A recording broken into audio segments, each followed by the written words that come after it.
Ryan, you can't ask for a more intriguing matchup. Top teams, top players. If you're a fan of the NBA, this is as good as it gets. Now the opening lineup for the Los Angeles Clippers. Kawhi Leonard out there with Derrick Jones. Then there's Chris Dunn. Then it's James Harden. And it's Bamba in at the pivot spot, manning the middle. Shot clock at 6. Edwards with it. Bamba covering. Here's Reed. A slam dunk by Reed. Well, he's a bit of an undersized center. However, his leaping ability can certainly mask that. A chance here to catch up with Allie from the sideline. Well, I had a chance to catch up with head coach Chris Finch. He's focused on what they need to do to stop James Harden, saying they need to be aggressive defensively without putting him on the line. Once he starts racking up the freebies, the game slows down, he gets into a rhythm. And in a game this close, they're going to challenge the call. Coach.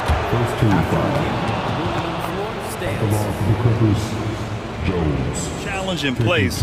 We've seen so many of these personal foul calls still disputed even after the video review. There's no doubt there's going to be a gray area in a lot of these calls. But at least we have the option to take a second look, so the officials can be sure they get it right. And they've made their decision. The call will stand. And as much as it hurts to lose a challenge, I think Coach would challenge that call again if he could. He really disagreed with the foul, and he's still peeved.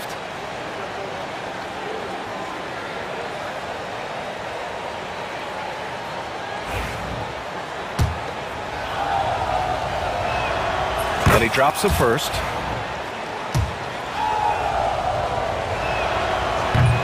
Jones hits them both. Well, he's been very good at the line, and we all know free throws can make or break you in the end. Edwards against Leonard. McDaniels, a screen on Leonard. Here's Edwards. No good that time. Harden with the defensive effort. We played just over a minute here in the first. Bamba, a screen on Edwards. Here's Harden. And then Harden with the jam. It's incredible. Harden's ability to read the floor and find the weakness.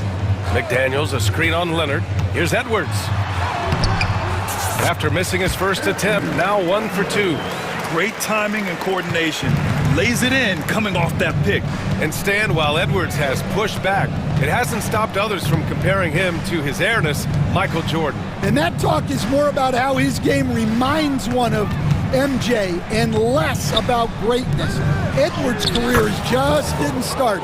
Bamba, that's good. That's exactly what you work for, a high percentage look. Edwards looking for an opening. And Edwards slams it in. Well, just look at that power. Edwards is unbelievable. Harden against Edwards. Harden, the pass to Leonard. Launches a three. Alexander Walker grabs the board. And the defense gets bailed out by the miss. He usually converts that. The kick out to Edwards.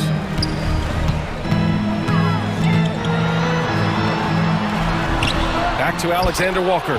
Stolen by Harden.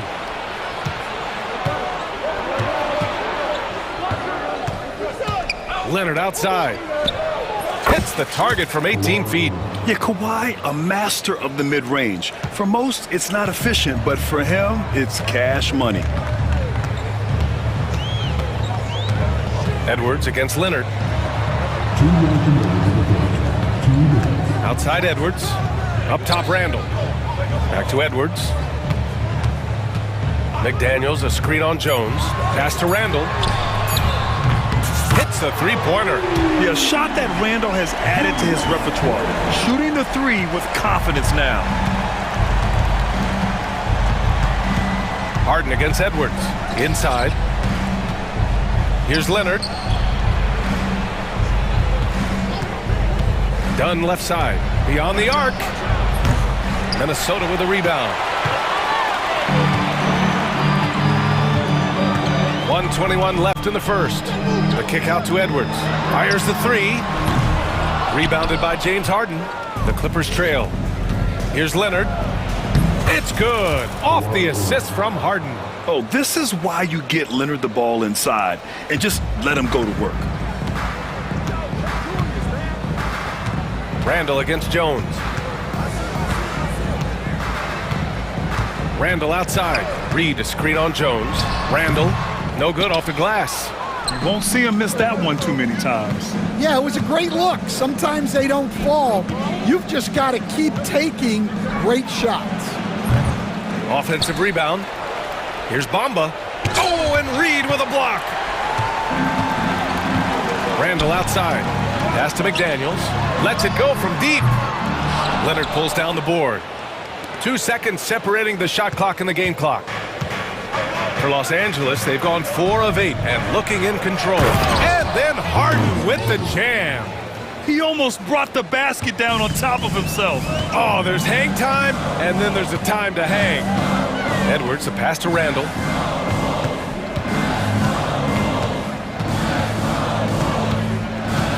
Down low. Here's Reed. Oh, and the release was before the buzzer, but it's off target. 1 quarter in the books, and it's been a close one. It's Los Angeles. They lead by 3.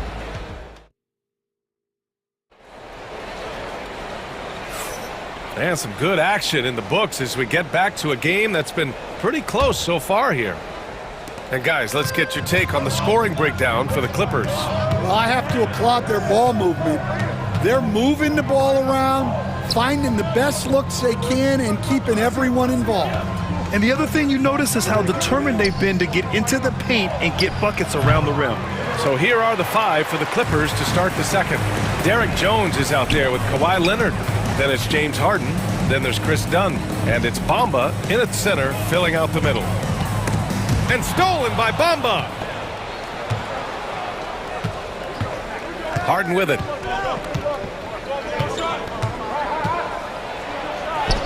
Drains it. Now he's 3 for 5. I love it. When Harden shoots, he commits. A little contact isn't going to upset his mechanics. Edwards a screen on Jones. Here's Randall. No, stopping him there. Jams it in, and he's fouled. And they're not happy with the call here. Coach has given the signal. He's going to use his challenge. Probably a good idea in such a close contest. And even personal foul calls still disputed even after the video review. There's no doubt there's going to be a gray area in a lot of these calls. But at least we have the option to take a second look, so the officials can be sure they get it right. So they see clear evidence of a bad call, and they're going to overturn it. Probably the right decision. And give credit to the officials for recognizing the mistake and correcting it. Nobody likes to say they got it wrong, but they fixed it in a hurry. And Ty Lue has called a timeout. Coach wants to speak to his guys, maybe alter some of the game plan. Well, Grant, you were an excellent defender in your day. So who was the toughest player you had to guard? Well, there are so many great players, Michael, LeBron, but let's talk about the late, great Kobe Bryant. I mean, he really had no weaknesses, and even if you defended him perfectly, there's a good chance he can still make the shot. Nice one-handed jam. Simple and effective, B.A. Hey, with the lead, I'm surprised he didn't come up with something a little more creative. Reed for 3, and James Harden pulls it down. Well, you can tell he thinks he should have had that one. Even harder on him when he's got a good look like that and it doesn't go down. To the paint. All by himself. And it's Randall with the jam. Yeah, terrific transition hustle from Randall. Getting out there and completing the fast break. Leonard passes to Jones. Back to Leonard. Here goes Leonard. That's in. Coming off an assist from Jones. Leonard's got 6. You want to run your offense through him. A reliable scoring option. Edwards, no good. The Clippers lead by 5. Harden with it. He's picked up by Edwards. Harden into the lane. Out to Leonard.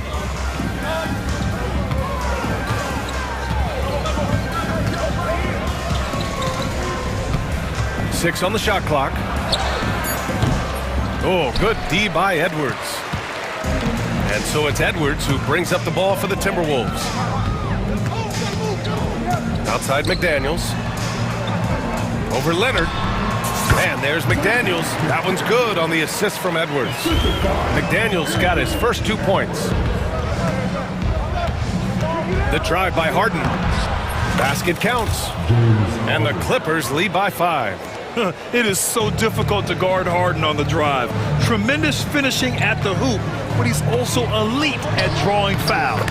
2 points. That one goes. Good execution. They're getting some short-range looks here. The Clippers have gone 4 for 6 here in the second. Reed against Harden.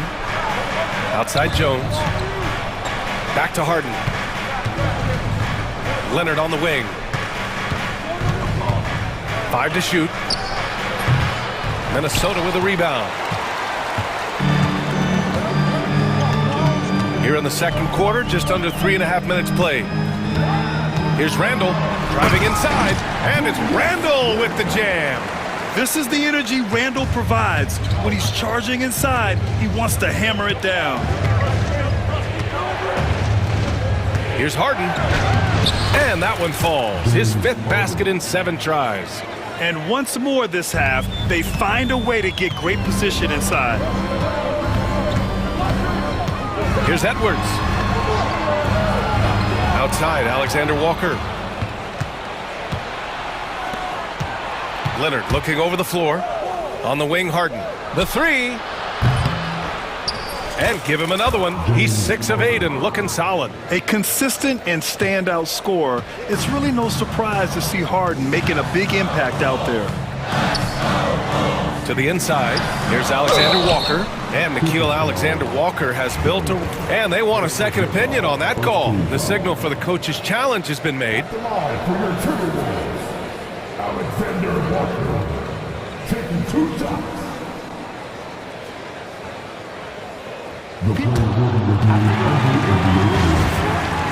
So many close calls in every game. The NBA was smart to adopt this challenge policy in 2019. You know, one thing this does for a coach is let his players know he's got their back. If they're adamant that the call was wrong, he'll back them up and make the refs take another look. So they see clear evidence of a bad call, and they're going to overturn it. Probably the right decision. And give credit to the officials for recognizing the mistake and correcting it. Nobody likes to say they got it wrong, but they fixed it in a hurry. Leonard with the ball. Now guarded by McDaniels. Jones, the pass to Harden. 27 seconds left to play in the first half. Talk about taking advantage of the opportunity. How about the anticipation right there that led to the steal? Then he goes straight to the bucket. Turning great defense into great offense. That's the kind of stop you're looking for. Pass to Randall. A shot to stop the run. Rebound by the Clippers. Bamba's got 4 rebounds now. And timeout called by Ty Lue. He wants a few moments to regroup with his players.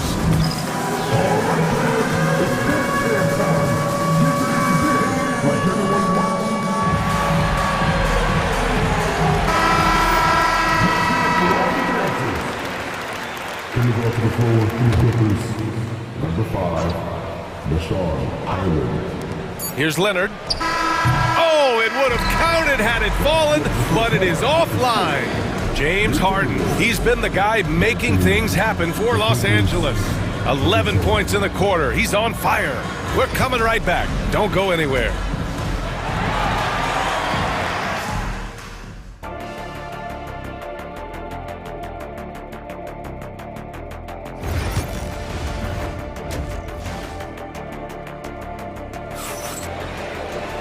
And we played through the first half. Plenty of basketball left in this one.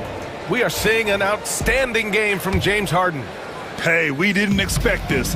Not normally a big-time assist maker. He's done a great job moving the ball around. Yeah, and I'm a little surprised, but he's been focused on passing the ball. You gotta give him credit. We've got Julius Randle. Edwards out there with Nickeil Alexander-Walker. Then there's Naz Reid, and it's McDaniels in at the 3 slot. And that's the group for Chris Finch as we begin the second half. Los Angeles leading by 8. Here's Harden. Bamba up top. Pass to Leonard. Over McDaniels. Leonard can't get it to go. I mean, he's trying to shoot his way out of what's becoming a prolonged cold streak. Yeah, I get it, but you don't want him forcing things. It's better to get your shots within the flow of the offense. Probably a play they drew up in the locker room at half. Yeah, I like how they're establishing their interior presence right away.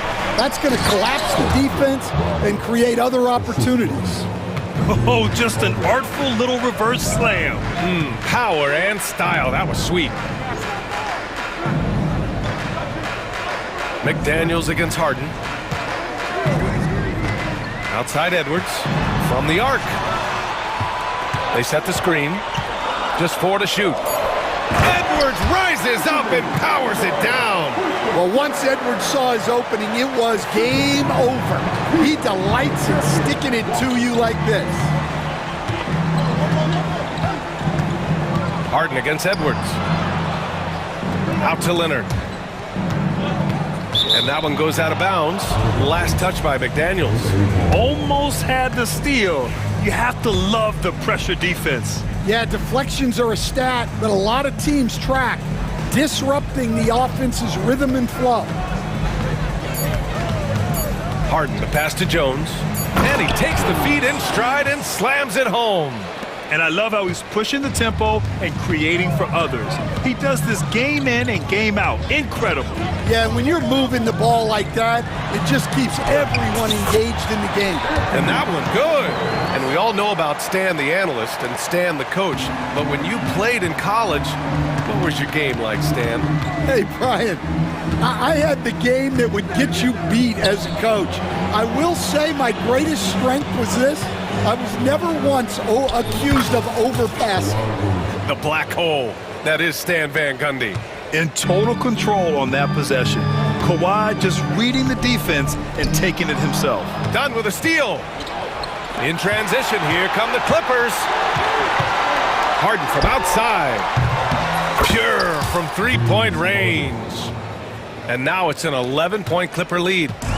And so it's Edwards who brings up the ball for Minnesota. Randall deciding where to go with it. And a miss there on the triple. The Clippers have gone 4 of 6 from the floor in this third quarter. Screen by Leonard. The drive by Harden. And then Harden with the jam. And so often you see Harden flip the ball up there off the bounce. So it's cool to see him elevate and hammer it through. And Chris Finch has called timeout.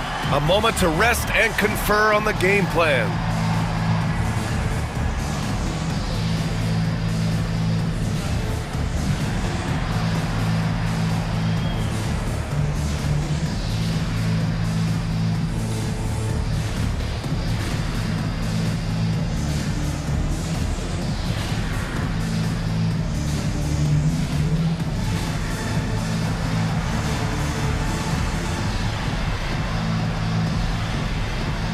Vincenzo, he's checked in for Minnesota. Timberwolves trail by 13. 1:43 left in the third.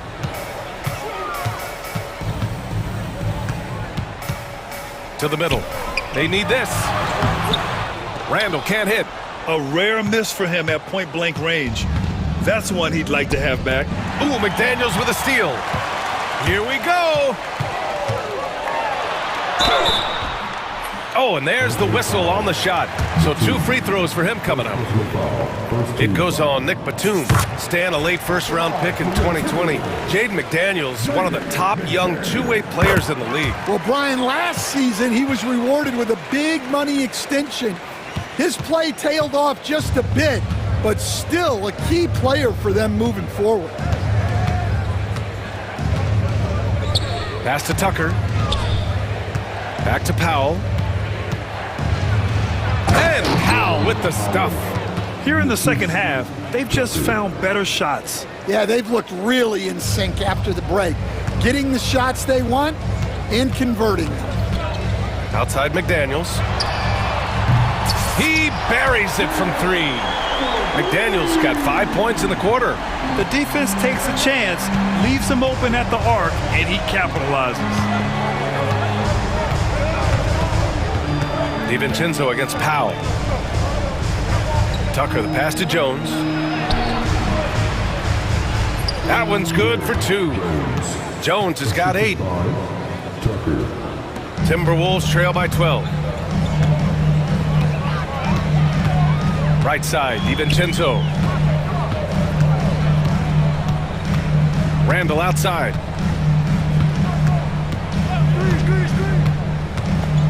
Pass to McDaniels. And the layup is good after a nice lead pass. He's got 9. Putting that pass right in his stride. Didn't have to slow up and was able to complete the play. Up top, Powell. Outside, Tucker. And timeout called by Ty Lue. He wants to make sure everybody's on the same page.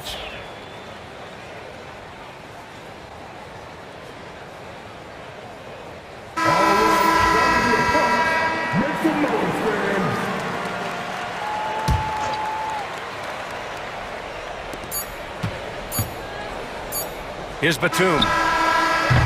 He got it up in time, but it would not fall for him. Well, through 3 quarters of play, down double digits. It may be difficult to overcome. And a worthy candidate tonight as we take a look at our State Farm assist of the game.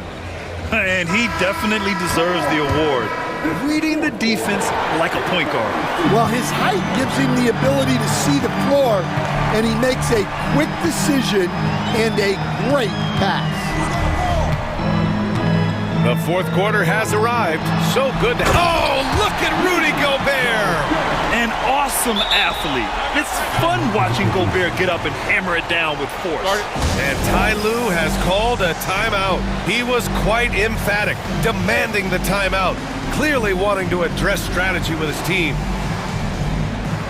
And some changes here for the Timberwolves. Reed's checked in for Gobert. Julius Randle comes in for Minot, and it's Edwards in for DiVincenzo. And let's swing it over to the sideline and hear from Allie. Guys, over the last break, I listened to Tyronn Lue address the team. Coach cautioned his team against feeling comfortable. He said the moment we take our foot off the gas, they're back in it. Let's push through the finish line. Brian? Okay, thank you, Allie. Boy, that foul looked intentional. Not exactly what you'd expect here. Yeah, I know. It just doesn't make sense given the situation.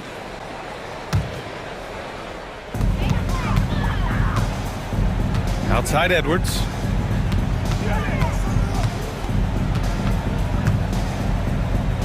Outside for Randall. 5 on the clock. Over Bamba. Rebound by the Clippers. Bamba's got his 5th rebound in this one. Well, the defender's stopping the developing fast break. That looks like a transition take foul. All right, guys, let's get your take on the hustle stats for Los Angeles. Well, they've shown just outstanding effort defensively, and it's resulted in several forced turnovers. And they've also been so active defensively, getting deflections, forcing turnovers, and scoring off of them. Here's Leonard. Leonard, so strong. Showing off a little muscle on that finish. Kawhi might look calm, but his game is loud. Edwards against Leonard. And there's a whistle. He'll head to the line to shoot 2. James Harden picks one up. Will stand in this league. The opportunity always exists to make a name for yourself. It certainly does, Brian. And guys that maybe haven't gotten their opportunity, if they're ready when they get it, then they're going to burst onto the scene, and they'll no longer be under the radar guys. Look at a guy like Jalen Brunson, 2nd round pick, bench guy in Dallas.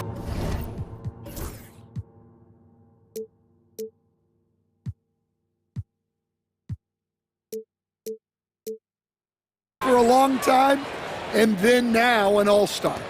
Oh, excellent way to pad the lead. Yeah, especially when it's your one throwing it down like that. It shows you're able to attack the rim from any position. And coming down the stretch, both teams still playing fantastic offense. Yeah, in hopes that your opponent is just going to go cold, that's not going to happen. It doesn't look like in this one. This might go down to whoever has the last possession. Now, I know he makes it look easy, but it takes incredible physical tools to pull that off. Athleticism and explosion. Pass to McDaniels. And he says right back at you with a big dunk of his own. Yeah, this is when they need to lean on him more. Get him the ball and let him build some momentum. Los Angeles leading by 9. Screen by Leonard. Harden, the pass to Dunn. Leonard against Randall. And here is Bamba. And the whistle blows. It's going to be on Naz Reid. That's his first foul of the game.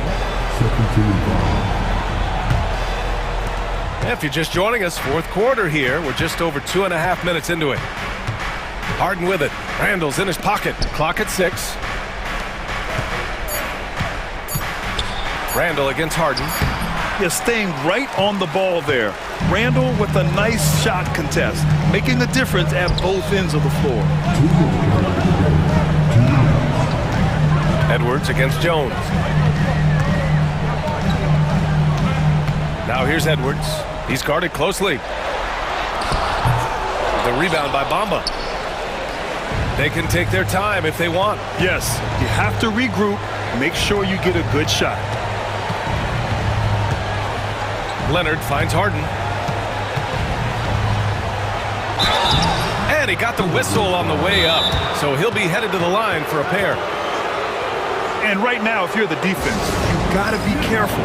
Harden excels at finding ways to get to the free throw line.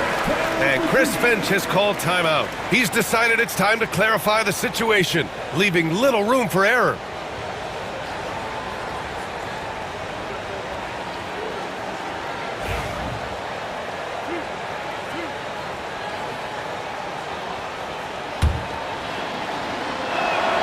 Good on the first, and that'll push the lead to double digits. Such a versatile guard. James Harden is a triple-double threat every single night. The Timberwolves have gone 3 of 5 since this fourth quarter started. Randall outside. The three. It's rebounded by Los Angeles. Leonard's got 4 rebounds now. Harden surveying the D. We've got 1:08 left in the fourth. Leonard outside. 6 to shoot. And they recover it. He gets to the long rebound and keeps the clock running. Great play. And for Minnesota, they're shooting 53%. Good efficiency on offense so far. Edwards for 3. Jones grabs the board. Now Los Angeles with it. Here's Leonard. Oh! Wow! Yeah, they blocked out the noise, blocked out the distractions, kept on grinding, and this is their reward. It is always a special feeling winning on the road. The degree of difficulty adding to that sense of accomplishment. Ooh, and Leonard throws it down. This is what winning is all about. Playing your best when it matters most. Yeah, they've got clutch guys on this team, and they never let up. Boy, you love how guys are making plays for one another here. Yeah, just a balanced attack, a total team effort.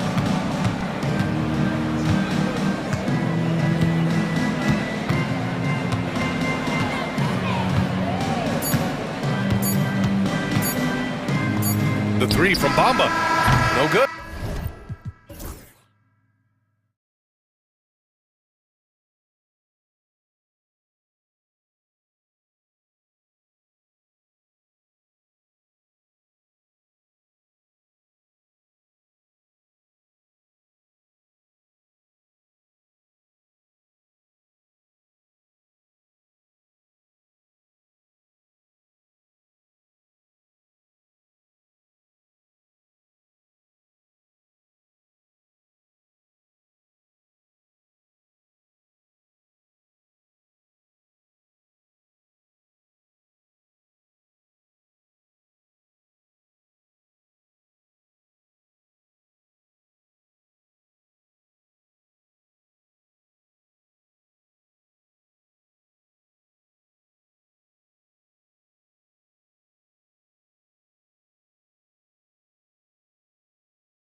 And it's going to be the Magic off the tip.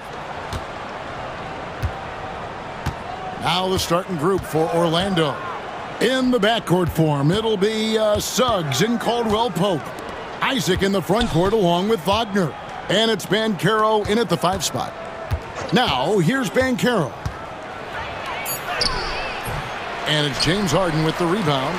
And typically he has the touch to finish when he's in tight, but not sure on that possession. And Greg, the way Orlando ended last season, that's really fueled their fire for this year.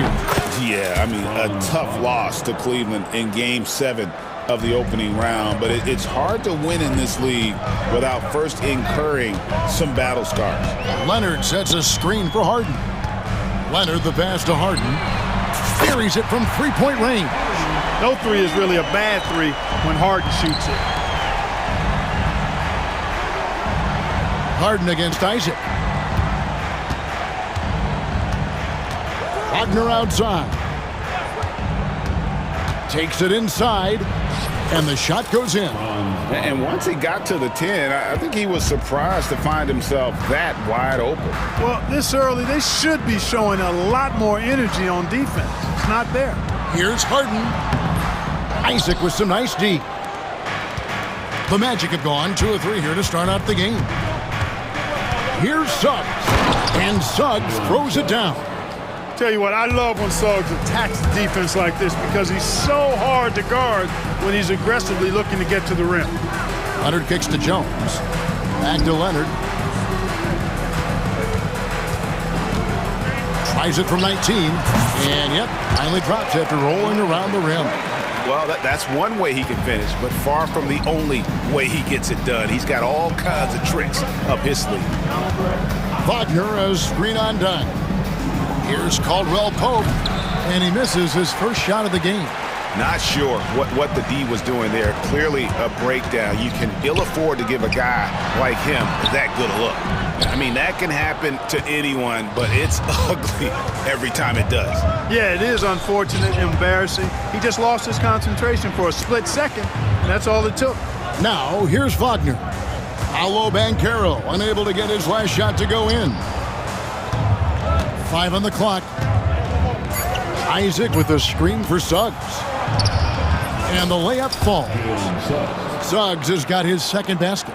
Hey, you can see that former football player mentality and history on display with Suggs. He is fearless. Jones finds Dunn. Some nice ball movement by the Clippers. Leonard with the ball. Defended now by Wagner. Leonard the pass to Jones. Back to Leonard. That's in, coming off an assist from Jones. Boy, he is looking confident. Love how they're using him so far. And you know what? They're going to keep using him. I mean, he'll be the centerpiece of their offense today. You can bank on that. Oh, fantastic dunk. And he hangs around up there just for a little camera time. Yeah, maybe he didn't want to land awkwardly. Who knows? But there he is, and we see it very clearly. Either that, guys, or he wanted the photographers to get a good shot of him. Throughout his career, Clark, Kentavious Caldwell-Pope has proven himself to be a quality player. He certainly has, and I love the way he plays. He's locked in all the time at both ends. Really not only understands his role, Kevin, but embraces it. He's out there to space the floor with his shooting and then provide a lot of energy and versatility on defense. Look at Caldwell Pope battling inside. Boy, he fights through that contact, doesn't he? Time now to turn to our sideline reporter, David Aldridge. David. Kevin, thanks. Last season, the Magic retired the first jersey number in their franchise's history, that of our esteemed colleague and Hall of Famer, Shaquille O'Neal.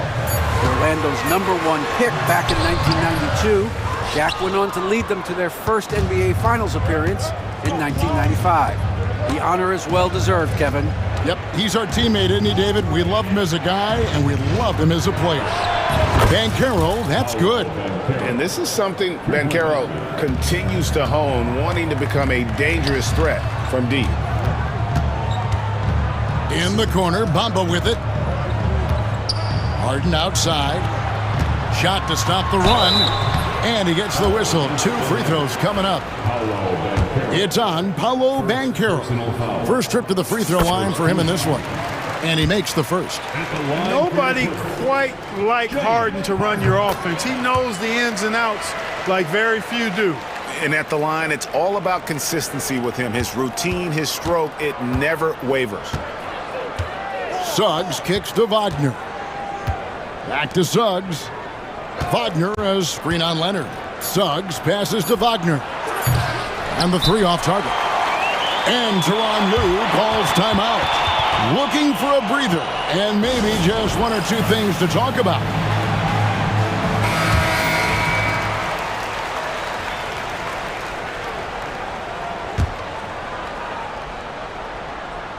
Suggs with the steal. And that concludes the first quarter of play.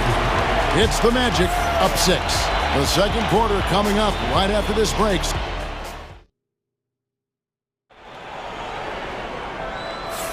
And if you're just joining us, we've played through one quarter in this one.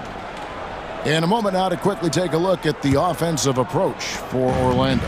Getting downhill has really been impressive to me, not settling from the outside. They're going right to the rack.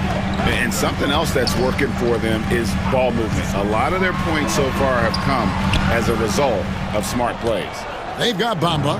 Kawhi Leonard is out there with Derek Jones. Then it's Harden, and it's Dunn in at the 2. They're the group out there for the Clippers starting the second quarter.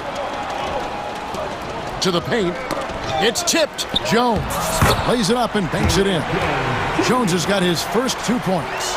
Greg, we know about the Euro step, but is the D-cell the next move that's getting more notice? I think it is, Kevin, and you can see players have quickly incorporated that into their arsenal. It's been fun to watch, man, and I tell you, it creates some uncomfortable situations. Dunn finds Leonard. Bamba setting the pick for Leonard from the wing, and that one off the back of the rim and in. Leonard's got 6. Magic leading by 5. We play just over a minute of basketball here in the second quarter. And Suggs throws it down. Tell you what, off the drive, Suggs vertical, really something to behold. Good luck trying to stop this guy when he comes at you like that. Pass to Leonard. To the middle. And here's Caldwell Pope. And now approaching 2 minutes of action here in the second quarter. Banchero has screen on Jones. Wagner against Jones. Clock at 4. Wagner wide open. And there are the Magic with another bucket. Well, you know, Wagner's a pretty consistent shooter, and given opportunities, he'll make the most of it. And Clark, we're looking at Franz Wagner here. What makes him so effective? Well, his size and mobility, a rare combination, and how good he is instinctively at the defensive end of the floor. I mean, he can get out and get in a stance and guard guards, and he also can bang inside with big physical guys, and he's very fluid in his motion, great agility. Love watching that young fella play. Here's Suggs. It's hauled in by Dunn. Clippers trail by 6. Here's Bamba. Off to a good start as he hits his first shot attempt. Well, he's a very effective scorer from there. Bamba's excellent at using his size to his advantage. Caldwell Pope kicks to Banchero. Pass to Isaac. Isaac with a screen for Wagner. Outside for Caldwell Pope. Caldwell Pope with a screen for Suggs. Yep, that one goes. Suggs has got 10 points in the game. I like the play call. Very solid, making perfect use of the pick to get a great look. 2 minutes remain in that first half. 2 minutes. Leonard inside. He's covered by Banchero. Bamba passes to Jones. It's a nice passing here by Los Angeles. Here's Harden. Rebounded by Isaac. He is single-handedly dropping the temperature in here with that cold streak. And he's got to find other ways to contribute then, because his shot making is not happening right now. Banchero looking around. Isaac finds Suggs. Overdone. And it's Suggs missing. Well, I like the defense there. Right up in his grill, didn't give him a chance. Outside Leonard. This one for three.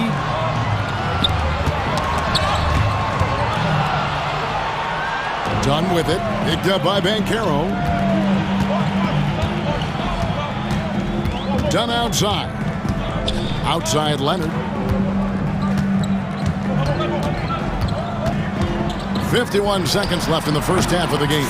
The shot's good. Totally dialed in. Leonard makes quick work from that mid-range. Down against Caldwell Pope. Kicks it out to Wagner. Banchero, a screen on Bamba.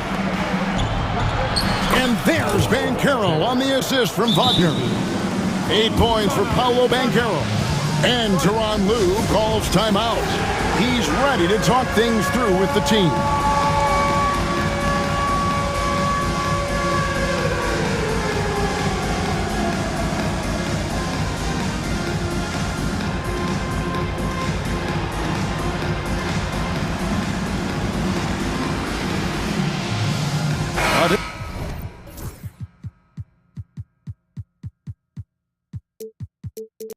Look for the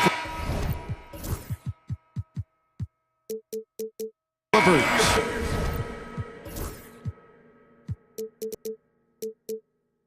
Nicholas Batum. He's checked in for Bamba. P.J. Tucker comes in for Leonard. And it's Powell in for Jones. We've got a 9-second difference between the shot clock and the game clock. Harden against Suggs. Now, here is Harden. He's covered closely. Boy, Suggs doing a nice job defensively there. Reacted quickly and got the block. And the timeout called here by Tyronn Lue. He wants to talk to his guys. Let's hear it for your Big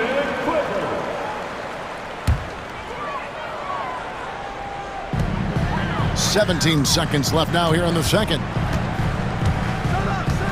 5 to shoot. Batum sets the screen for Harden. And he drops in the layup off the glass. Harden's got 7 points. If you allow him to get that close, you deserve to get scored on. Here's De Silva. Basket is good. He'll get a chance for one more at the line.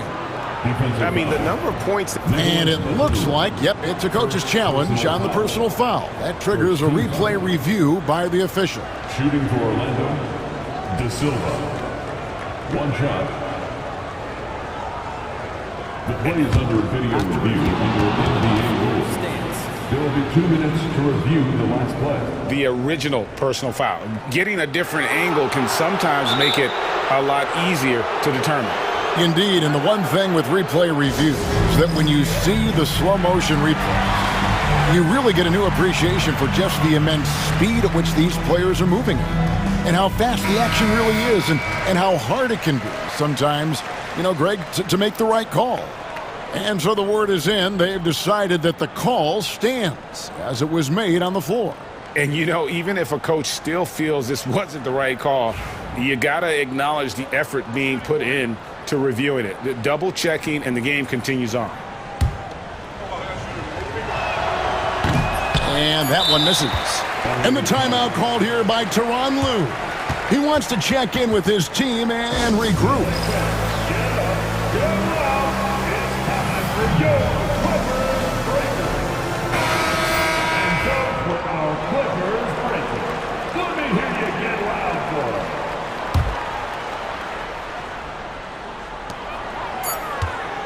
And so it's the Orlando Magic with a 6-point lead at the end of the quarter. And against one of the toughest offensive players in the league, they've been doing a great job shutting down James Harden. We'll return shortly.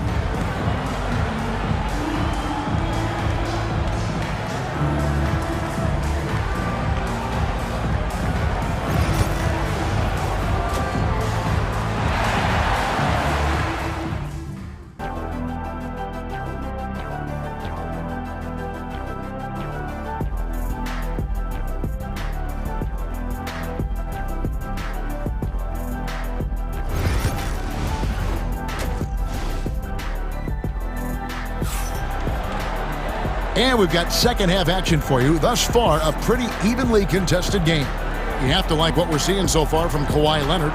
You just love the patience in that first half. Waited until he got the look he wanted. Well, you know what, guys? It was all about efficient offense, not rushing things, taking your time, finding the best shot on every possession. So on the floor for Orlando. In the backcourt form, it'll be Suggs and Caldwell Pope. Then it's Gary Harris. Then there's Carter. And it's De Silva in at power forward. Harden hits them both. Magic leading by 4. Now, here's Suggs. Pass to Caldwell Pope. Back to Suggs. 6 to shoot. Carter with a screen on Powell. Here's Suggs. And it's in. Basket number 6 for him thus far. He has only missed 2 shots from the floor. Suggs handling his business so far in this one. Really putting the work in on the offensive end. Harden against Suggs. Outside, Batum. Pass to Dunn. Trying to find Harden, and he's got it now. Batum, a screen on Suggs. Harden can't hit. And like a number of centers in today's NBA, Wendell Carter Jr. continues, Clark, to hone his three-point shooting. Boy, I tell you what, Kevin, it's almost mandatory necessary for big guys nowadays to be able to knock down not only the mid-range jumper, but the three-point shot. Give credit to Carter Jr. for seeing this growing trend and then working to put it into his toolkit. Suggs looking around. Here's De Silva, and he hits it just before the shot clock expires. De Silva's got his second basket of the game.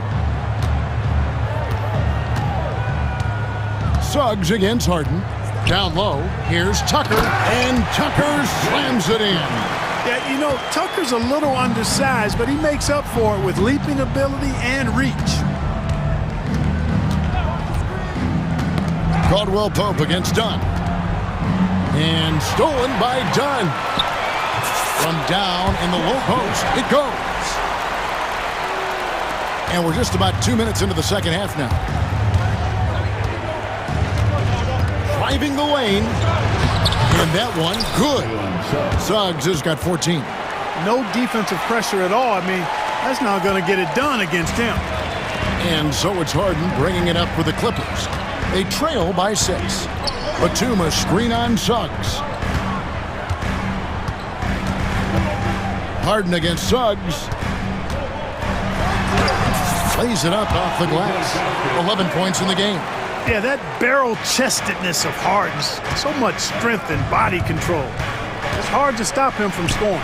The shot by Carter, nobody around. The three-pointer, no good. The Clippers have gone 3 of 4 so far in the third quarter from the field. Pretty good start to the half. Here's Harden, and Harden with the stuff. Not many guys have a handle like James Harden, exceptional at slicing up the defense. Here's Suggs, and he takes that one up and powers it through. And he shows us all what the breakaway rim was invented for. Can you believe he almost brought the whole thing down by hanging on that long? Boy, that was a great dunk, and we've got a great game here. Here's Dunn, and he drives in. The rebound by Caldwell Pope. Orlando leading by 4. Here's Suggs, and Suggs throws it down. Get up, Jalen Suggs. This guy also a terrific football player in high school. Suggs against Harden. Dunn outside. Pass to Batum. Fires from deep. No good that time.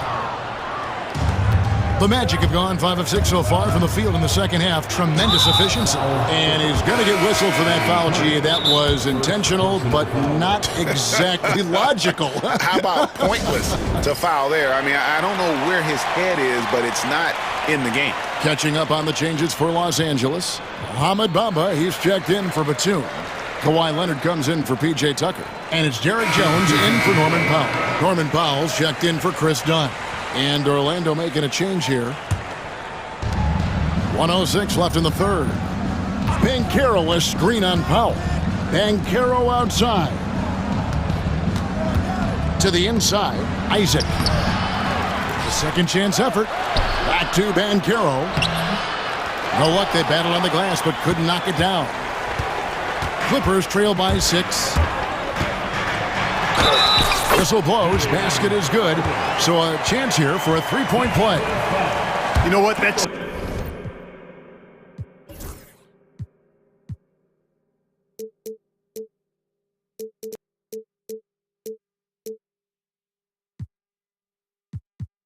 Just fantastic concentration by Harden, taking the hit and then draining the shot. This is his third trip to the free throw line in the game. The Magic shooting it as well as you're going to see, 67%. And that one's good, Wagner. Wagner's got 8 points. Wagner knows how to handle his business inside, mainly due to how much confidence he brings to the court. Leonard sets a screen for Harden. No good on the three. Orlando leading by 5. Banchero, a screen on Powell. Caldwell Pope finds Banchero. Driving in and finished off by Banchero. Oh, I love watching him flush it home, showing how easily he can get off the ground and bang it. Here's Harden, and it's sent back by Isaac. Jalen Suggs has been leading the charge for Orlando. He notched 8 points in the quarter and has that terrific... And a worthy candidate tonight as we take a look at our State Farm assist of the game. And how about the floor generalship right here? I mean, showing us why they're always in good hands when he's the man in charge. Well, clearly he's the guy that stirs the drink for him, and that's how he does it, with his dynamite passing skills. Fourth quarter of action is upon us. Thanks as always for joining us. The guard pair, it's Harden and Powell. Kawhi Leonard is out there with Mohamed Bamba. And it's Jones in at the 3, the small forward. That's who's out there for the Clippers. Harden the pass to Bamba. And it's sent back by Isaac. What a wingspan Isaac has. I mean, this guy is incredible at denying shots. And he loves to do it. Just 5 to shoot. Here's Leonard. He hits the back iron and sinks the shot. Leonard's got the first field goal of the fourth quarter here for Los Angeles. Here's Suggs. And Suggs throws it down. Cleared to fly. Here comes Mr. Suggs lifting off. About a minute played here in the fourth quarter. Harden's shot is off. And here's Caldwell Pope. He brings it up for the Orlando Magic. And it's Norman Powell with the foul. That's his first foul. Personal foul. First team foul.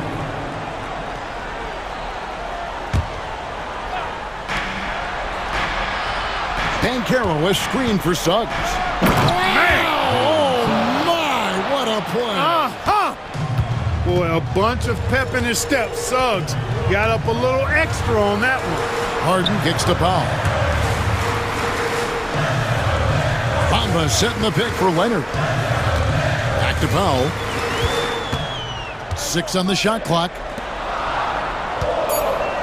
Leonard down the lane. Count that one as his 7th make in 8 attempts. A scorching 88%. Caldwell Pope against Powell. Caldwell Pope pass to Wagner. Isaac outside. Isaac a screen. Caldwell Pope with it, and it's Harden picking him up. Nice move. And Caldwell Pope finishes inside. Caldwell Pope's got the lead up to 9 now for the Magic. Caldwell Pope is very comfortable near the rim, cashing in from there. Bamba setting the pick for Leonard inside.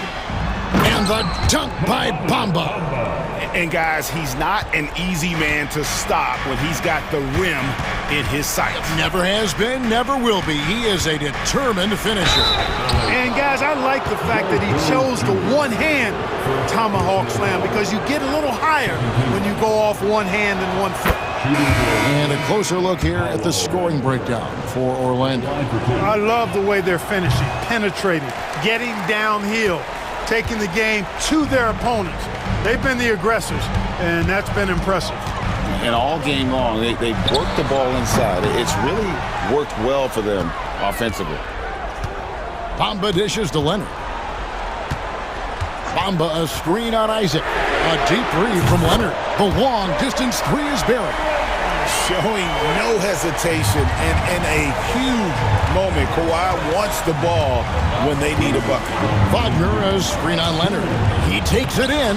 He gets it in there. Suggs has got 6 in the quarter. I like the play call. Very solid, making perfect use of the pick to get a great look. Here's Leonard. The dive for the ball. And it's out of bounds. And they say it was last touched by Leonard.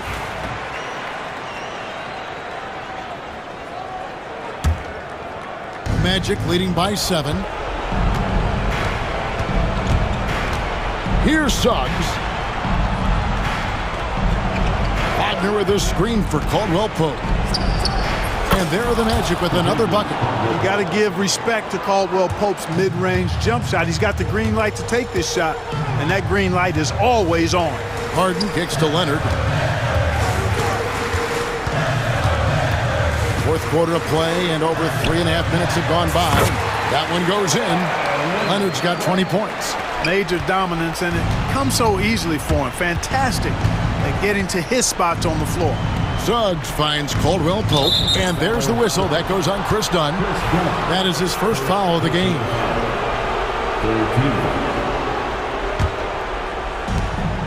1:15 left in the fourth quarter. Banchero, a screen on Dunn. Caldwell Pope passes to Suggs. Pocket 6. Wagner outside.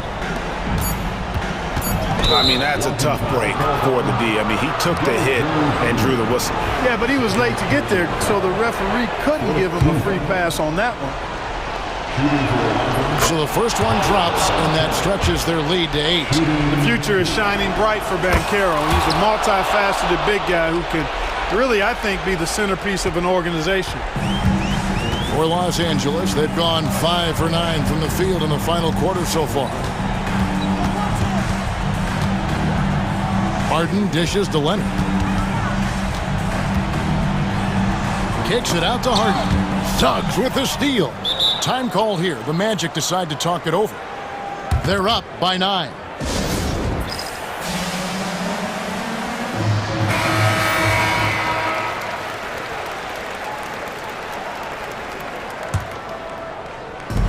.41 seconds left in the fourth quarter of this one.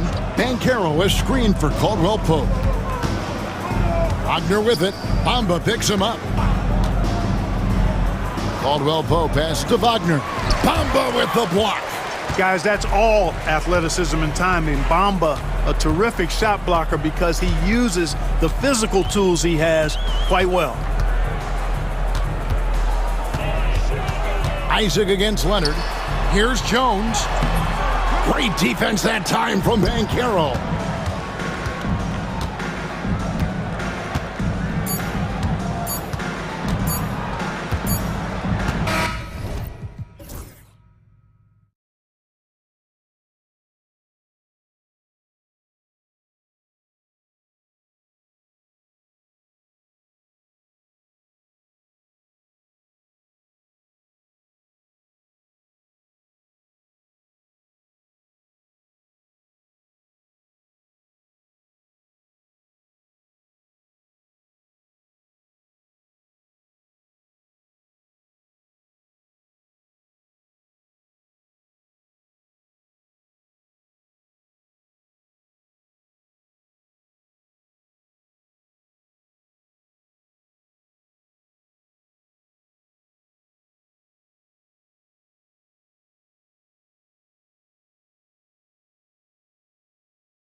store tonight, Doris.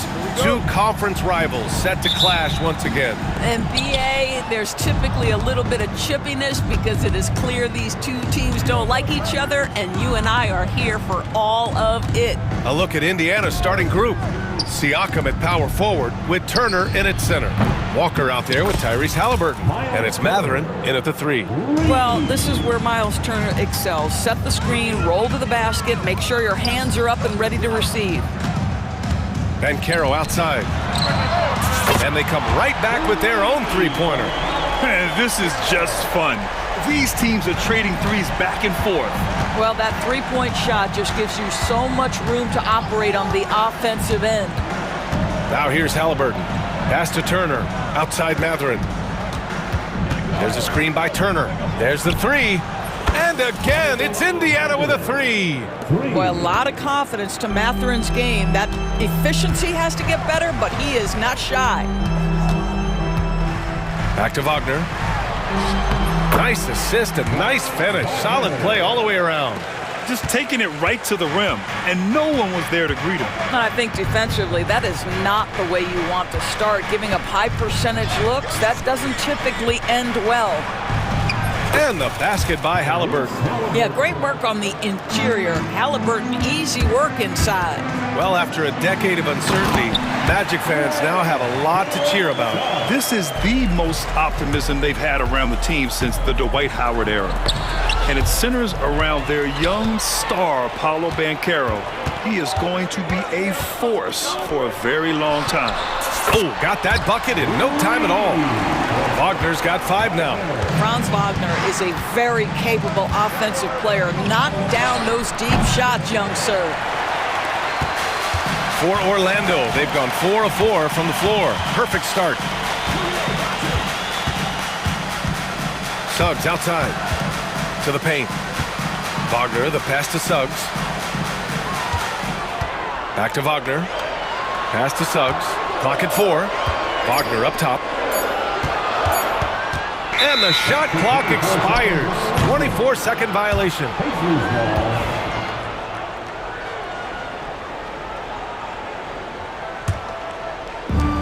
Indiana's gone 2 for 3 from outside the arc.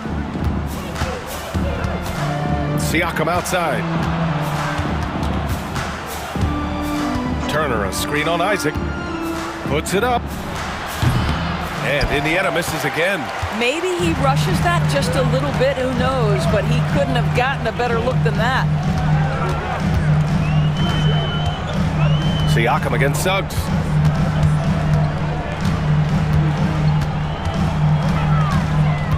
Pass to Wagner. Launches it. The rebound by Turner.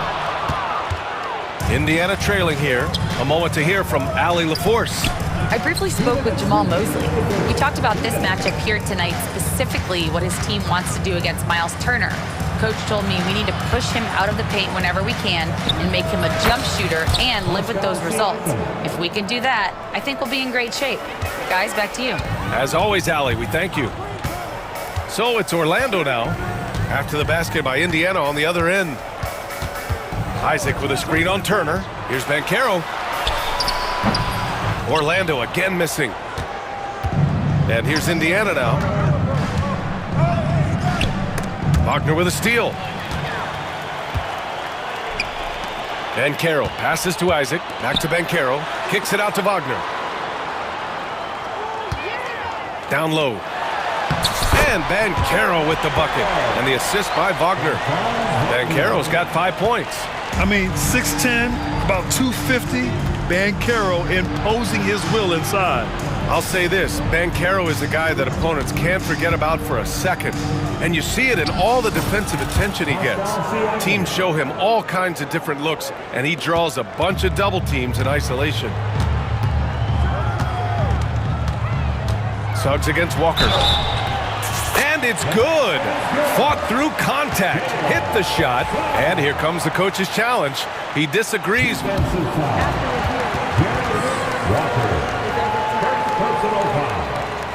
And even with the coach's challenge in place, we've seen so many of these personal foul calls still disputed even after the video review. There's no doubt there's going to be a gray area in a lot of these calls. But at least we have the option to take a second look, so the officials can be sure they get it right. So they see clear evidence of a bad call, and they're going to overturn it. Probably the right decision. And give credit to the officials for recognizing the mistake and correcting it. Nobody likes to say they got it wrong, but they fixed it in a hurry. Now here's Caldwell Pope. No made baskets yet. We've got a 9-second difference between the shot clock and game clock. Pass to Wagner. Isaac with it. And Carroll with it. Turner covering. Just 5 on the clock.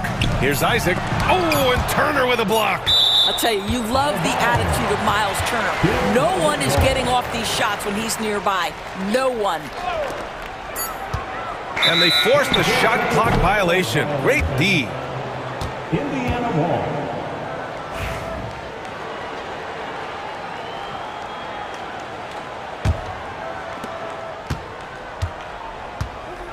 Halliburton with the ball. Siakam with a screen on Suggs. Halliburton for 3. And no good. And at the end of 1, a closely contested game so far. Matt.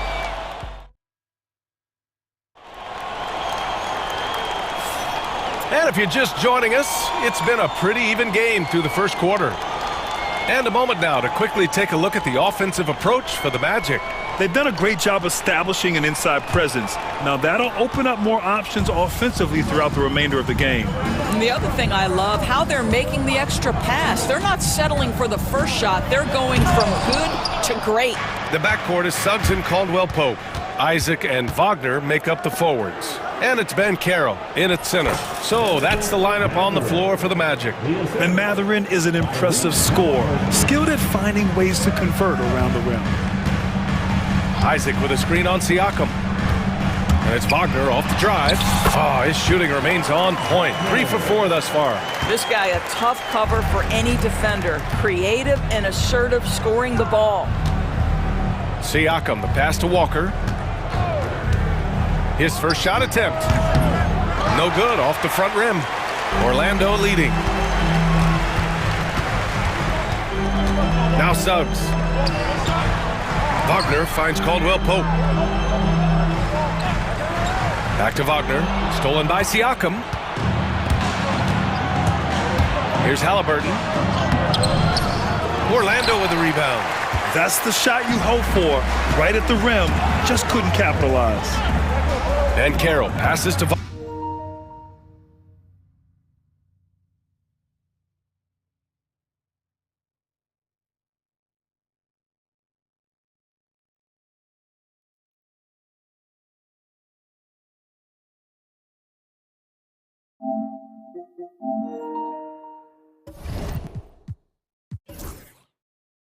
Wagner. And Carroll with a screen on Siakam. And it's Wagner off the drive. Back to Ben Carroll. 18 feet out. And it falls for him. He's hit 3 of his first 4 attempts. His ability to shoot off the catch is a big plus. Ben Carroll has quick reactions, a really versatile scorer. Halliburton, the pass to Turner. There's a screen by Turner. Walker with it. He's picked up by Ben Carroll. And it's good. 2 points. Walker's got his first bucket in this one. And Doris, some use the term stocks to add up steals and blocks. Chet Holmgren and Victor Wembanyama's stocks are through the roof. Well, in fact, since the turn of the century, only 5 rookies ever have averaged over 3, quote, stocks per game. Victor and Chet are both on that list. And listen, if you're a passionate NBA fan, you are so excited about these 2 young men. The size and the skill and the eye-popping things they're doing on a nightly basis. NBA is in good hands. Now here's Caldwell Pope, still without a bucket. Isaac with a screen on Turner. Wagner for 3. The offensive rebound. Suggs surveys the D. Pass to Ben Carroll. 6 on the shot clock. The Magic need to put one up here. And the dunk by Isaac. Jonathan Isaac is always so quick to the basketball. You can see his burst getting after that board and getting the putback. Now here's Halliburton. And here's Turner from the arc. It's hauled in by Isaac.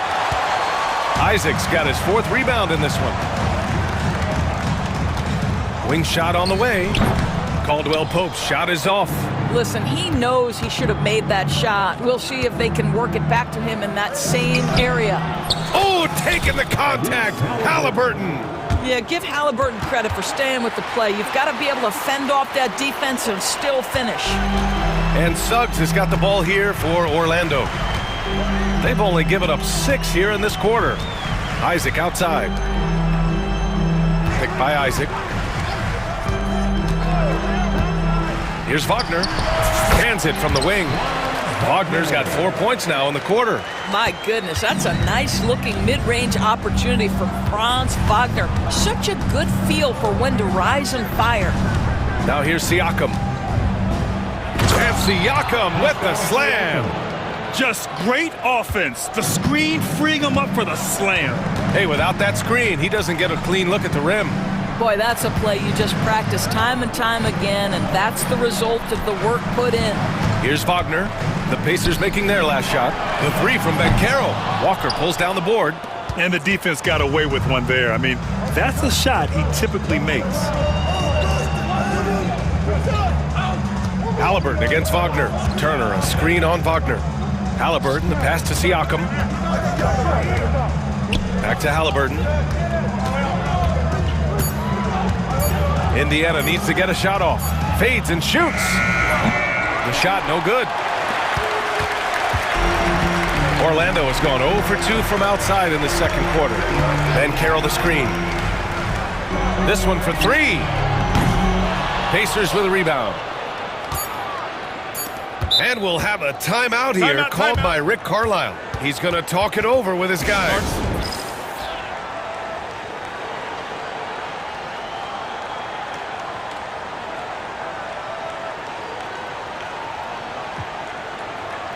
We're looking for the loudest section.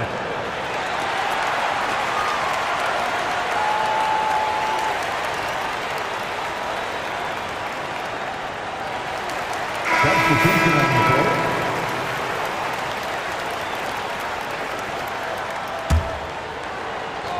There's Neesmith with a 3. That one's good. And the assist to Bryant. And the Pacers lead by 1. The quick hitter from 3-point range off the inbound play. They ran that set perfectly. And so a close game as we wrap up the first half of play. Indiana ahead, leading by a point. We'll see you after halftime for the beginning of the third quarter. And get ready for the fan half-court shot. Drums, please. They're measuring up the shot.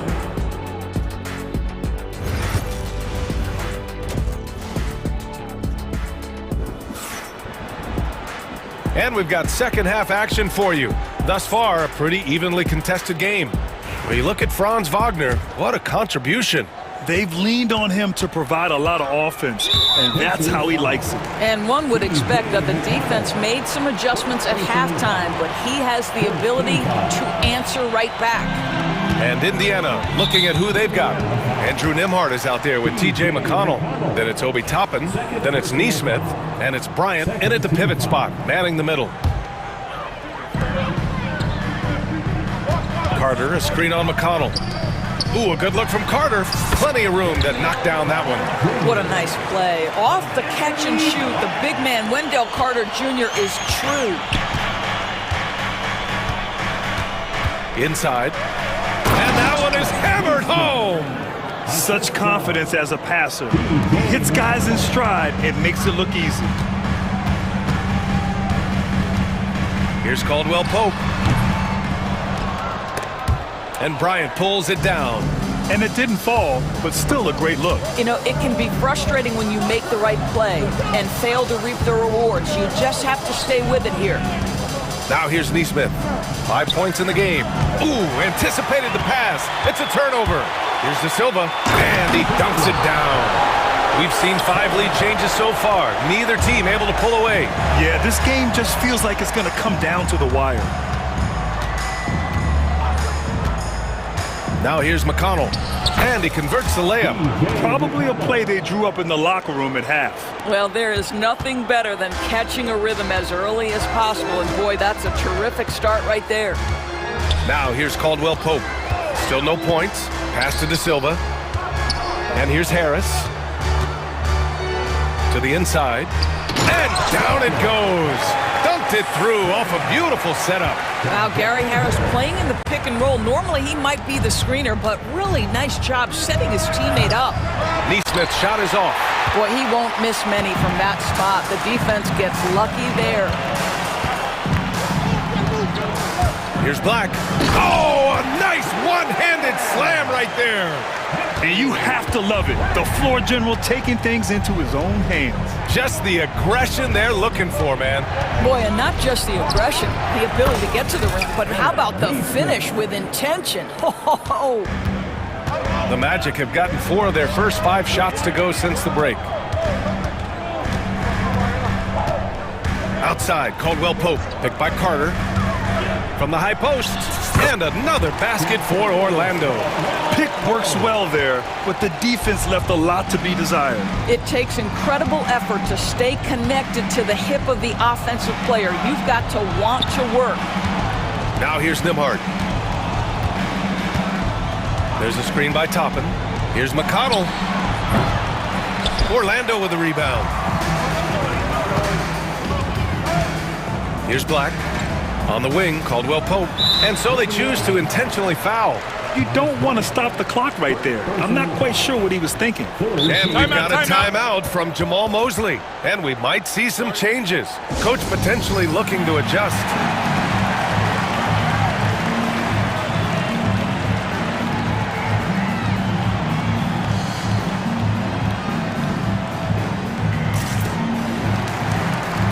So both teams making some changes here. And so Jamal Mosley calls for the timeout. He wants to give him a breather and talk things over. It's now an opportunity to take a break and talk about their strategy moving forward. Well, there's something that the coach doesn't like. I'm curious to see which kind of adjustment he makes here. Now here's Suggs. Kicks it out to Wagner. And that one goes. He's now recorded his 5th bucket in 8 tries. That's about simply playing hard. Wagner doing what it takes to find a shot in the interior. Halliburton goes. Oh, a dunk and a foul! A powerhouse move. He's got a chance for one more at the line. It's going to go on Jalen Suggs. And he'll be shooting his first free throw. Tyrese Halliburton just plays with a certain pace. He's always looking to push the action. And Carroll with a screen on Halliburton. For 3, Caldwell Pope nails it from 3. Caldwell Pope's got 5 points. Since the break, it feels like an entirely new game. What energy we're seeing. Something has lit a fire under both of these teams. Now here's Halliburton. 7 points in the game. Turner passes to Siakam. Shot clock at 5. Turner, a screen on Isaac. Here's Siakam. Oh, the bucket's good, and he'll have a chance at one more. It's going to go on Jalen Suggs. Well, we're talking about a tough individual competitor in Pascal Siakam. He goes right at the defense. The Magic have gotten 7 of 8 shots to fall in the 3rd quarter so far. Here's Caldwell Pope. Indiana with a rebound. Turner's got his 4th rebound in this one. Here's Matherin. Oh, powered down with both hands. And putting his athletic ability to work. I mean, Matherin comes in hot on the drive and lifts off for the slam. And Carroll with a screen on Walker. Oh, and that one, no question, powered it down. Woo-wee! What a big finish out of the backcourt. That might be exactly what they needed at this point of the game. Boy, as tight as this one is, that's a statement play saying, hey, listen, we're not here to back down from you guys. Now here's Halliburton. It's stolen by Isaac. 7-second difference between the shot clock and the game clock. Pass to Caldwell Pope. Drills it from deep. Caldwell Pope's got 8 here in this quarter. And he did that so well in college. Suggs sharing it well in the league, too. Turner, a screen on Suggs. Here's Halliburton. It's hauled in by the Magic. And here's Caldwell Pope. Give him 8 points now. Wagner with a screen on Matherin. Wagner in the high post. And we've watched 3 so far in this one. Magic out in front. They lead by 5. And let's take this opportunity to show you our State Farm assist to the game. And I'll tell you what, this was a no-brainer tonight. Take a look at the precision on this feed. Couldn't place it any better. And when you're the beneficiary of a pass that good, you better deliver, and he did just that. And with 3 quarters behind us, we'll start the 4th in what is still anybody's ball game. Let's check in with our reporter, Allie LaForce. Hi, guys. Well, Jamal Mosley was just reviewing the plan with his team. He implored his team to use the clock. He said the clock is our friend. No need to rush things unless they give us a free one. Let's squeeze them out of this game. Back to you, Brian. Okay, thanks, Allie. The backcourt is Suggs and Caldwell Pope. Isaac and Wagner make up the forwards. And it's Ben Carroll in at the 5 down low. So that's the lineup on the floor for the Magic. Caldwell Pope, the pass to Ben Carroll. On the wing, Isaac. Pass to Caldwell Pope. Isaac with a screen on Halliburton. 4 on the clock. Caldwell Pope. Ooh, excellent D there from Turner. Indiana trailing here. Outside Matherin to take the lead. It's rebounded by Wagner. And just terrible defense. I don't know how he missed that shot. And now we've got an intentional foul. First personal foul. First team foul. 1 minute in now in the 4th quarter. Suggs against Walker. Suggs, the pass to Wagner. 3-pointer. And Suggs, the bucket on the assist by Wagner. Boy, if Suggs is knocking this shot down consistently, the spacing will open up. That's tipped. Oh, and a fast break for the Magic. About a minute and a half into the 4th now.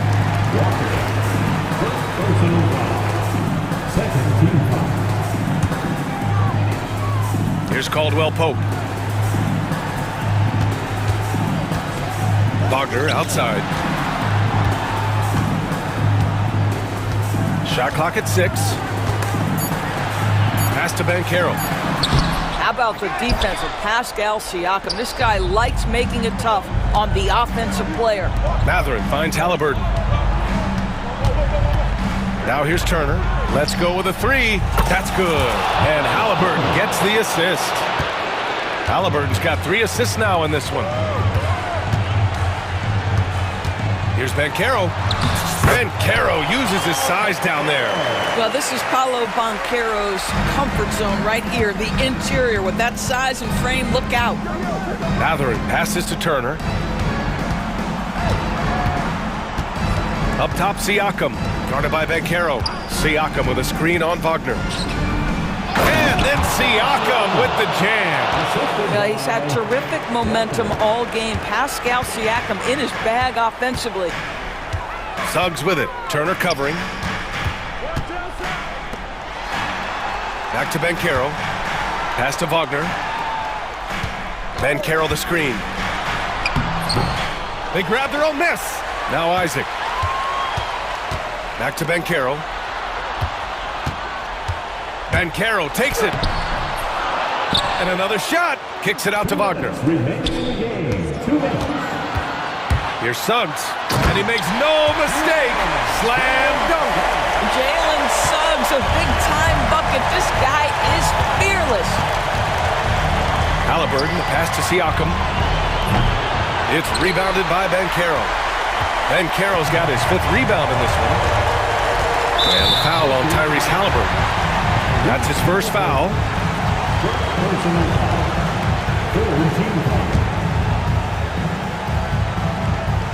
A minute 42 left to play in the 4th.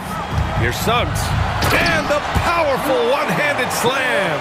Well, you've got a talented ball handler with tremendous speed, and Jalen Suggs saying, all right, I can score the basketball in a variety of ways. Now here's Halliburton. Tipped. A minute 20 left in the fourth quarter. Suggs, the pass to Caldwell Pope.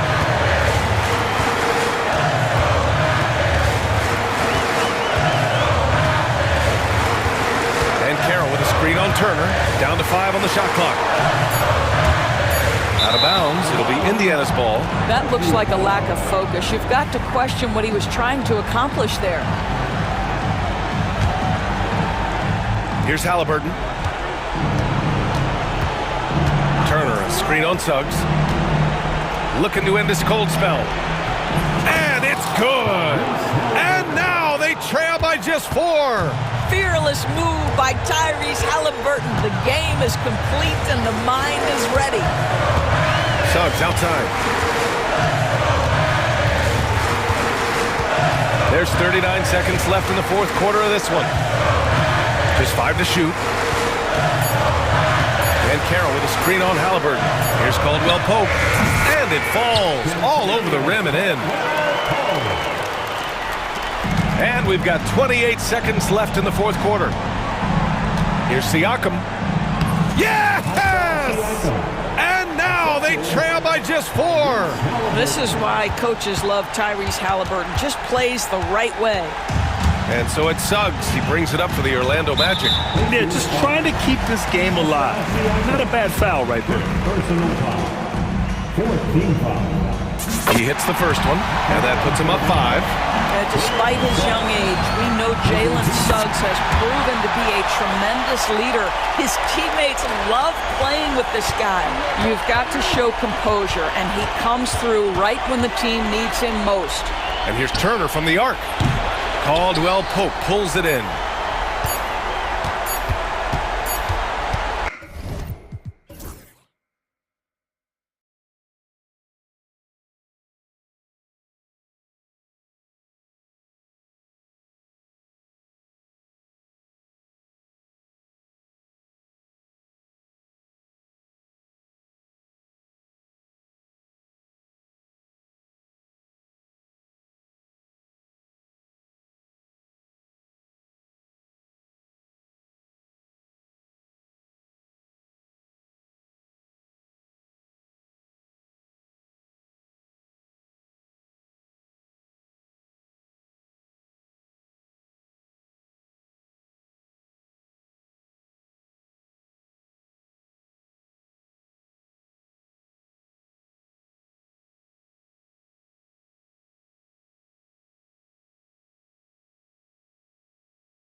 in the front court, Greg. Yeah, each of these teams are anchored by their big men. I think it's going to be physical and highly intensified. Now a look at Philadelphia's starting lineup. We've got Oubre, Tyrese Maxey out there with George. Then it's Martin. And it's Embiid in at the 5, roaming the paint.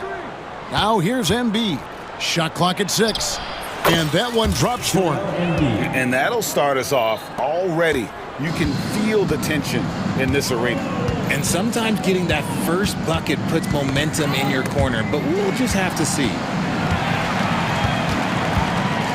And it's Halliburton penetrating. Hits the layup after the sweet pump fake to freeze the D. And when you have Halliburton's size as a guard, you should be comfortable working inside. And now the latest from our reporter, David Aldridge. Well, earlier I spoke with Rick Carlisle, and their biggest concern, of course, it's figuring out a way to guard Joel Embiid. Coach said Embiid presents all types of issues. He can post you up, knock down the 3. We'll have to send multiple bodies at Embiid to keep him in check. We'll see how they try to defend him. It won't be straight up. Guys? Thanks, David. Here's George, following the score by Tyrese Halliburton. There's the triple. That's good for George on the assist by Oubre. George has got 6 points.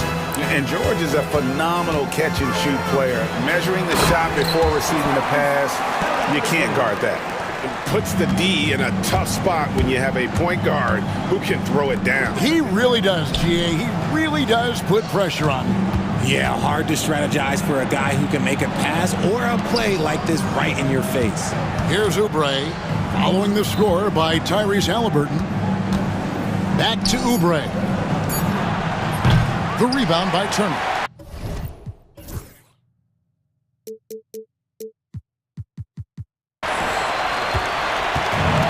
For Indiana, they've gotten their first 3 shots to go in for him to start off this game. Halliburton finds Turner. And foul on the shot. He'll shoot 2 at the free throw line. That one on Embiid. And it's crucial that Turner remains assertive like this because it's how he's going to get these calls. He's perfect from the line this time. Philadelphia's gone 2 or 3 from deep so far in this game. And Nick Nurse, Greg, the 26th head coach in 76ers franchise history. And Kevin, known for his creativity and that outside-the-box thinking, I think it's a good fit with this forward-thinking front office. Now, here is George. He has 6. Puts up a deep 3. Maxey, no good. And that was a little bit of a range check for him. Yeah, he might have been feeling himself a little too much on that one. He can hit it, but not consistently. And once he got to the 10, I think he was surprised to find himself that wide open. Easy possessions like that literally are just a gift. You just dream of them. He'll gladly take those. Well, the defense didn't have any impact on that shot, but somehow he still misses it. Catherine passes to Siakam. Uses the glass to finish the layup. It's important that Siakam plays with confidence from there. I mean, when he does, the results are often like that one. Now, here's George. Pass to Embiid. 1:39 left in the first. Yep, it counts. Well, he is looking confident. Love how they're using him so far. Yeah, when he gets engaged this early in the game, it's bad news for the defense. He can roll this start throughout the rest of the game. Here's Halliburton after the made shot from Joel Embiid. Halliburton with it, and it's Martin picking him up. Siakam for 3. Good on the 3-point shot. Siakam's got 5 points so far. Yeah, you got to get out on that. Siakam demonstrating that ability to hurt you from beyond. Embiid sets the pick for Maxey. Siakam against George.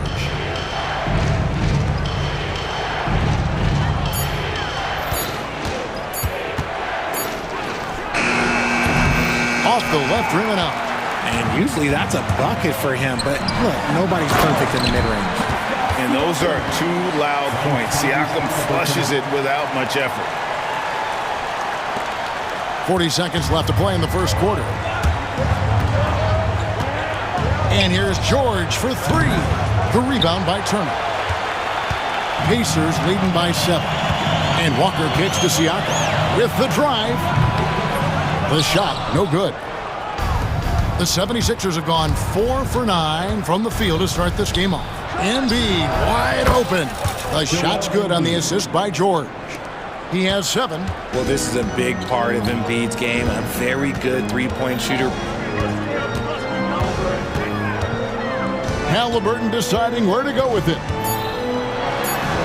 Yep, that one goes in there.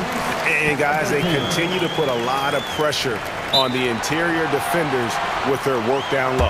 And it's Nick Nurse calling timeout here. He wants to make some adjustments to the game plan, clearly.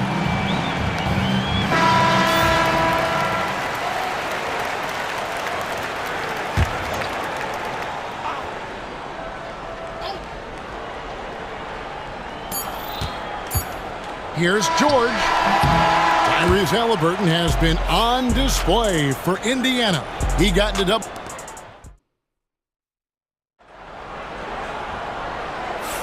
And for those of you just tuning in, the second quarter of action is where we're at right now.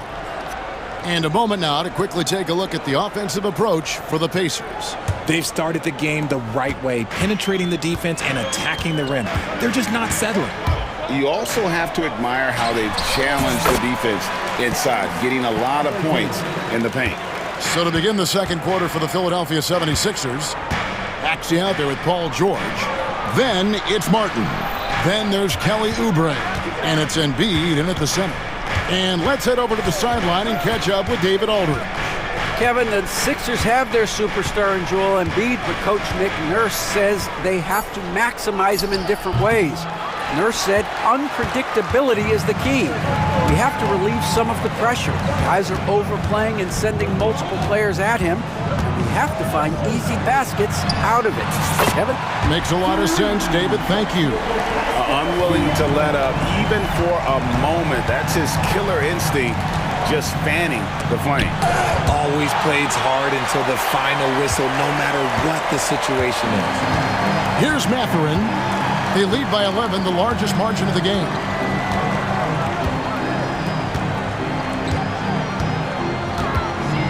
The 3. Misses that one. He's 0 for 1 from the floor. Philadelphia's gone 3 of 6 tonight when they've let it fly from downtown. Martin with it. Now guarded by Siakam. Martin with a screen on Turner. Shot clock at 5. Embiid inside the line. Finds himself wide open and drills it. Embiid's got 9. Nice looking jumper for Embiid. So fluid for a guy his size. Here's Mathurin. Oh, and that one, no question, powered it down. Man, he sure can get off the floor. He one of the best in the business, absolutely. The Pacers have gone 2 for 2 in the game at the line. Free throw good, Mathurin. And Greg, you talk about toughness, the compete factor. How does a team create that culture? Call it critical mass. When you have the entire organization and enough players committed to that kind of effort, everyone has to meet that level. Embiid, no good. Pacers leading by 12. Three-pointer. And it's Mathurin missing. The 76ers have gotten only 1 of their first 4 shots in the second quarter to drop. George, the basket is good. That's his 6th attempt and his 3rd make. And with his strength, George is not your average swing player. He can get his in the paint. Pass to Halliburton. Turner with a screen for Halliburton. And the rejection by Embiid. And it goes out of bounds. Last touch by Embiid. Here in the second quarter, we've played a little over 2.5 minutes now. And so George will bring it up for Philadelphia. A 12-point game. That one is good from Joel Embiid. Well, and it's just clear how comfortable Embiid is shooting the ball, especially from mid-range. And you know, guys, with Embiid on the floor, it's not just about his individual play. He changes everything for everyone. on that team. That's how dominant he is. It's not just statistics. His presence alone propels him. He just makes it look so easy on offense. Like, who takes pleasure in torturing defenses? He does. Now, here is George. He's got 8. The rebound by Turner. Turner's got 5 rebounds tonight. Halliburton outside. Uncovered. Again, Indiana. And once Halliburton hits his stride, there's just very little you can do defensively, proving how dominant he can be. Maxey, no good. Here's Indiana. They're on a 14-6 run. Siakam outside. Turner with a screen on George. Here's Siakam. And the Pacers tack on 2 more. Give them credit. Offensively, they've been the more efficient team. Yeah, coach has to be thrilled. You can draw all the X's and O's you want, but guys have to go out there and execute with enthusiasm. And the defense knows George can score from there, which is what forces them to kind of compromise at times defensively. And that one goes in. 2 from the line that time. Indiana leading by 14. Turner with a screen for Halliburton. And the shot no good, a bit short. You can't look at the result of that shot. They'll take that whenever they get it. Yeah, it's a great look for him. One they'll try and manufacture again. Those are the shots you want him to take. How about the concentration? He gets hit but stays with the play and gets the finish.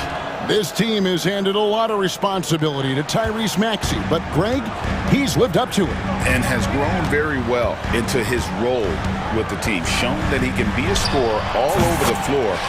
Amazing to think how far he's come in such a short amount of time. The 76ers trail by 13. George looking around.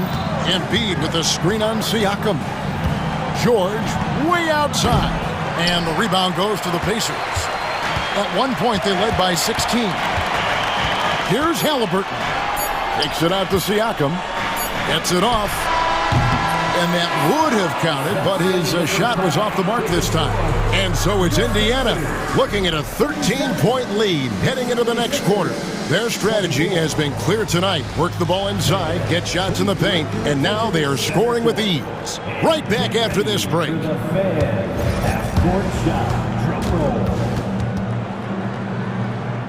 They're thinking about the shot.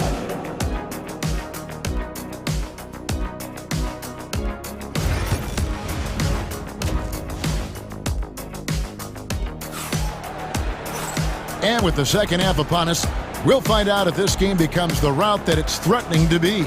Tyrese Halliburton has been sensational.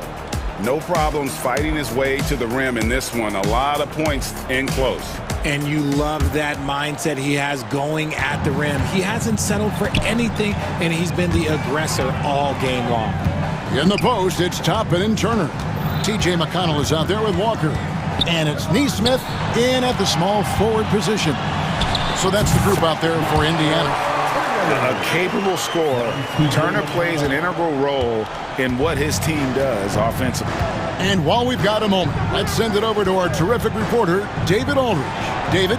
Kevin, thank you. Tyrese Maxey has stepped up into a starring role with the 76ers.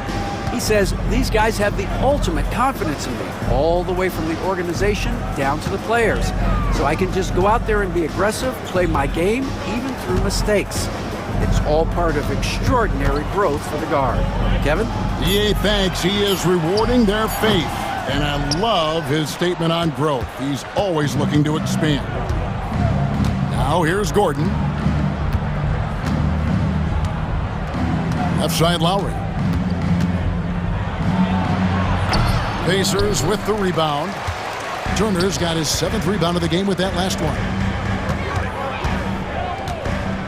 Neesmith, the pass to Turner. Gets it to go from beyond the arc. Turner's got 7 points. Love seeing this. Turner just rising and firing with no hesitation. Have to respect the confidence he's playing with. The offensive rebound.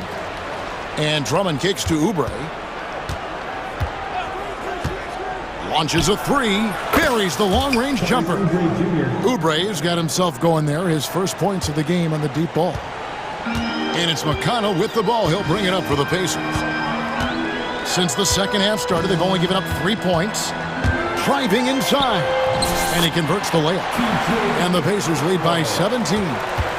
When you allow good scorers to get uncontested shots at the rim, no wonder you're losing. That's a great possession. Put your best players in a position to succeed. Maxey, no good. That's a surprise. I mean, really out of character for him to miss when the defense is not right up on him. McConnell against Lowry. McConnell passes to Turner.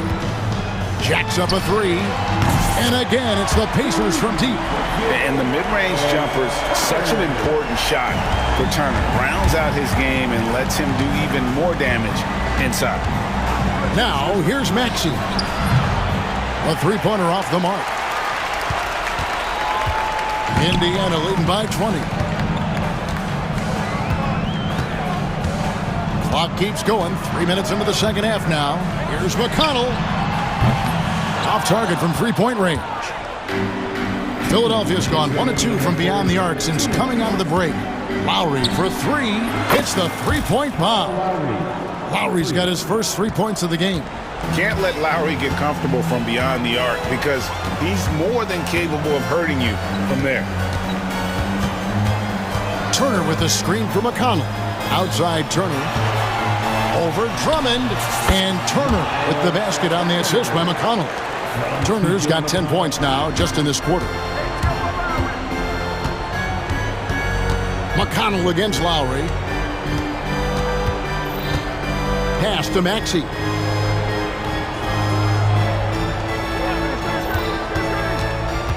To the middle. Here's Drummond. Lead pass was put in just the right spot. Hey, that's Drummond. Throwback center who does almost all of his damage inside. McConnell against Lowry. On the wing, Walker. McConnell sets a screen for Walker. From the top of the key, he buries it. And the Pacers lead by 19. Lowry deciding where to go with it here. Another three for Philadelphia. Smart pass from the quick-thinking Maxey. Outstanding at finding uncovered teammates. Turner with a screen on Lowry. McConnell misses the wing jab.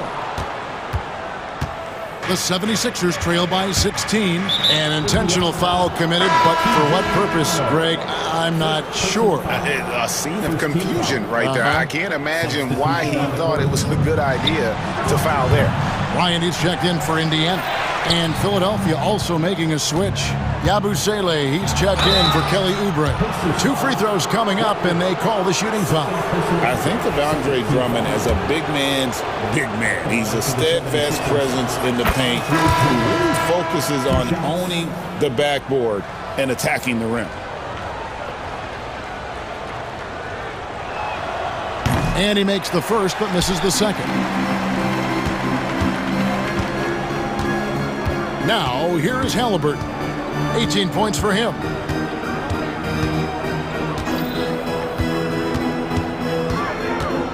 Takes the three. And that one is off. And we will have a timeout called by Nick Nurse.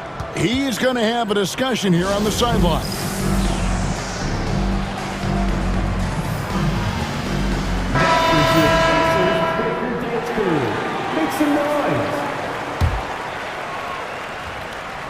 And we will have a timeout called by Nick Nurse. He wants a minute here to get things straightened out with his team.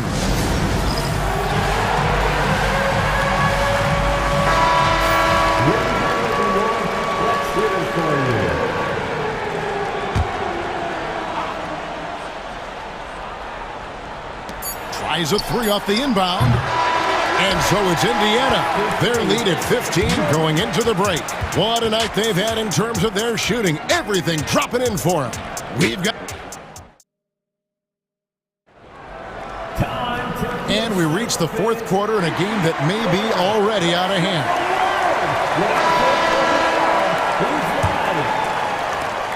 The 76ers trail by 15. On the court for Philadelphia to start the fourth.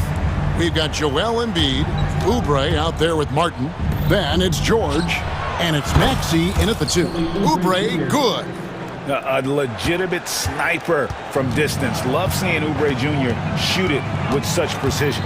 Halliburton kicks to Walker. Bryant with a screen for Matherin. Tried to answer back, but that 3 is off the mark. Philadelphia's gone 7 of 15 from three-point range tonight. They're not afraid of that shot. Bucket is good. And we know George can score from all 3 levels, which is why he's capable of catching fire. Halliburton drives in and finished off by Halliburton.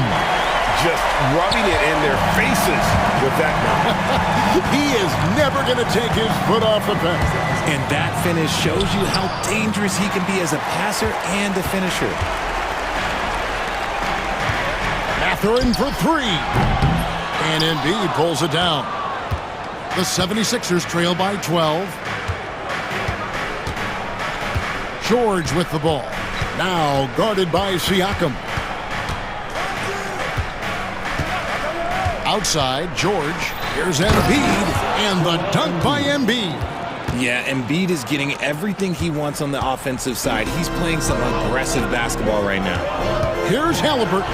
Goes straight through the defender for the dunk. Draws the foul. He'll go to... And here we go. Coach's challenge happening right now. This one in regards to the personal foul. Seeing if that was the right call. And this is the time now where the officials can review in closer detail what constituted the original. The play will be reviewed under NBA rules. A lot easier to determine. Indeed, and the one thing with replay review is that when you see the... After review, the ruling on the floor is overturned. Players are moving at, and how fast the action really is, and how hard it can be sometimes, you know, Greg, to make the right call. And the announcement on the review is that the foul was called in error. So they have determined to overrule the original call. And guys, this is what it's all about, getting the call right. And I think in this case, the video review showed that while it was a tough call to make on the floor, they got it right with the review. Down to 5 on the shot clock. Here's Embiid, and Embiid throws it down. Defense looks helpless against Embiid on that slam. He's just too physical. Halliburton against George. Turner with a screen on George. Here's Halliburton, and Halliburton slams it in. The finish was nice, but the setup was better. Yeah, G8, the pick working to full effect before the stuff. Yeah, you like the pick to set up the open shot, but when it leads to a dunk, okay, even better, you'll take it. Walker with the rebound. Pacers leading by 12. Here's Siakam. Here's Halliburton. And the layup's good off the glass. And it's now 26 points for Tyrese Halliburton. These are exactly the kind of shots they want to generate each and every time down the floor. Embiid sets the pick for Maxey. To the inside. With force. Embiid takes it to him. It's near impossible trying to guard Embiid in the pick and roll. He's just so clever. Walker finds Halliburton. Here he goes. That falls. Nice feed that time from Walker. Halliburton's got 10 points in just the second half. Outside, Martin. Here's Embiid. Robust move inside by Joel Embiid. Hammering the offensive glass. Embiid putting that big size to use. Pass to Walker. And Siakam has it in the corner. The 3. And Philadelphia grabs the miss. Here's George.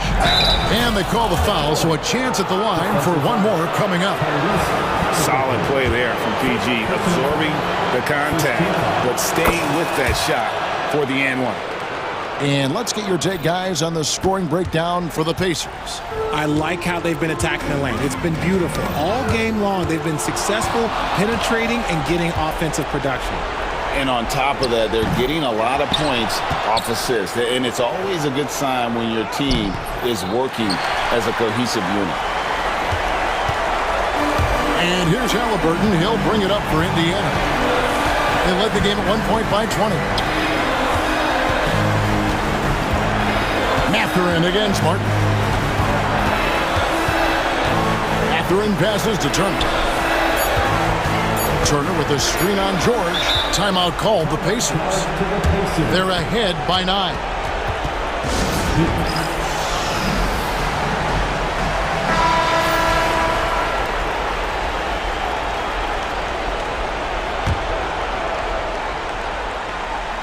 Here's Halliburton. Excellent D there from George.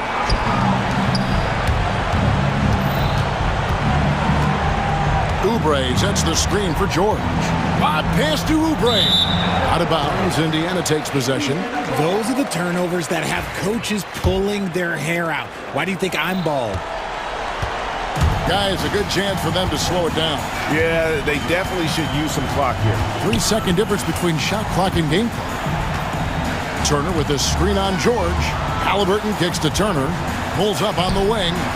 And he gets it to go. Hitting off the back of the rim. And the Pacers lead by 11. A bona fide playmaker. Halliburton makes his teammates better.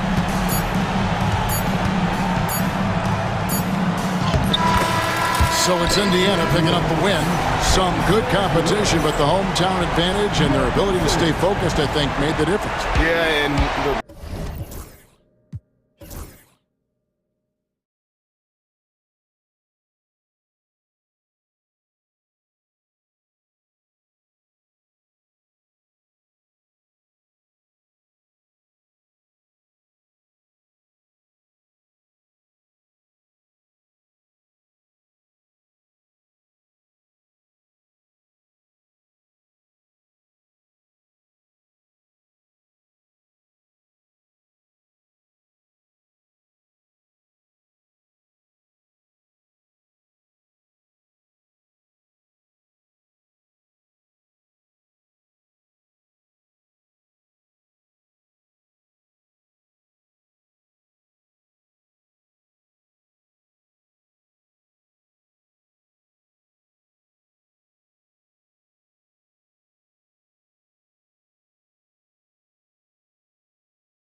in this one, Stan. Cream of the crop. Well, a lot of people would say that this is a guard-oriented league. I think it's a league of all the positions, but tonight, certainly, whoever can win that guard battle will probably go home with the W. Certainly the headliner tonight. Let's check out Minnesota's starting lineup. Nickeil Alexander-Walker out there with Anthony Edwards. Then there's Rudy Gobert. Then it's Julius Randle. And it's McDaniels in at the small forward position. Oh, stolen by Embiid. It's a 3-on-3 fast break. It's George on the wing, covered by Alexander Walker. And he was fouled in the act of shooting. Opportunity for a three-point play here. That'll send Paul George to the free throw line. Nickeil Alexander-Walker picks one up. Well, Grant, you often hear about how smooth Paul George's game is. Yeah, I'll tell you this. Young players can learn a lot by watching his footwork. His timing, his ability to find the space he needs, it's just tremendous. Here's Randle. Philadelphia getting their last shot to go. Well, credit the defense there. Bothered him enough that he couldn't get it to go down. Gives us a chance to catch up with Allie LaForce. Well, I had a chance to talk with head coach Nick Nurse. I asked him directly about facing Anthony Edwards, and coach said, he's just so dynamic, right? Our hope is that we can control the pace, make this our kind of game, and he'll be a little less explosive. So the plan is to stifle Edwards by not letting him play at his tempo. Back to you. Good job there, Allie. Thanks. Well, you have to be careful with Edwards on the arc because he is completely fearless. Maxey against Edwards. Here's Maxey. Oh, he packs it down! That is incredible. Maxey is such a crafty finisher. Let him get to the rim, and he'll make the most of it. Edwards a screen on Oubre. And a foul called on the way up. So he'll take two from the free throw line. These are his first free throws of the game. The free throw drops for Randle. Shooting for Minnesota, Julius Randle at the line for two. And Randle drops them both. Despite Joel Embiid missing more than half of their games, Grant, the Sixers still won 47 games last season. Yeah, B.A., and lots of credit goes to Tyrese Maxey, averaging over 26 points a game. Philadelphia also had some good depth, and that really helped. And after putting it down, he dangles from the rim a little. Man, that's borderline taunting right there, Grant. They're playing with a certain swagger right now. And out of bounds, the 76ers will take it. And the misconnection there. Fans guarding their beverages. That's a pass he'd like back for sure. Left side, Oubre. George feels it out a bit. Oubre, a screen on McDaniels. McDaniels against George. And George with the jam. They're simply not missing. Unreal. Well, as a coach, this is when you enjoy what you're watching. Your team playing well and everything just flowing. Yeah, a shot that Randle has added to his repertoire. Shooting the three with confidence now. It's George on the drive. And the jam by George. A monster finish with authority. And he hangs on the rim for a little extra spice. Here's Randle. From down in the low post, it goes. Randle's got 7 points. Yeah, and anytime there's contact in there with Randle, he usually gets the best of it. Pass to Martin. For three, Maxey. And that one makes him 2 for 2. He's in his rhythm. And that's what they want to do. Get him open looks early. And it's Randle that time on the assist from Edwards. 9 points in the game. Letting Randle get inside with the ball was a bad mistake. His finishing ability got him to the bucket. And the jam by George. Can you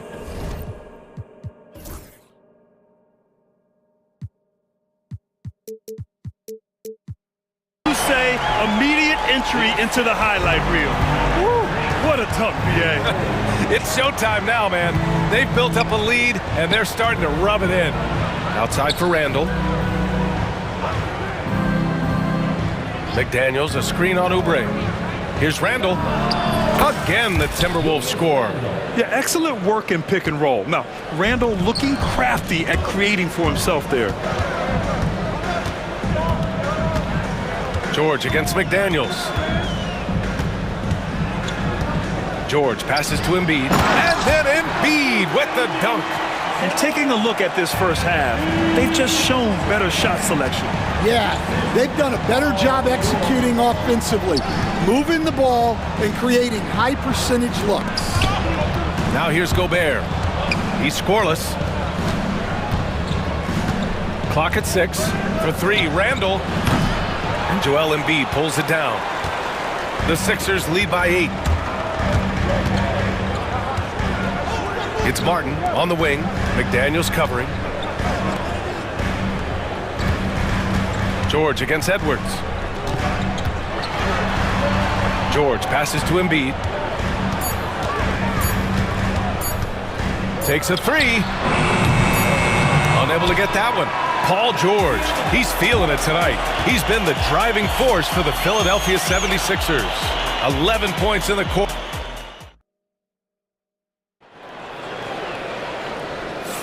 Hope you've enjoyed the broadcast so far. Halfway through the first half in this one. All right, well, a look at how the points have been generated so far. A scoring breakdown for the 76ers. Well, I like how they're going right at the defense, creating high-quality looks with that penetration. And another thing they've done is look to shoot from the mid-range often. So far, it's really paying off for them. They've got Tyrese Maxey. Joel Embiid is out there with Kelly Oubre. Then there's George, and it's Martin in at the 3. That's the group for Philadelphia to kick off the second quarter. Randall, good. Randall's got 13 now. Well, the defense can't lose track of him. He's just too talented offensively. Pass to Embiid. George outside. And so the ball out of bounds. Embiid touched it last.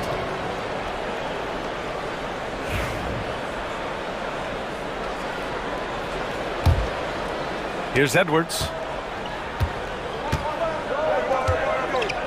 Starting the second quarter, about a minute gone. Edwards rises up and powers it down. Well, once Edwards saw his opening, it was game over. He delights in sticking it to you like this. And Jaden McDaniels picks up the foul. That's his first foul of the game. Personal foul. First team foul. George passes to Embiid. Knocked away. Edwards with it. Guarded now by Maxey. Fast break. Here we go. Here's McDaniels. And again, it's Minnesota converting. Well, excellent read there by Edwards. He saw someone had a better shot, and he got them the ball. Let's go now to the sideline and catch up with Allie LaForce. When you have an MVP talent in his prime, the focus has to be on winning the title. The Sixers' Joel Embiid said, quote, "The only thing I care about is winning." That takes a lot, and everybody has to contribute. I'm always going to believe in myself. I love the guys that we have. We are going to go and fight every single night. Great perspective there. Thanks, Allie. Here's Edwards. Oh, Edwards plows through the contact. And there's a bevy of young talent in the NBA right now. Who are you most excited to see grow into a star, Stan? Well, what I'm really excited about, Brian, is to see which of these young talents becomes true stars, transformative guys. Certainly Chet Holmgren and Wembanyama have already had this great rivalry. Scotty Barnes has become the next big point guard. We see Anthony Edwards, Paolo Banchero. There's a lot of guys that could be the guy, and it'll be fun to find out who actually develops into that play. As the torch is passed, who's going to take the mantle? From outside the arc. That shot off the mark.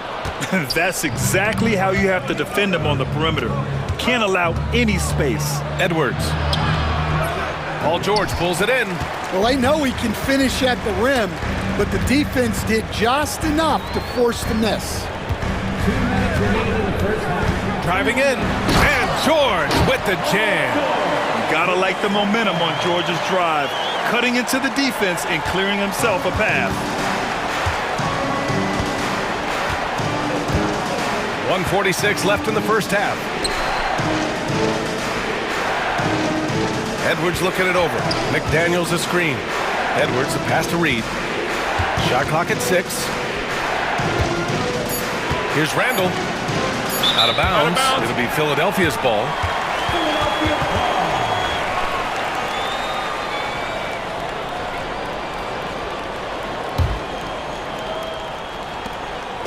And so it's Maxey with it. He brings it up for the 76ers.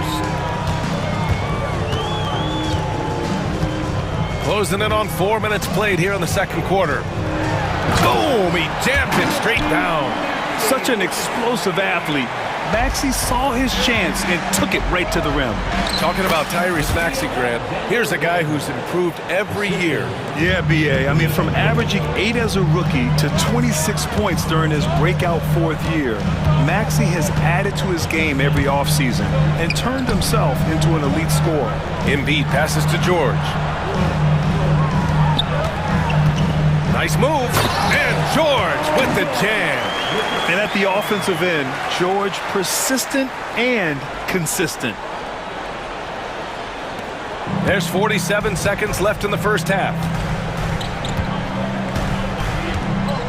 Edwards with it. 7 points in the game. Randall a screen on George. Here's Edwards. Edwards so good inside. Edwards plays with such ferocity. The Sixers lead by 8. And here's George. 21 points in the game. We've got 22 seconds left to play in the half. Off target from outside. The Timberwolves have gotten an impressive 6 of 8 shots to fall in the second. George against Edwards. Pulls it. And yep, a couple of bounces and it falls. Edwards got 8 points here in the quarter. Easy look when the defender isn't fighting over the screen. Yeah, it's certainly worth it to disrupt the offense. Coaches notice that extra effort. And Chris Finch calls timeout here. He'll take the opportunity to regroup.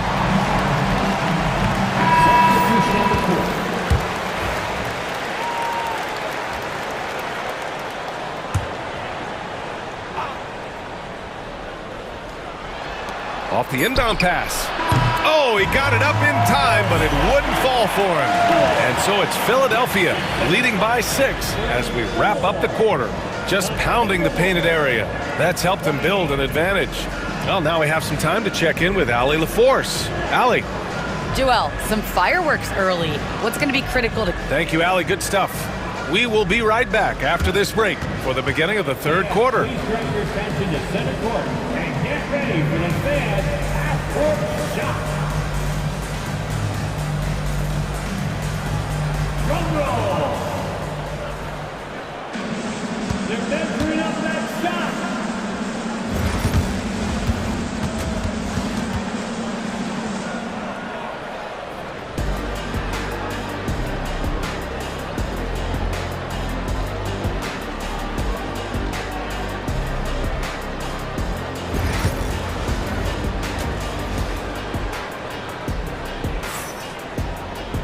And if you're just joining us, we've played through the first half in a game that's been fairly even so far. Paul George has been sensational. Can they come up with an answer for him coming out of the half? They have to change something defensively. Yeah, I'd love to see what they drew up in the locker room because you're right. He's the problem right now. On the court for Minnesota, we've got Jaden McDaniels. Edwards out there with Nickeil Alexander. And coach doesn't like the call at all. He's opting to use his challenge. He wants the officials to look at the replay. And even with the coach's challenge in place, Previous play is taking 2 shots. disputed even after the video. Under NBA rule is overturned. The officials will have 2 minutes to The option to take a second look, so the officials can be sure they get it right. So they see clear evidence of a bad call, and they're going to overturn it. Probably the right decision. And give credit to the officials for recognizing the mistake and correcting it. Nobody likes to say they got it wrong, but they fixed it in a hurry. Gets the 3 ball to go. Ooh, the range of Maxey is pretty impressive. He is consistent from beyond the arc. And Kyle Lowry is going to pick up the foul. That's his first foul. personal foul. First team foul. Outside, Alexander Walker.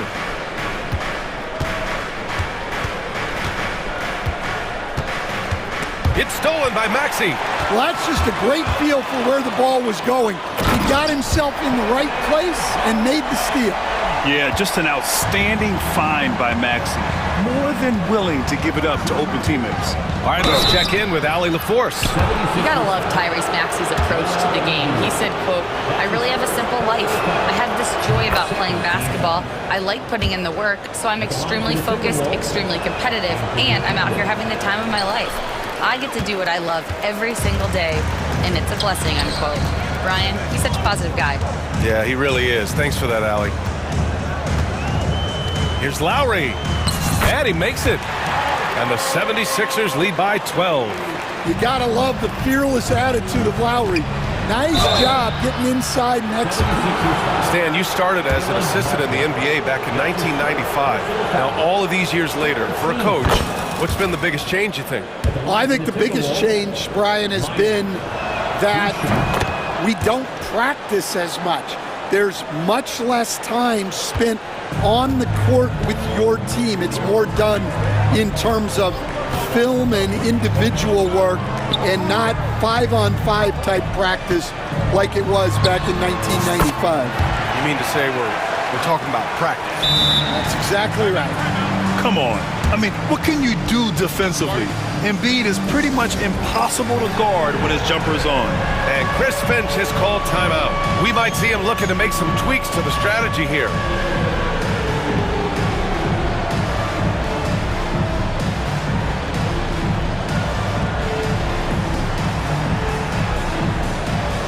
Andre Drummond is checked in for the Sixers. Martin comes in for Gordon. The Timberwolves also with a sub. Reed's checked in for Rudy Gobert. And Chris Finch calls timeout here. He's going to gather the troops and talk it over.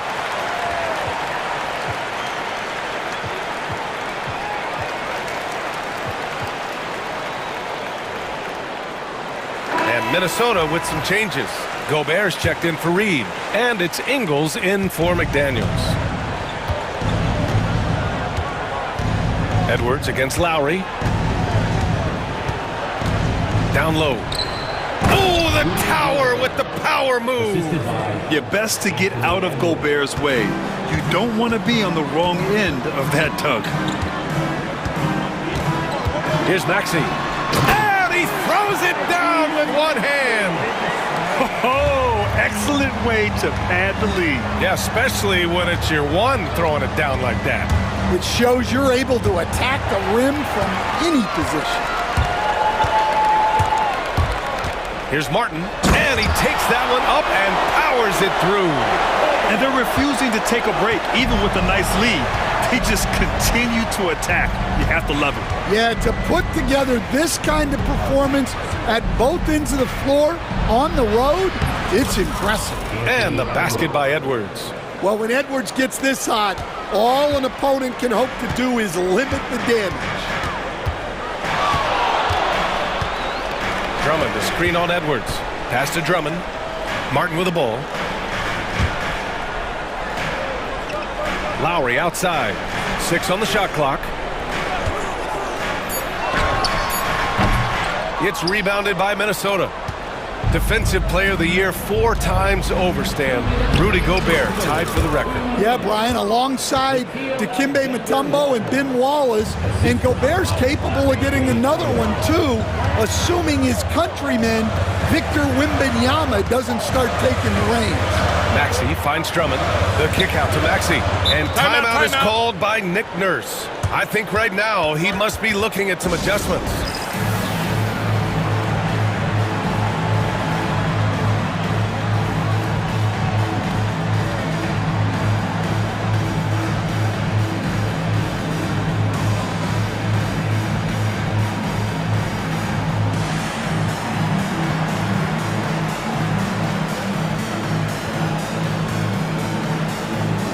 And the 76ers with some changes. Joel Embiid, he's checked in for Drummond. Oubre comes in for Martin. And it's George in for Maxey. And Minnesota will go for a different look here. Reed's checked in for Gobert. Julius Randle comes in for Minot. McDaniels is checked in for Ingles. And Dillingham subbed in for Edwards. Timberwolves trail by 10.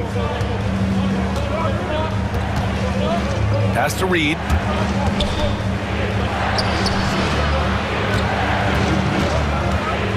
Randall outside. McDaniels, a screen on Oubre. Randall, pass to McDaniels. Had a chance there to cut it to single digits, but it's off target. The Sixers lead by 10.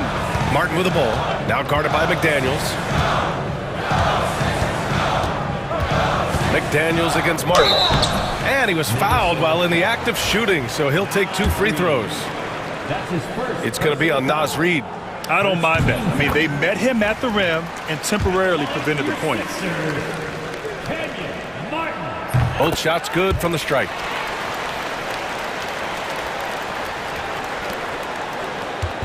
And so Randall will bring it up for the Minnesota Timberwolves.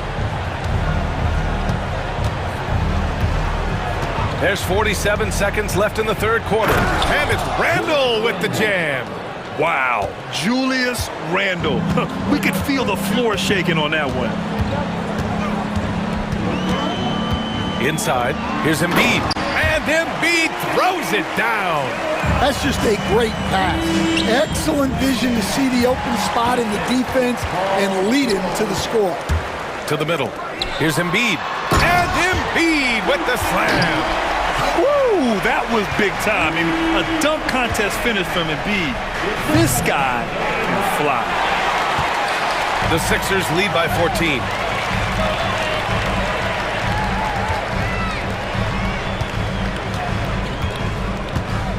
George outside.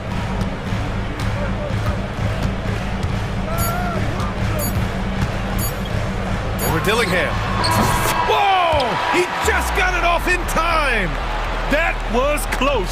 Now he does. And so it's Philadelphia with an impressive 16-point lead heading into the break. They put in work down low, getting in close and scoring in bunches. We'll be right back with you shortly. And there have been 2 very different performances from these teams today as we get going in quarter number 4. Kenyon Martin is out there with Kelly Oubre. Then there's Paul George. Then it's Maxey, and it's Embiid in at the center position. That's the group on the floor for Philadelphia. And now we have an intentional foul. I'm not sure why. Yeah, bizarre play, B.A. Not sure what got into him. Anthony Edwards is checked in for the Timberwolves.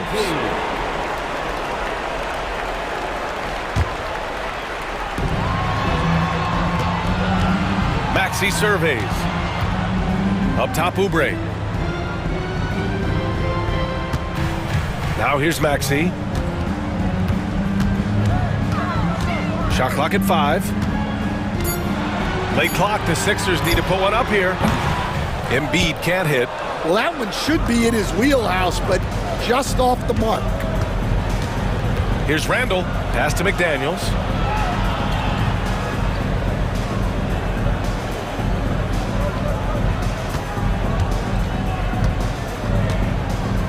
Outside, Alexander Walker. The Timberwolves need to get off a shot here. And here's Edwards outside, and they'll turn it over. Couldn't get the shot off. A shot clock violation. Philadelphia ball. The Sixers lead by 16. George outside. Just over a minute played here in the fourth. To the paint. And there's Embiid. That one's good. And the assist by George. George has got 3 assists in the game. And Edwards puts up a deep 3. Edwards from way deep. And growing up in California, Stan, when did you first fall in love with the game of basketball?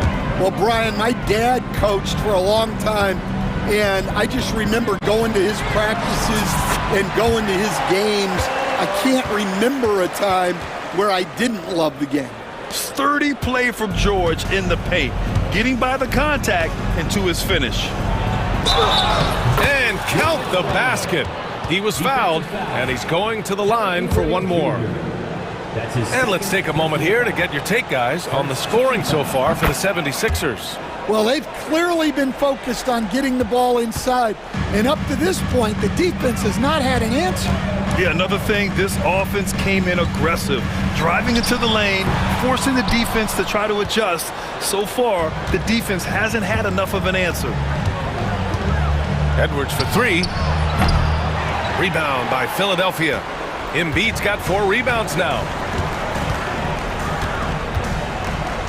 Pass to George. Out to Oubre. Fires for 3. Reed with the rebound. Timberwolves trail by 14. Here's Edwards. Rebound by the 76ers. They led by as many as 18. Here's Martin, and the foul is called. He missed it, and they've stopped the action here. They're using their coach's challenge to see if they can get this foul overturned. People were worried that this would slow the action down.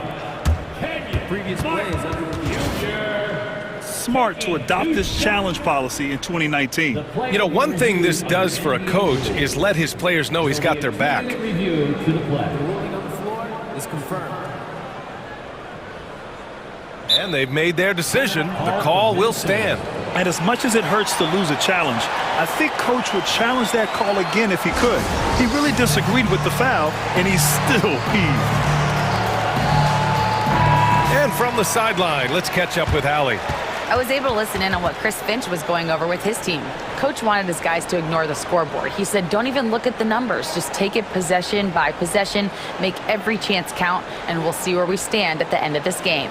Back to you guys. And Allie, thanks. The first free throw is good. And good on the second, so he makes them both. And so it's Edwards who brings up the ball for the Minnesota Timberwolves. They trail by 16. Around 3 minutes gone here in the fourth. From about 16, and he hits the jumper. Randall's got 5 points in the quarter. And yeah, Randall is absolutely a threat from in between. Something the D has to recognize and adjust accordingly. Embiid passes to George. Oh, and Reed with a block. They recover it. Here's Embiid. Laid it in with a nice touch off the window. Embiid's got 10 points here in the second half. And that's the hunger that Embiid plays with. He just gobbles up the miss and goes back up for the score. Edwards against George. It's good! Edwards, what strength! Strong performance from him, but he may need to do even more if they're going to win this game. The Sixers lead by 14. We played just over 3.5 minutes now in the fourth quarter. Puts it up from 12. George's shot is good. George has got 27. And the distance between the point totals for these teams tells the whole story. Just a fantastic effort, and you have to give it up for the 76ers. I was really impressed with their attitude today, Grant. Competitive game, they battled through every step of the way. And BA, can you say big-time effort and energy? I mean, just a tremendous performance. They were well deserving of this win. And one player just stole the show tonight, doing everything for his team. A monster night for Paul George. A quality offensive outing. When you get it going like he did, I'll tell you, it's one of the best feelings in basketball. Edwards gets the bucket. And a chance to add to the lead here. Yeah, BA, they should really stick with what they've been doing. It's George with the drive. Here's Embiid. And Embiid throws it down. That's an inspired ball club. They fought hard, and during the most important moments, they made big plays. Yeah, they saved their best basketball for this home stretch, and they certainly earned this win. Edwards, that's good.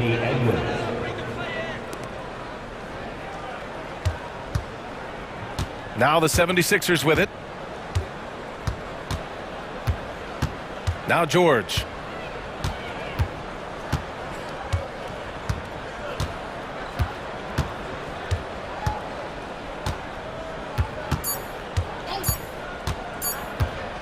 Here's the three. Off target.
matchup, what stands out the most to you?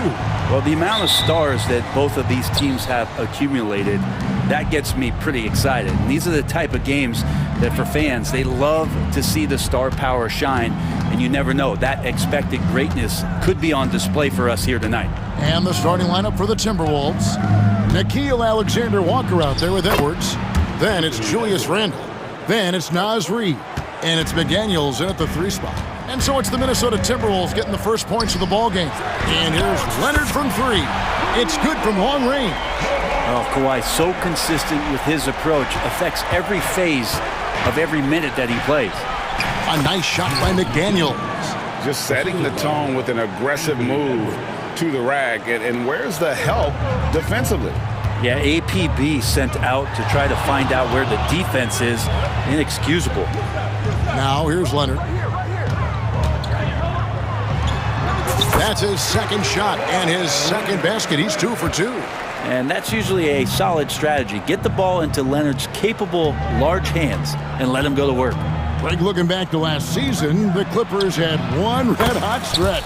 That's right. They went on a 26-5 run between December and February. It finally showed how dangerous that team could be when healthy. Leonard kicks to Harden. Pass to Dunn. Leonard with the ball. Just 5 on the clock. Los Angeles needs to get off a shot here. Harden can't hit. Oh, can't punish the defense for leaving him open that time. That's a frustrating miss for a really steady jump shooter. Good. Yeah, Randall's not passing that one up. Fantastic job at converting when he's got the kind of position like that. The Clippers have gone 2 of 3 here to start out the game. Harden against Edwards. Lets it go from the wing. The Clippers get another chance here. Stolen by McDaniels. Edwards, good. Edwards got 7 points in the game. And he's a true inside-out threat. Edwards wants to score from everywhere on the floor. Harden against Edwards. Harden the pass to Jones. And he knocks down the jumper. You can't just stop when there's a pick set up. Gotta fight over it as a defender. That's one that the coaches will watch tomorrow with that player. You hate to see him give up in that situation. Yeah, can't see why he missed that one there. The D's close, but like plenty of room. And the jam by Harden. Oh, get up, James. Talk about a guy who scores from all 3 levels. And there's a whistle. That'll go on Derek Jones. That's his first foul. First personal foul. First team foul. Edwards against Leonard. Now here's Edwards. Guarded closely. 6 on the shot clock. McDaniels kicks to Reid. Down low. Leonard with the steal. You could stay active on defense. Good things usually happen. Right there, quick hands helped alter what would have been a sure 2 there. All sorts of time. And good. As it just snugs right down through the net. Great shooter off that quick release. Kawhi expecting the pass and did the rest. When you think about James Harden. Oh! Yeah. Man, what a creative finisher. Edwards is so fast in how he gets up to throw it down. Harden the pass to Bamba. It's deflected.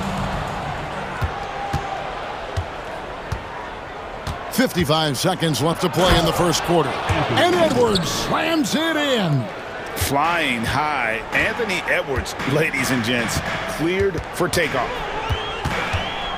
Here's Harden. Julius Randle with the rebound. They play the clock right, then go 2 for 1. Just got to time it up right. Here's Edwards. And finished off by Edwards. It's simple, guys. Keep getting Edwards the ball and just let Ant cook. Now 8 seconds separating the 2 clocks. Harden dishes to Leonard. 19 seconds left in the first quarter of the game. Kicks it out to Harden. 5 on the clock. Played in with a nice touch off the glass. Even if he's not a big man, Harden can score inside with the best of them. Up top, Edwards. Pass to Alexander Walker. Overdone. And it is good at the buzzer. Wow. Resourceful move there, ending the period. Anthony Edwards has been leading the charge for the Timberwolves. He put together quite a quarter, 13 points in all. And he looks to be planning for more. Back to the action in just a minute. And hope you've enjoyed the broadcast so far, halfway through the first half in this one. And guys, what do you think about the offensive approach we've seen so far for the Timberwolves? A huge part of their offense, pushing the ball, looking for fast break opportunities, always a good idea. And they've sort of assumed control of this game with their pressure defensively. They've been into the ball handler. They've done a great job of swarming, so they're creating some turnovers that they're capitalizing on. On the court for Minnesota. Randall out there with McDaniels. Then there's Edwards. Then it's Nickeil Alexander-Walker. And it's Reed in at the center position. Such a strong wing. Kawhi can more than handle his own down low. Randall, a screen on Leonard. Edwards kicks to Randall. Off the mark there with the three-point shot. And close to making the defense pay for the lax coverage that time. Jones, the pass to Leonard. Back to Jones. That falls. Nice feed that time from Leonard. Jones has got his second bucket. And we continue to see Leonard and his patience being able to deliver the ball like that. And Randall throws it down. And some hang time on the rim. Puts a little cherry on the top of that slam. Well, those kind of displays of strength can get one team rolling. Harden with it. Picked up by Edwards. Harden kicks to Leonard. Jones sets the pick for Leonard.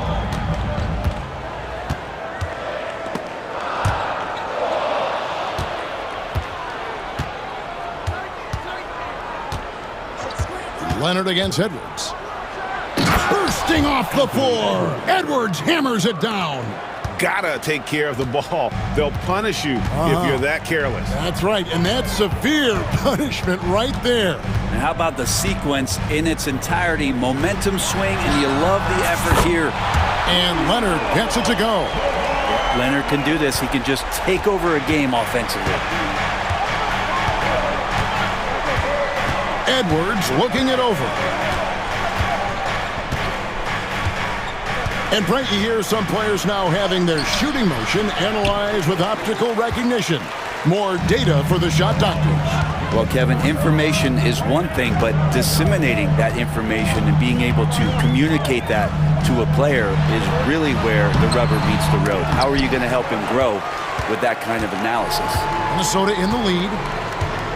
And there's the whistle. That goes on Chris Dunn. That is his first. And yep, we thought we might see it. And the coach's challenge has been triggered on the personal foul call.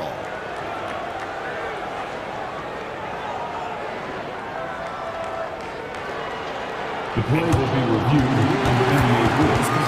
2 minutes are allowed to review the last play. The original personal foul. Getting a different angle can sometimes make it a lot easier to determine. Indeed, and the one thing with replay review is that when you see the slow motion replays, you really get a new appreciation for just the immense speed at which these players are moving and how fast the action really is and how hard it can be sometimes, you know, Greg, to make the right call. And so the word is in. They've decided that the call stands as it was made on the floor. And, you know, even if a coach still feels this wasn't the right call, you got to acknowledge the effort being put in to reviewing it. The double checking, and the game continues on. And Tyronn Lue calls timeout. He wants to regroup and go over the strategy.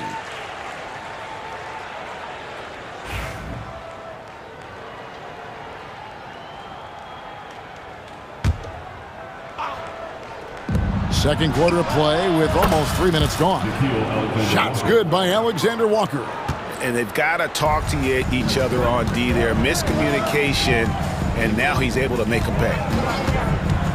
Kicks it out to Leonard. Fires for three. Leonard, so dangerous from deep. You see the competitor in Leonard matching the three from the other end. Brent, Kawhi Leonard seems to be at his best. He is his most incredible when it matters the most. Yeah, I think we sometimes tend to forget about how dominant Kawhi was in the performances at the biggest moments during the NBA Finals with his MVP awards, and it's mostly due to the fact that injuries have taken him away from those moments. But it's all in there. He is capable of dominating a game on both sides of the floor, Kevin, and I hope that there's another opportunity for us as fans to see him have one more crack at that, if not a couple more, before his career is over. And there's the whistle. That goes on Chris Dunn. That's foul number 2 for him.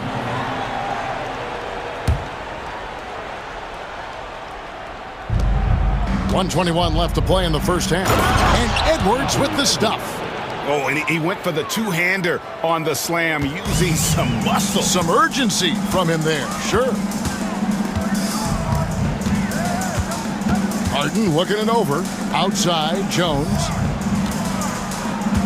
Back to Harden. Kicks it out to Jones. 6 to shoot.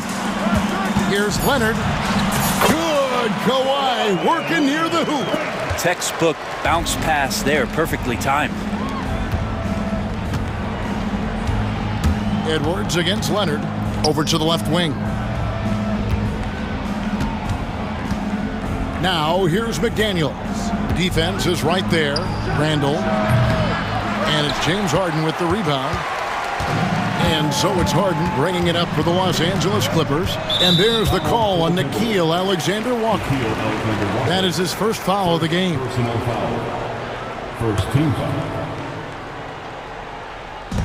Minnesota on D. Outside Leonard. Now, here's Bamba. Scoreless thus far. 4 on the clock. And the dunk by Bamba.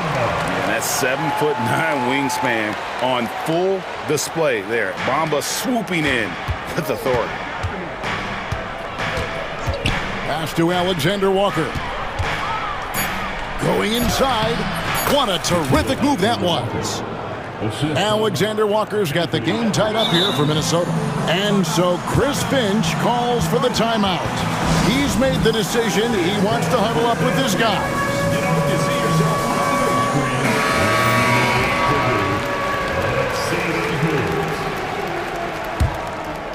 Let's hear it for all the dancers. For 3, Edwards. No good on the last second attempt there. Kawhi Leonard has been on display for LA. He witnessed him delivering a series of three-pointers as he notched 3 total in the quarter. It's time now to go courtside as we send you over to David Aldridge from the sideline. David, take it away. Thanks, Kevin. Thank you, David, for that interview, and we'll see you back here after the break for third quarter basketball.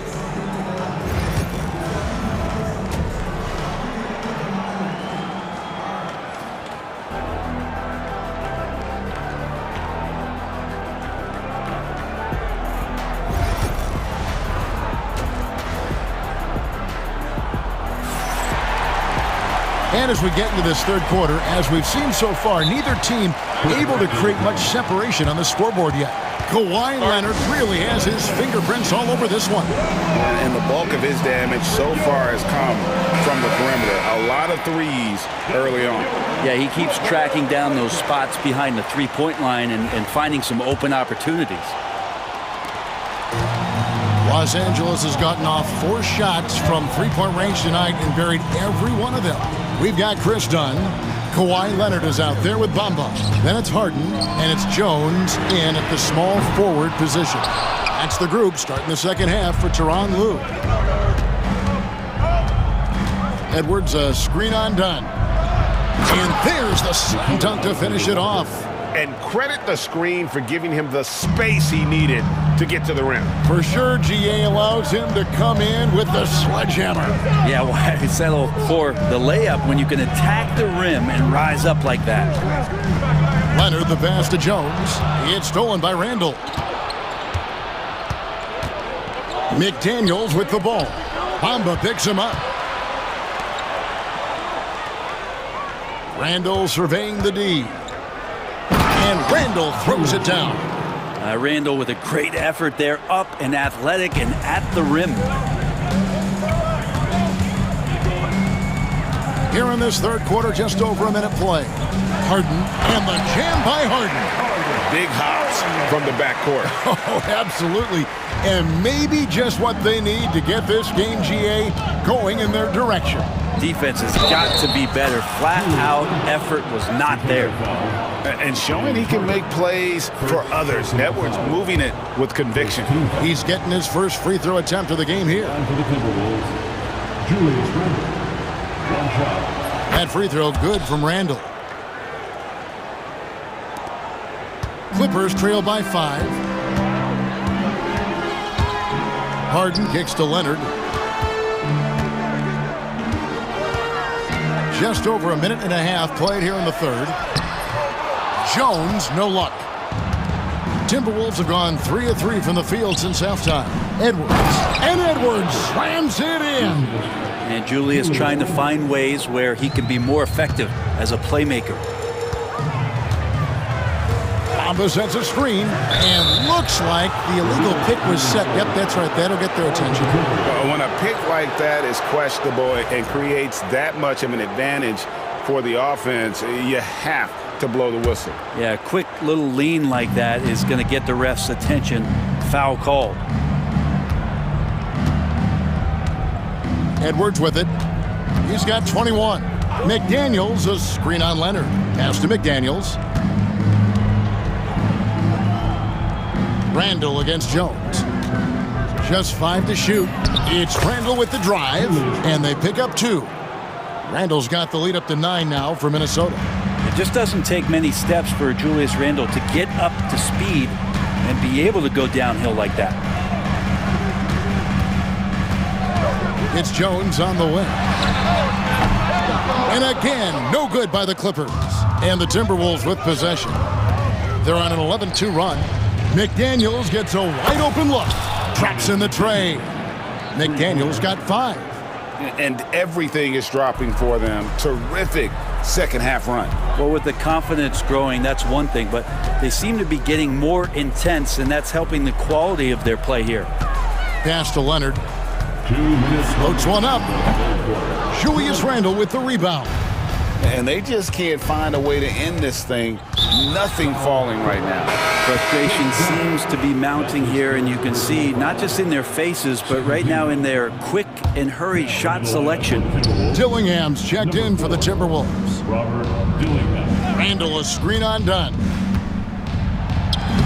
Randle with the bucket. And that's 13 points for Julius Randle. Randle, without the ball, seeing some room where he can make an impact, rolls there, and does a nice job on the finish. Here's Harden. Kicks it out to Leonard. Stolen by McDaniels.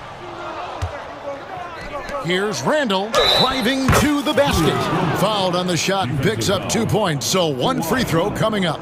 And how about Randle just collecting and absorbing that hit and still fights to get his shot up. Clippers trail by 17.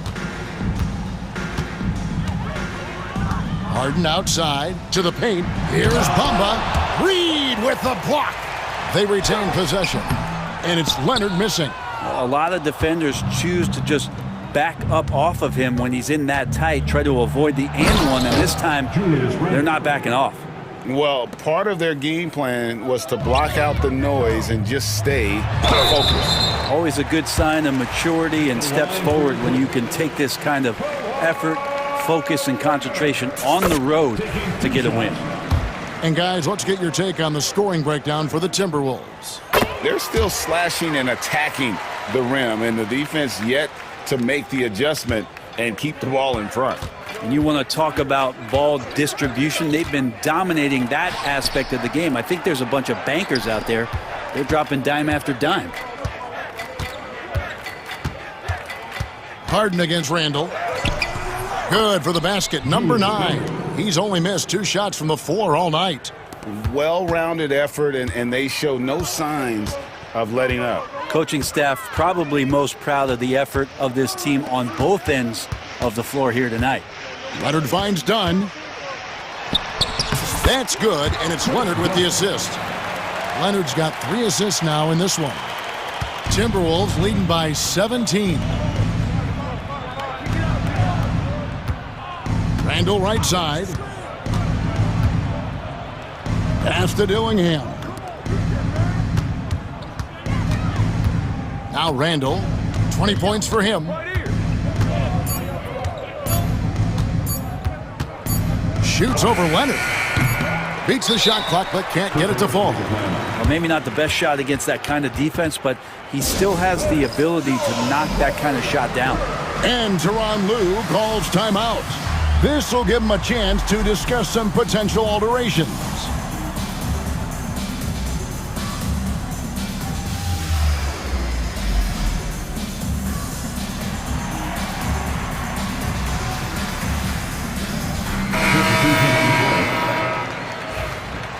And we've got a timeout called from Chris Finch. Wants to talk some things over, might be seeing some things to adjust. And so Chris Finch calls for the timeout. And coach has decided they need a moment to talk things over. Way to go, everyone. Let's hear it for you. Goes up off the inbound. Oh my, what a slam right at the buzzer. Well, here's the problem. He's shooting the lights out, but they're still behind. They need another guy to step up. And so it's Minnesota. Their lead at 15 going into the break. And their ability to get... While we have the chance now, folks, let's go to our State Farm assist of the game. Yeah, a terrific, unselfish play right here. Set up his teammate, and how about the setup this was? What an advantage if your off guard can make plays so valuable. And with the fourth quarter upon us, time is running out for this game to become competitive. And a look at the 5 for the Timberwolves to start the fourth. They've got Miller, Nickeil Alexander-Walker out there with Dillingham. And it's Rudy Gobert, and it's Minot in at the 4. Harden dishes to Powell. Outside Leonard. Goes up and lays it nice and easy. Leonard's got 26. That's a smart read from Powell. He analyzed the play there and made the right pass. And we've got a timeout called from Chris Finch. Wants to make sure everybody's coordinated and intent.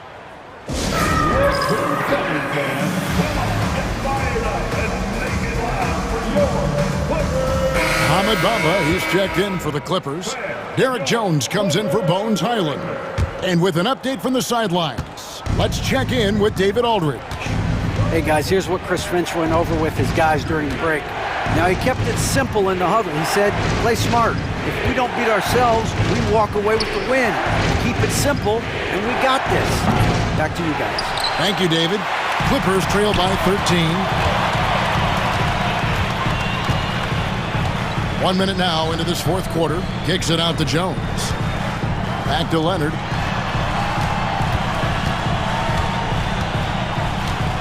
Over Edwards. And good, and it takes a nice bounce off the right iron and down. 28 points for him. And herein lies the problem with trying to defend Leonard, his versatility. You take one thing away, he hurts you with another. There's Anthony Edwards. Outside for Randall.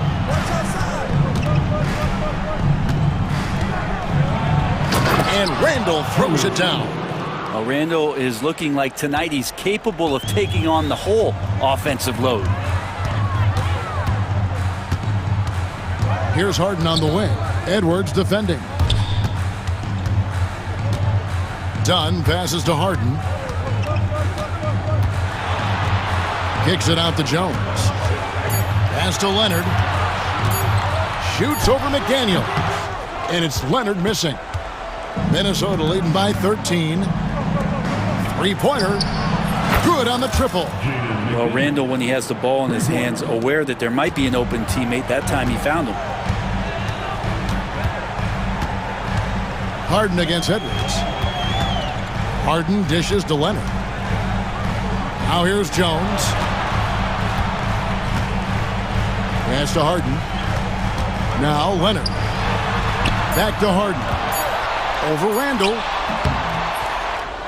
Rebound by Alexander Walker. The Timberwolves have gone 2 of 4 from the field since we started the final quarter of play.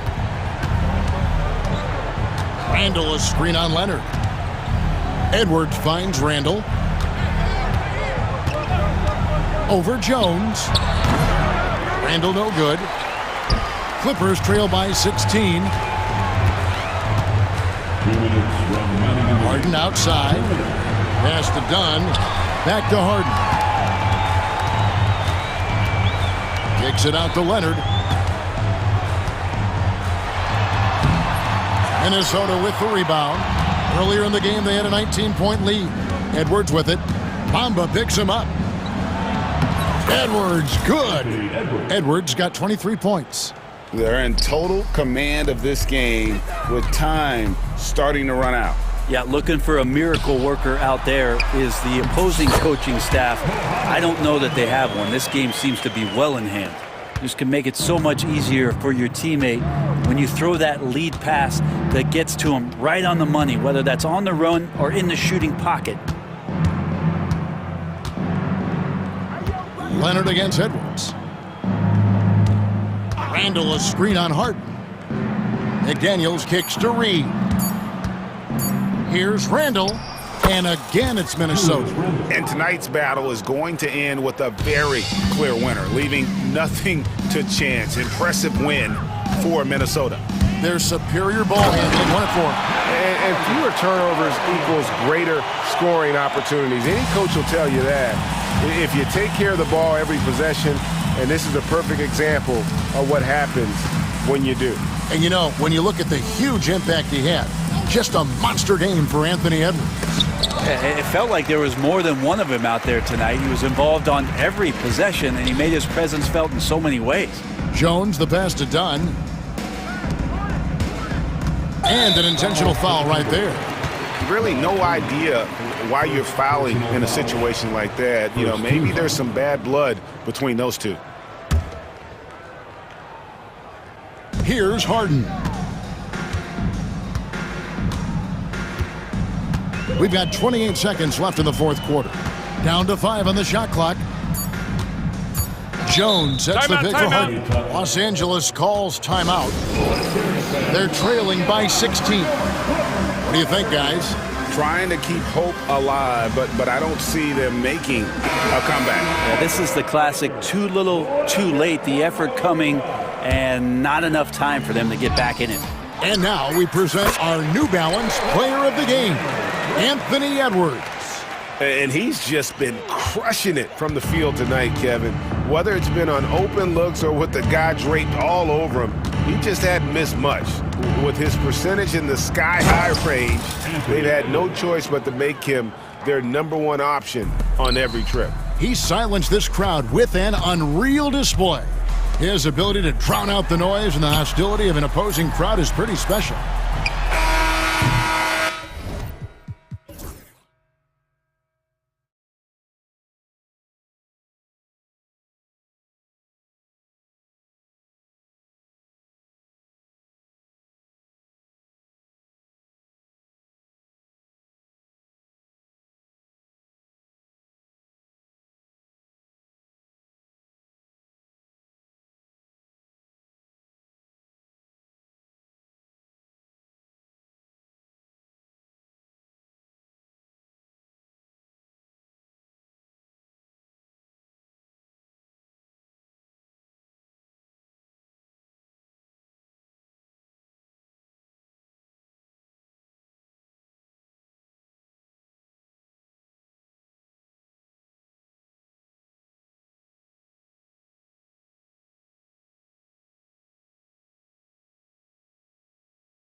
And it's going to be the Clippers off the tip.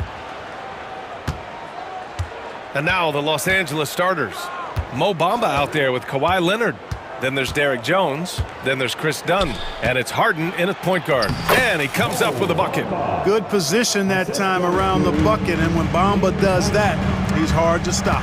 And the Magic surprising many league-wide, Clark, with how they've broken through. And the way they're winning, I might add. I mean, rugged, physical defense is their identity and calling card.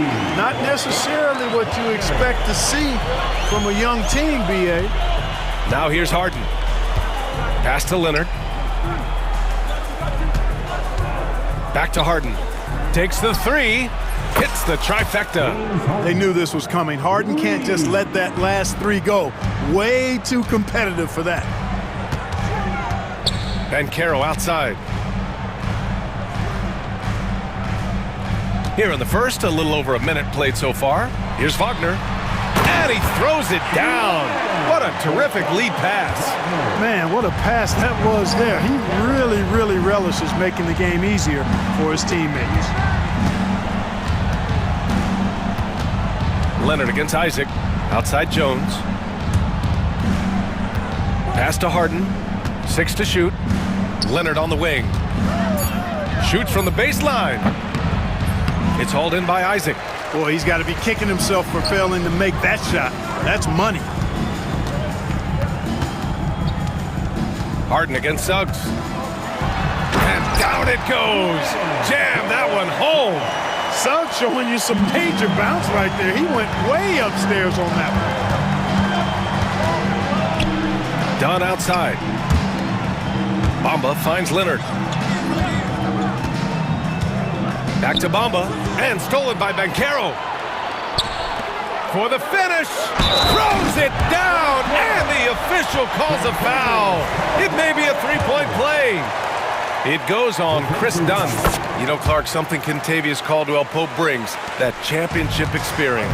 And every championship team has a guy like KCP, a guy who can make shots, who's always there, ultra reliable, plays both ends, doesn't step out of his role, and all he does is help you win championships. I love watching guys like that contribute in a meaningful way to championship teams. And he's a fun guy to watch because he does his job at a high level pretty much every night. Now here's Banchero. Oh, and makes it with the kiss. I mean, 6'10", about 250, Banchero imposing his will inside. And let's send it over to Allie LaForce. Jamal Mosley gave me a few minutes to catch up with him. He feels good about their chances if they can prevent Kawhi Leonard from taking over. We're talking about a first ballot Hall of Famer who can score from all three levels and can take your best scorer out of the game. I asked him, so what's the plan? He said, survive. All right, appreciate it, Allie. Harden against Suggs, down low. It's hauled in by the Magic. 1:41 left to play in the first. Banchero outside. Wagner with a screen. Banchero passes to Wagner. Suggs outside. The Magic need to put one up here. The three from Banchero. The rebound by Bamba. Clippers trail by 5. Here's Harden. It's rebounded by Wagner. Yeah, he just flat out tricked that one, missed it, and has no one to blame but himself. Banchero outside. Wagner with a screen. Banchero in the post. Leonard's there. Banchero no good. For Los Angeles, they've gone 4 of 7, shooting a solid percentage. Pass to Bamba. From downtown. And can't connect on that one. His first miss. He's 2 of 3 now. And the call will be against James Harden. That's his first foul.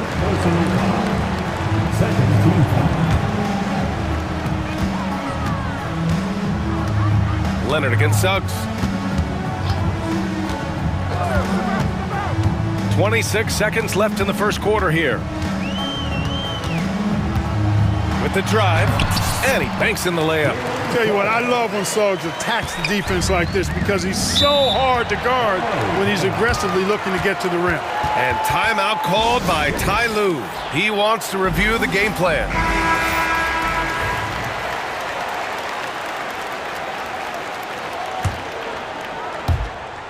"17 seconds left in the opening quarter. Caldwell Pope pulls it in. Suggs outside. Wagner with a screen on Harden. Suggs, the pass to Banchero. Got it up. No good. Would have counted had it gone. And so it's Orlando closing out the quarter with a...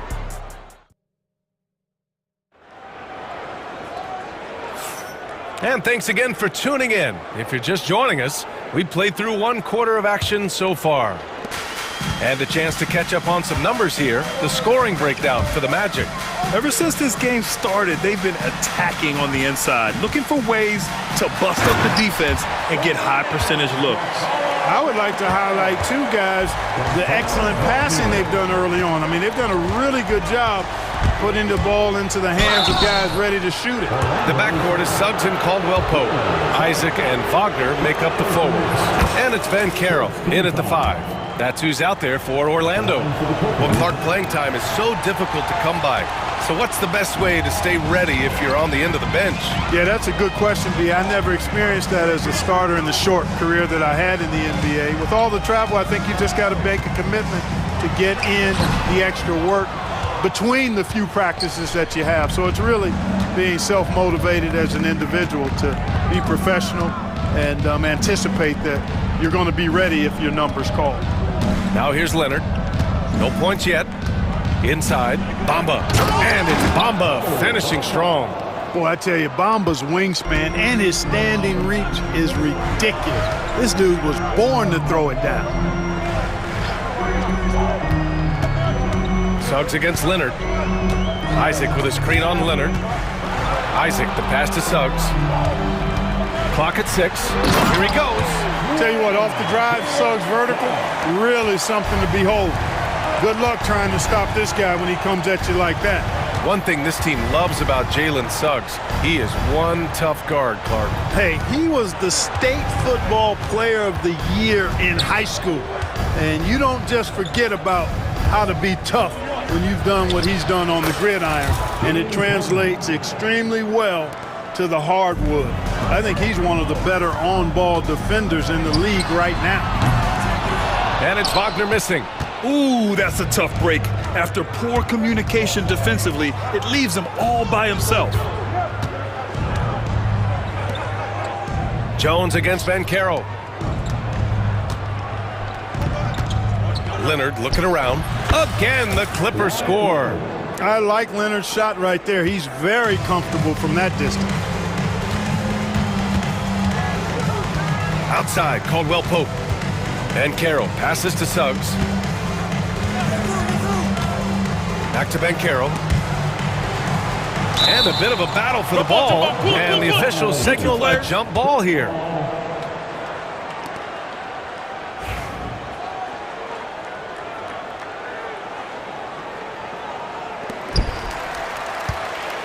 Down to 5 on the shot clock. And it's Wagner on the drive. And he slams it in one-handed.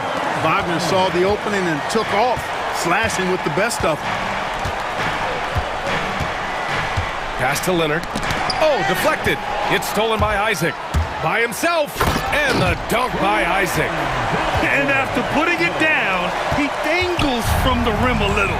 Man, that's borderline taunting right there, Grant. They're playing with a certain swagger right now. Well, you know what? You don't want to do too much to get an opponent riled up. You got to be mindful of that. So it's the Clippers now. The Magic making their last shot. Wagner, so good with his hands, but he's a smart defender, too. Positioned himself well to come away with that block. And Carroll from close range. Credit their discipline. They've been working for high percentage shots. Wagner with a steal. On the wing, Suggs.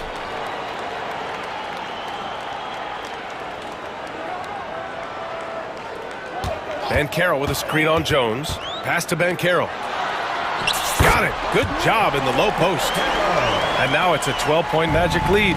Yeah, with his bigger build, Banchero sets a solid pick, and then he quickly rolls into open position. Banchero against Harden. Over Banchero. Dunn outside. 4 on the clock. Leonard passes to Bamba to end the run. The Clippers got to hurry. Late clock here. And the Clippers miss again.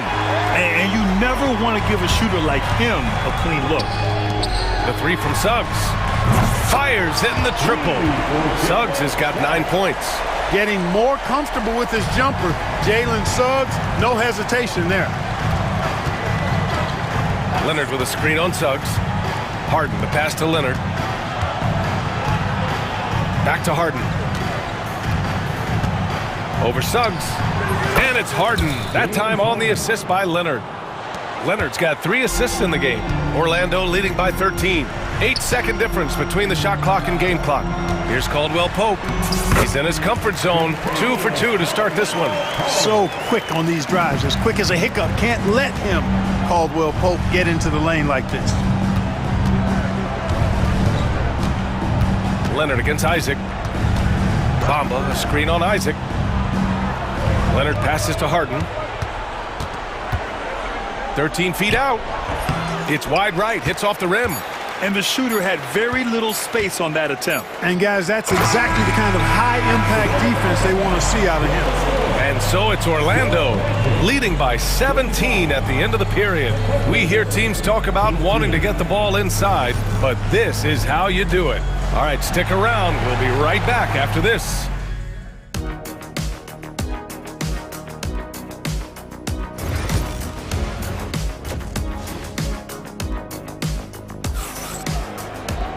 And after a very lopsided first half, we'll see if things play out a little more evenly in the second. Paolo Banchero.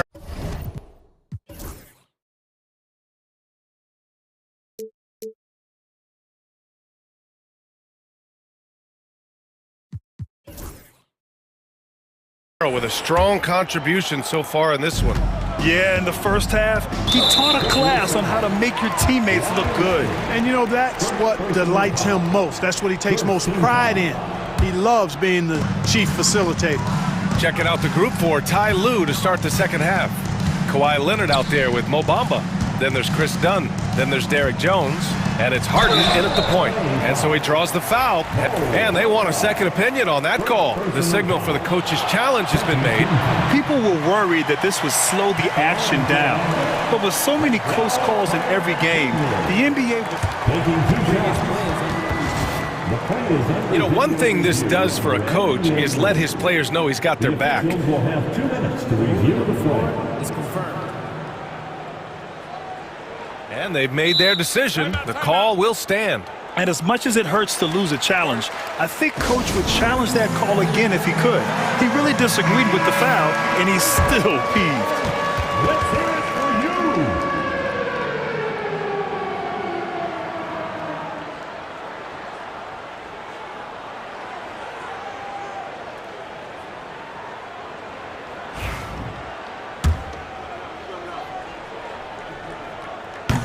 No good on that one.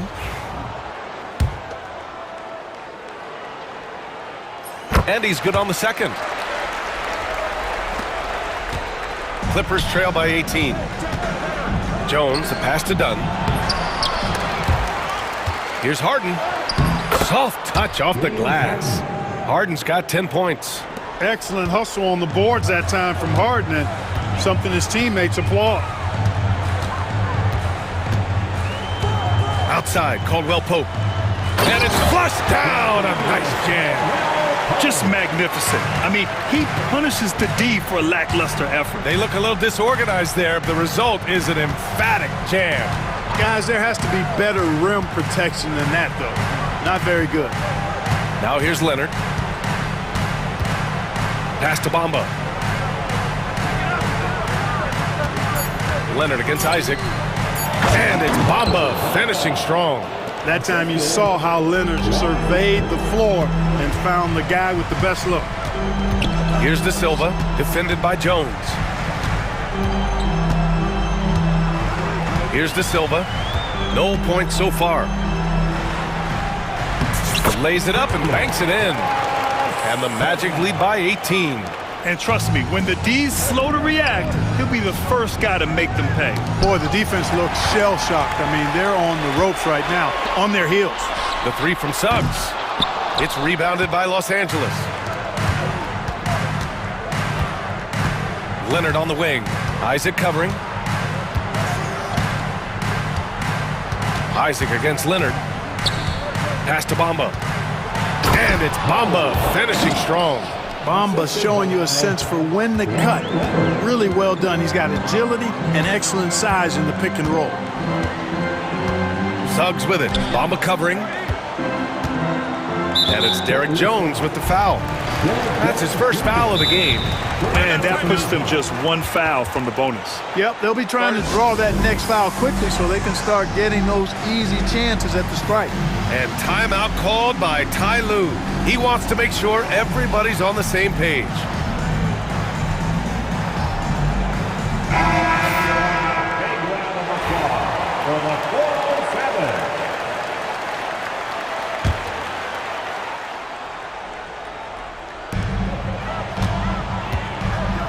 Isaac with a screen on Bamba. Here's Carter. Ooh, plenty of contact on that shot. Officials call the foul, and he'll take 2 free throws now. At 6'10" and 270 lbs, Carter Jr. is 2 handfuls inside, which is why defenders often foul him. And so Carter nails them both. And here's Harden. He'll bring it up for the LA Clippers. It's an 18-point game. Bamba, a screen on Suggs. Harden into the lane. The floater. And there it is for him. Harden's got 4 points now in the quarter. Guys, it's hard to shake Harden off his game. He's so strong and skilled. He keeps his balance right where he needs it. Now here's Caldwell Pope. 9 points in the game. Outside Carter. Jacks up a 3. He drops it from range. Carter's got 6. It's important that you have big men who can shoot in this day and age, and this guy can really stretch the floor. Leonard with a screen on Suggs. Out to Leonard. To the middle. Jones, the pass to Dunn. 5 to shoot. Here's Leonard. It's good. Off the assist from Harden. Harden's got 4 assists in the game. Not the best of shot selection there, but you know what? You do not look a gift horse in the mouth. Here's De Silva.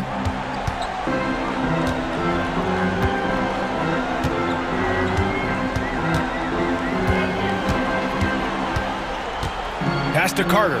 Up top, Caldwell Pope. Up and over Dunn. Takes a big high bounce and goes in. 11 points in the game.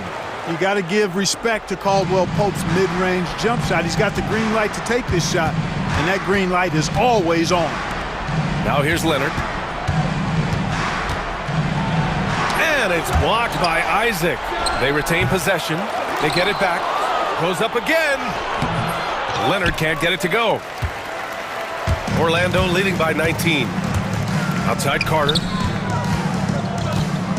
Pass to Suggs. Stolen by Harden. The finish! Oh, it's blocked! It deflects off the backboard. And he commits the intentional foul. You don't want to stop the clock right there. I'm not quite sure what he was thinking. Yeah, but that's no excuse for that kind of foul. I mean, that might be an explanation for it, but it certainly doesn't justify it.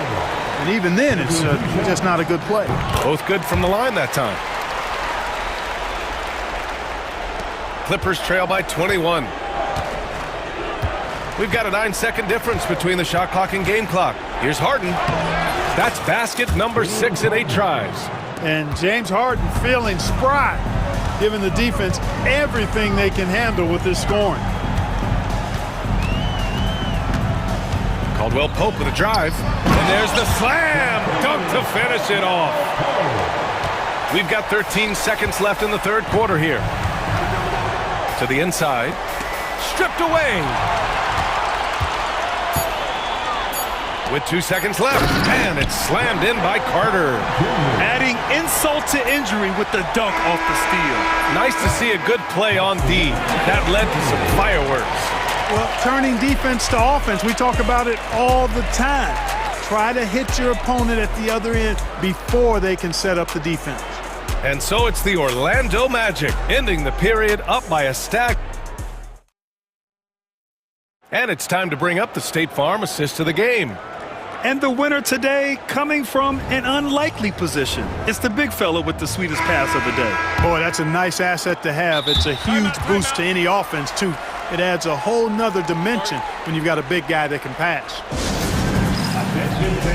And as we head into the fourth, we'll see if there's a comeback in the works or if it's more of the same for the first 3 quarters.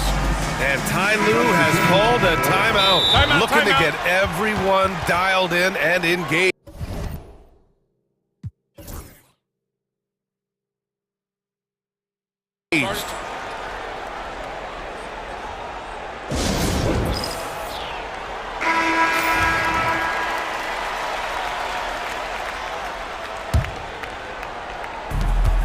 The backcourt is Suggs and Caldwell-Pope. Isaac and Wagner make up the forwards. And it's Ben Carroll in at the center position. So that's the lineup on the floor for the Magic. Anytime you can get Harden to look down low, that's good offense. Outside, Caldwell-Pope. Pass to Ben Carroll. Shot clock at 6. On the wing, Suggs. Takes it inside. It's not going to go for him. Oh, solid D from Leonard. Jones with the ball. Caldwell-Pope covering. Out to Leonard. Dunn with it. Wagner's on him. Dunn, the pass to Harden.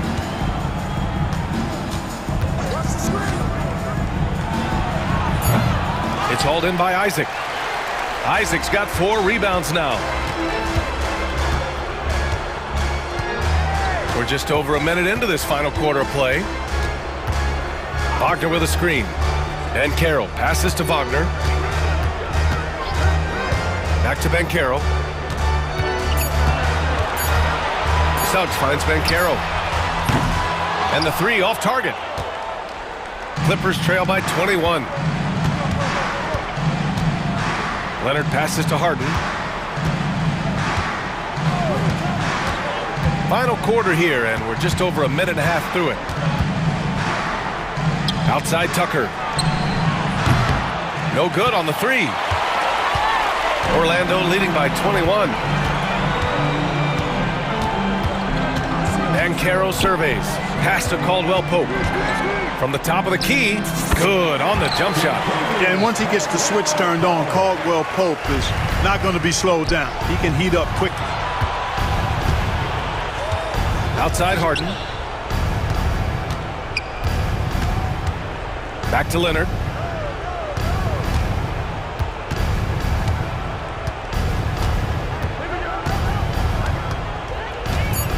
Looking to get back on track.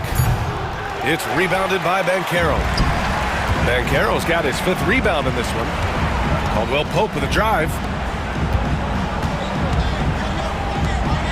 Over 2.5 minutes in the books here in the fourth. Back to Suggs.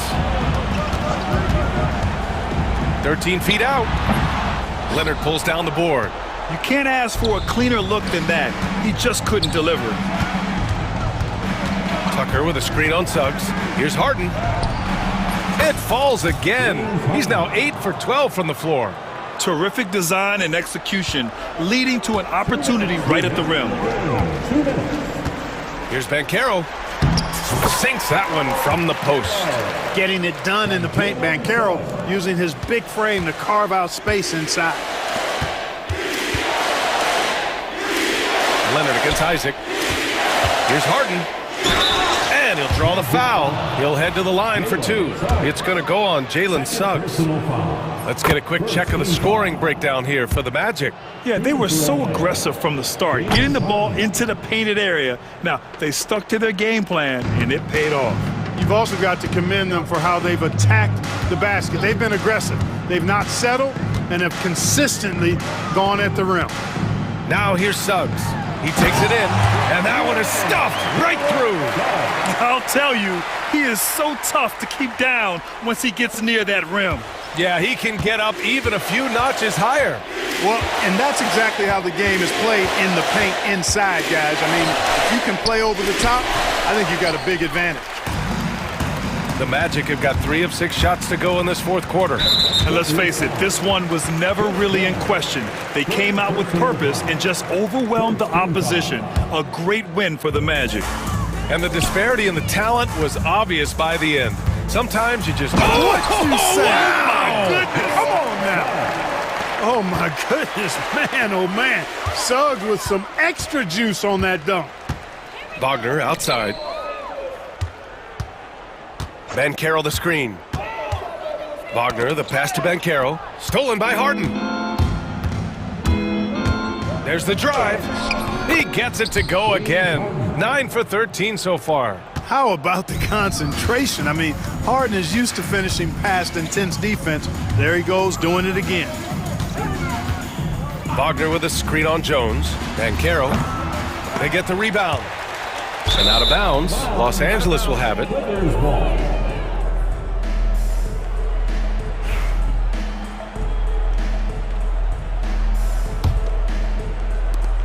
35 seconds left in the fourth quarter.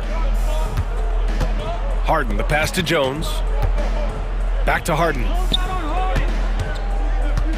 Screen by Leonard.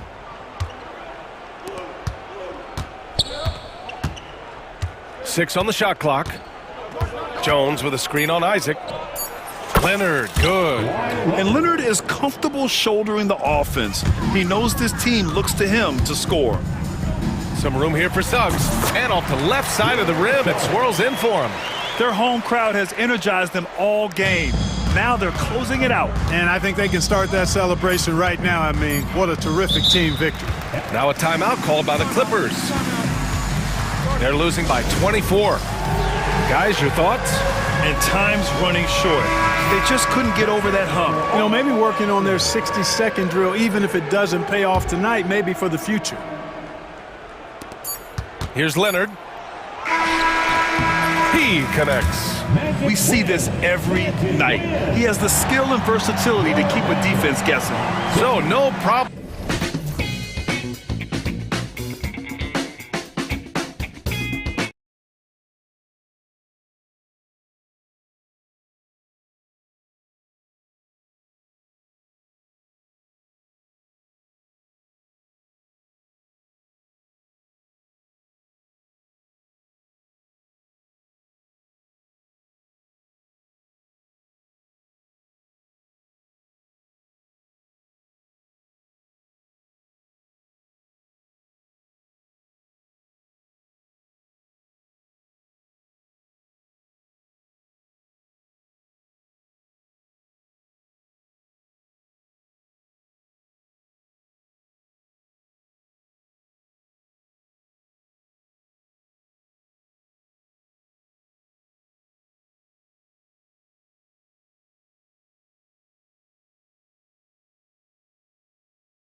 Greg Anthony and Doris Burke.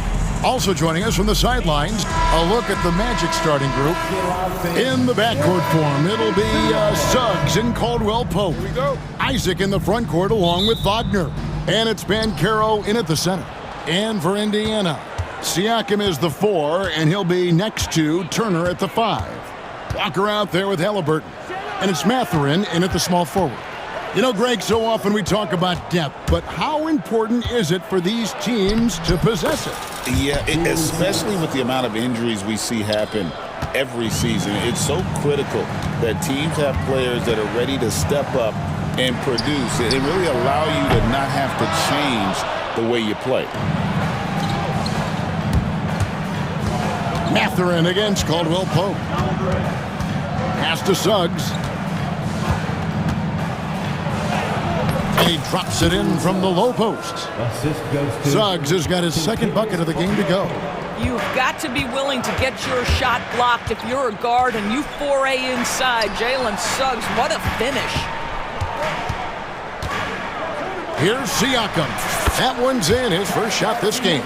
Poor design there defensively. They know he's a knockdown shooter from that spot. That's not coming with the right mentality. The defender neither closes the space nor challenges the shot. That's frustrating as a coach, boy. Here's Suggs. Another shot. Banchero kicks to Suggs. And he commits the intentional foul. Yeah, not sure what that was about. I mean, talk about a brain cramp.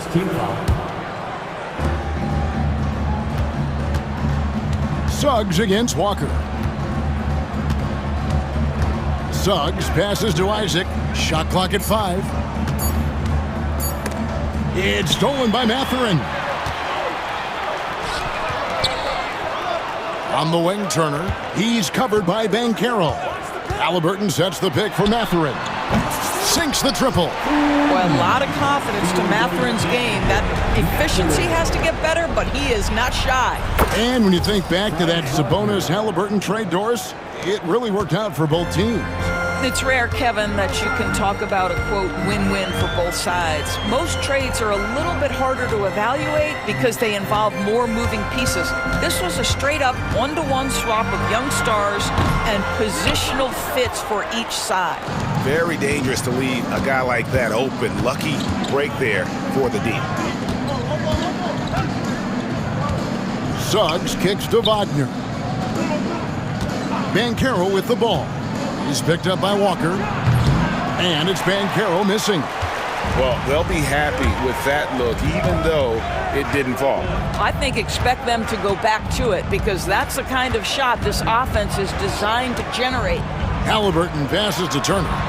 That falls. Nice feed that time from Halliburton. Well, you just love how Miles Turner goes right up with it, right? No hesitation, catch and shoot. Right now, I'd send it over to the sidelines and get a report from David Aldridge. Kevin, thank you. Paolo Banchero is not skipping steps. Magic superstar says it's like anything in life, it's a process. Having that perspective just makes you want to work every day because this is the best league in the world. If you become impatient, you're going to drive yourself crazy. It's a cliche, Kevin, but you just keep pounding away. Back to you. Well said, David. Dedication to the craft. DA, thanks. Turner with a screen on Suggs. Halliburton kicks to Turner. Off target with his 3. And here's Isaac. He'll bring it up for Orlando. And finished off by Banchero. When Banchero gets in tight, that's how he likes to finish. No layups for this big guy. He's all about the finish. Halliburton with it. Picked up by Banchero. A shot's good from Halliburton. A little artistry in the painted area, converting against the size. Some guys just relish the challenge. Find a way, and he does. Banchero, a screen for Caldwell Pope. Kicks it out to Wagner.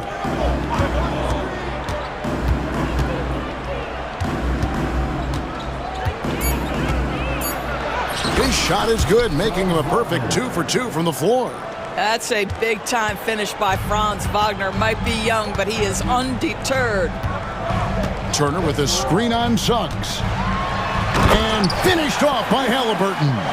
I'll bet even they didn't think the pick would work that well. No. And they get the major league dunk out of it, too. And my question is, where was the help? Someone rotate over and challenge. Indiana trailing here. Mathurin for three, and the three ball is good. Mathurin's got 6 points. Never question a shot if you're Benedict Mathurin. Makes him pay from deep. Here's Banchero, and finished off by Banchero.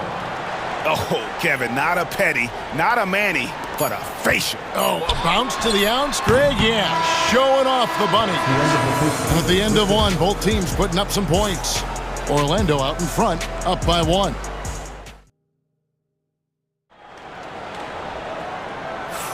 And this has been a fairly close game through the first quarter, and we'll see what happens here in the second. And a moment to look at the scoring approach in terms of where the points are coming from for the Magic.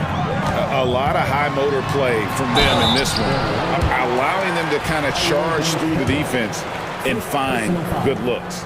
I think the other thing they've done a great job of is making their presence felt inside, converting tons of paint opportunities. And so in the game for the Magic, in the backcourt form, it'll be Suggs and Caldwell Pope. Isaac in the front court along with Wagner. And it's Banchero in at the 5 spot. Banchero, that's good. Oh, love that. Banchero moves so well with and without the ball. GA, when you look at the development of Franz Wagner, what now is the next step for him? Kevin, for me, it's the three-point shooting, specifically becoming more efficient out there. And I also think he's going to have to become a better passer, ball mover. I got total confidence he'll get there because the rest of his game is complete. 5 to shoot. Here's Halliburton, and he uses the glass on the layup. 8 points for him. You have to understand how to score when you're in the paint and you are 6'5". Tyrese Halliburton, he knows the way. And Suggs throws it down. Just focusing on the task at hand, that's all you can do. Boy, the tide is running one way and then shifts back in the other direction. I've lost count of how many lead changes we've had here tonight. Wagner passes to Suggs.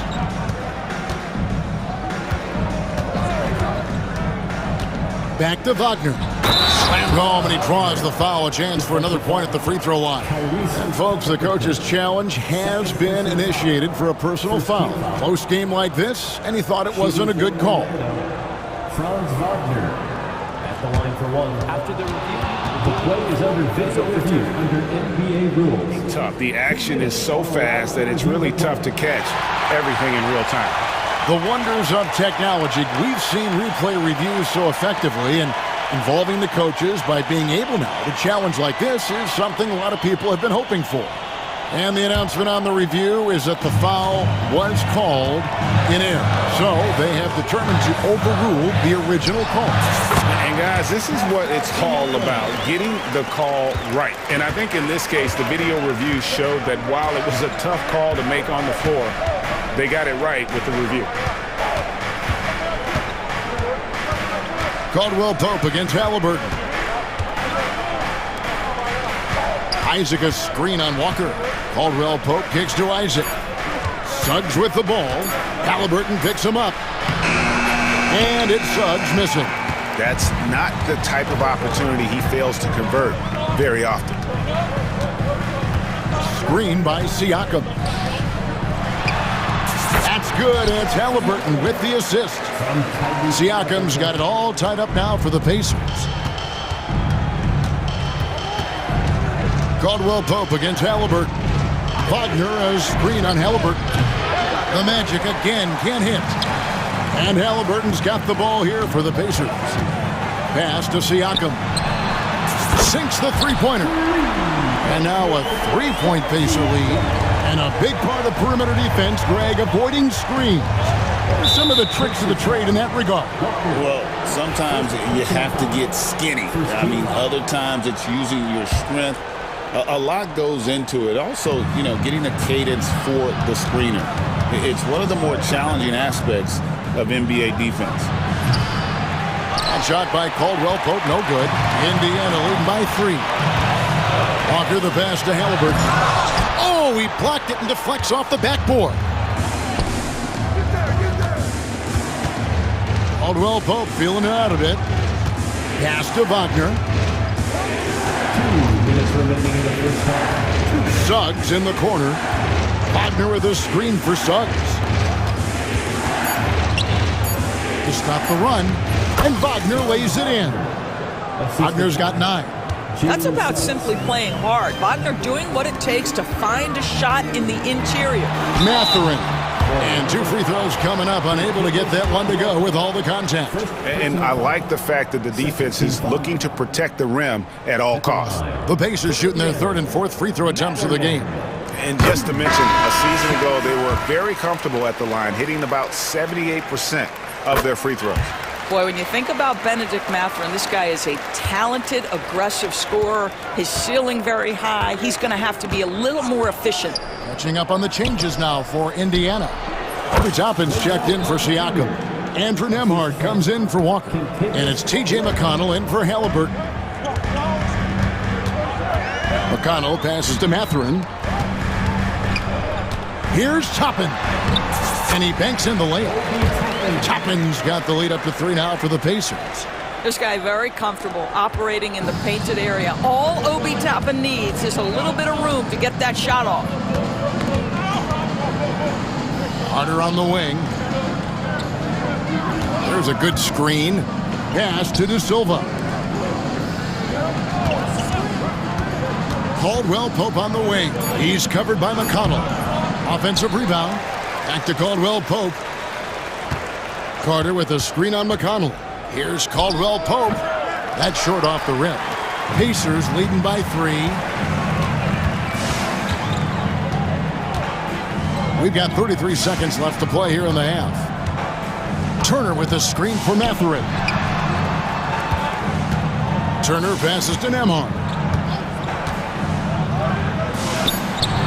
It's good. He makes his first shot of the game. This is what we call highly efficient play. Working off the screen, getting to the cup. Here's Black, and he makes no mistake on the slam dunk. You gotta love his aggressiveness to finish inside. Well, his leaping ability gives him a great advantage. Toppin can't get it to go. For 3, Harris. And no luck with that time on the buzzer beater. And that'll do it for the first half. A competitive game so far. Pacers lead by 3. And don't go away. After the break, we'll see you right back here for the start of the 3rd quarter. Direct your attention to center court.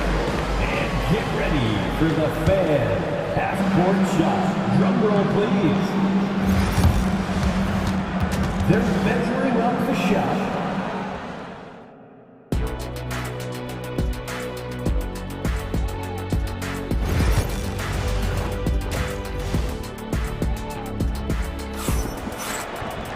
And we're halfway through this one. Plenty of basketball left in a game that's been fairly even so far. Pascal Siakam, guys, really making a difference here. And you know he's going to put up points every time out, but boy, he made it look so easy in that first half. Now let's see if he continues that trend the rest of the way. He certainly has the talent and the endurance to do just that. The perimeter pairing with Nembhard and Mathurin. In the post, it's Toppin and Turner. And it's McConnell in at the 1. So that's who Rick Carlisle starts the second half with. Caldwell Pope dishes to Black. Harris kicks to Black. And there's the foul. It'll go on T.J. McConnell. That is his first foul of the game. First team foul.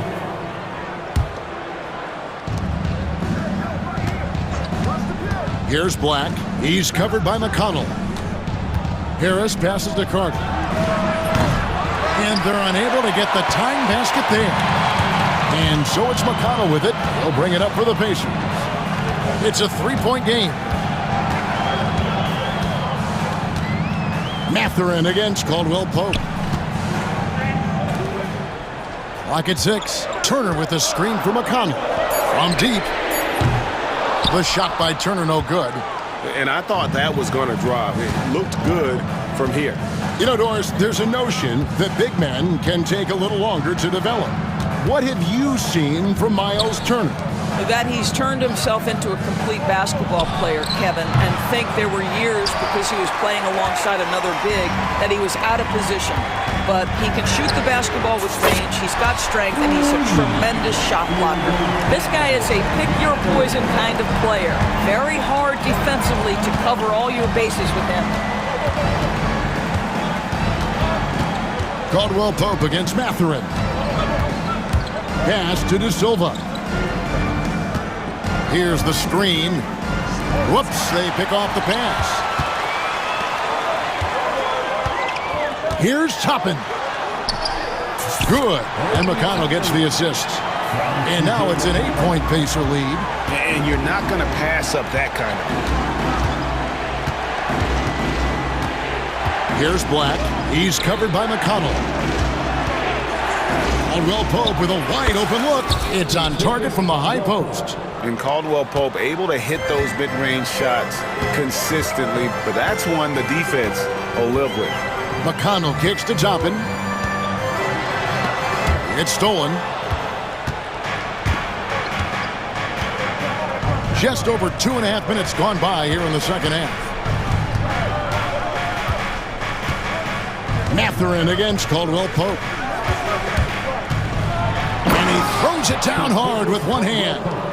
Really most effective when he's in attack mode, and KCP with the athleticism to do it. McConnell passes to Mathurin. 1:57 left to play in the third. Turner with the screen. Here's Nemhard. And a miss there on the triple. The Magic trail by 4. Caldwell Pope outside. Out left to the wing. Here's De Silva. Hasn't made one yet.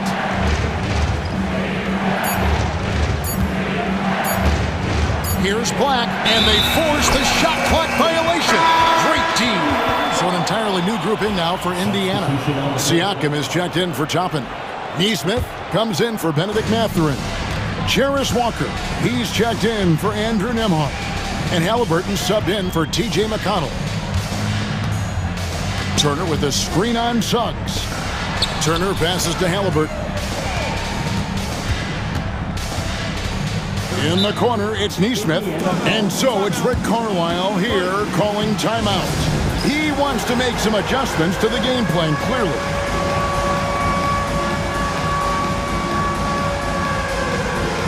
The Pacers making a switch here. Ryan's checked in, and a switcher also for Orlando. Black's checked in for Kentavious Caldwell Pope. Neesmith finds Walker. And oh boy, a lot of contact. And here we go with the coach's challenge. Not surprised. A foul call. And this is the time now where the officials can review in closer detail what constituted the original personal foul. Getting a different angle can sometimes make it a lot easier to determine. Indeed, and the one thing with replay review is that when you see the slow motion replay, you really get a new appreciation for just the immense speed at which these players are moving and how fast the action really is and how hard it can be sometimes, you know, Greg, to make the right call. And the announcement on the review is that the foul was called in error. So they have determined to overrule the original call. And guys, this is what it's all about, getting the call right. And I think in this case, the video review showed that while it was a tough call to make on the floor, they got it right with the review. Andrew Nemhard is checked in for the Pacers. Andrew Nemhard. And 1:01 left to play here in the third. The Magic trail by 4. Black the pass to Suggs.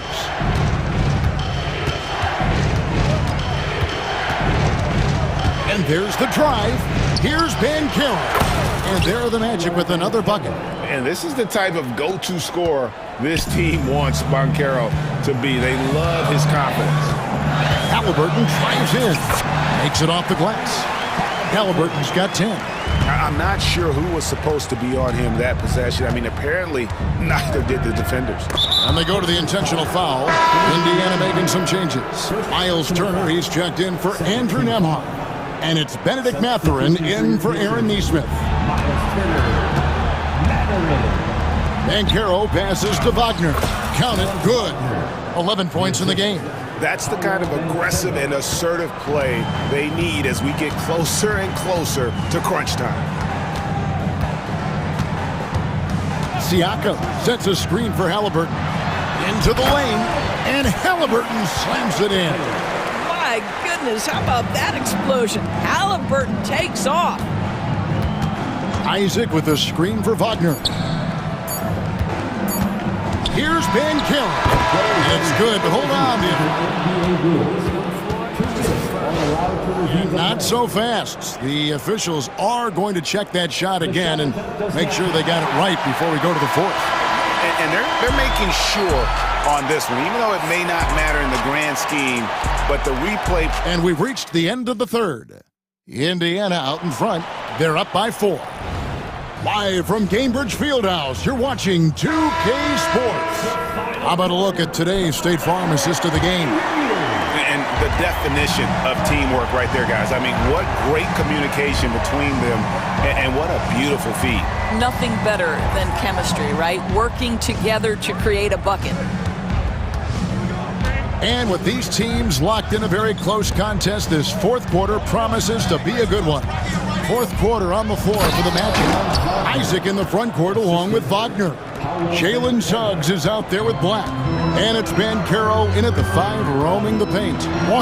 Walker throws it down. When Jarris Walker stuffs it, we feel those pucks over here. Suggs passes to Banchero. And they immediately answer back with the dunk at the other end. It's been like this all night for both teams, the offenses having their way. And it is a major disadvantage down the stretch if you can't guard. This may just come down to who has the ball last. And you can see he just has a great overall feel for this game. Excellent job tonight. And that's been his role pretty much from the opening tip. Get the ball to guys where they can score it. Indiana leading. And it's Halliburton penetrating. Siakam kicks to Walker. Back to Siakam. Suggs with the steal. We're just over a minute and a half now into the fourth. Banchero with the ball. Now guarded by Siakam. Here's Black. Down to 5 on the shot clock. Wagner finds Banchero. Over Mathurin. Whoops, there's the 24-second shot clock violation, so they'll turn it over. Boy, not on the same page there. And in a possession ball game, that's a big mistake. And Tavius Caldwell-Pope, he's checked in for Orlando. Halliburton against Suggs. Outside Turner. Over Banchero. Indiana again missing. Orlando's gone 3 of 7 tonight from three-point territory. Caldwell-Pope outside. Pass to Banchero. Orlando moving the ball around. Caldwell-Pope dishes to Banchero. No luck that time in the shot that would have put them on top. And the whistle blows. It's going to be on Jalen Suggs. That is his first foul of the game. First team foul.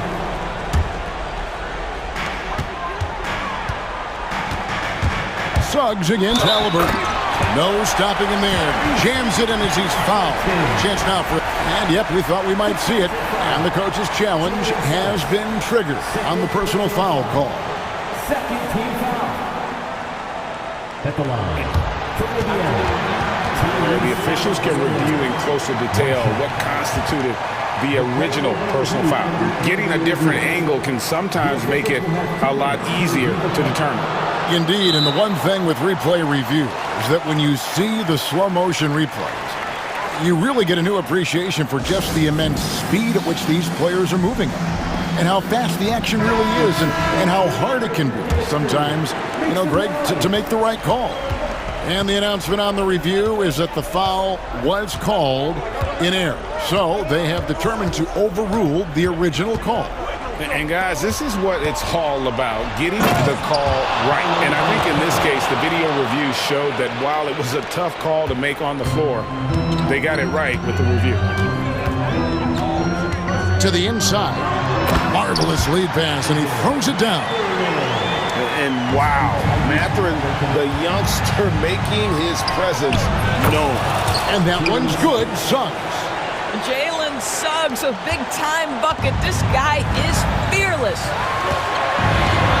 Halliburton passes to Mathurin. And here is Turner. Mathurin with a screen on Banchero. Back to Mathurin. Out to Turner. Just 5 on the clock. And Rick Carlisle decides to call timeout. He has decided it's the right time to talk. And the latest now from our sideline reporter, David Aldridge. David, it's all yours. Take it away. During that last break, Kevin, I got a chance to hear Rick Carlisle's message to his team. Now with the game in the balance, Coach told his team to play loose. Don't overthink it. We got this far playing our game, and we can win the same way. Back to you guys. Thank you, David. And finish off by Wagner. Don't you love that a young player like Franz Wagner so willing to deliver in the clutch? Wow. Turner with a screen on Suggs. Kick out to Walker. Back to Turner. Isaac with the steal. And even 3-on-3 break. Pass to Suggs.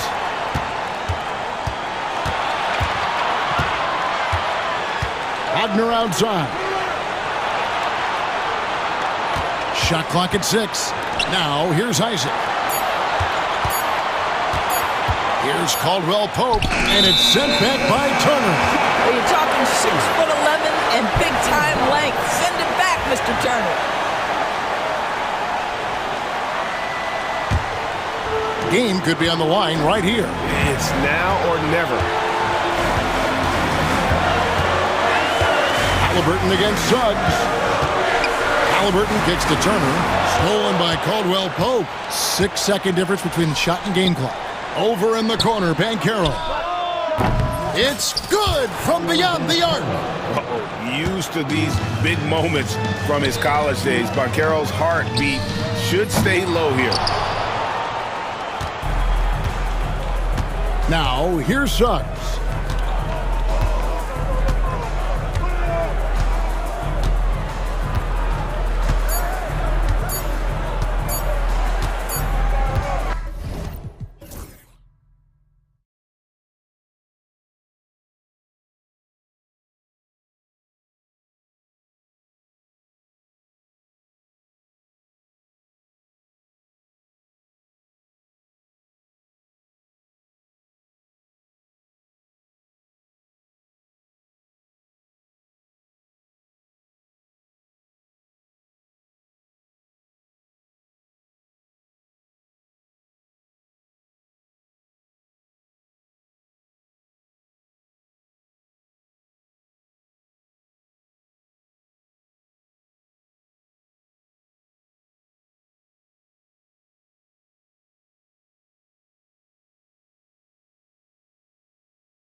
front court matchup. Oh, yeah, this should be a battle on the baseline. Great to watch skilled bigs trade blows and show off what they can do down low. A look at Indiana's starting group. Siakam at power forward with Turner in at center. Walker out there with Halliburton, and it's Mathurin in at the 3. Now here's Turner. Pass to Mathurin. 6 to shoot. Turner, a screen on Martin. Mathurin with nobody on him. He buries that jumper. Yeah, tricky move by Mathurin, showing us how effectively he can run the pick and roll. Count it. 1 for 1 to start the game. Nice way to start the game. That's where you'd like to get your shots from. Halliburton, the pass to Siakam. The 3 is up. Rebound by Philadelphia. Here's Embiid. The shot misses. Ooh, excellent D there from Turner. And what a breakout 4th year for Tyrese Maxey. Named to his first All-Star game in 2024, Richard. When the Sixers traded away James Harden, it really opened up things for Maxey. Gave him the ball more responsibility, and you know what? He showed up. Now here's George. Embiid from outside. The rebound by Turner. And I'm surprised that didn't go down. I mean, I'm sure he is too. Shot on the wing, and he's in the books. Now 1 for 2. And look at the vision from Halliburton. Love seeing ball movement like this. Pass to Embiid. 4-3. Count it. And that shot gets him in the books. He's 1 for 3. Defensively, you have to stay connected to him on the perimeter. Here's Halliburton. And the dunk by Halliburton. Yeah, what a dunk from Halliburton. The defense has to push him further out. Maxey against Walker. And he jams it home with authority. What a finish. I mean, he just took over himself. What a show of power right there from the point guard. Man, sweet. A point guard getting up like that? Boy, that is special. Turner passes to Mathurin. Knocks down the long J. Mathurin's got 5 points. He's got that guard quickness. Mathurin showing off his catch-and-shoot ability. Maxey on the wing. Walker covering.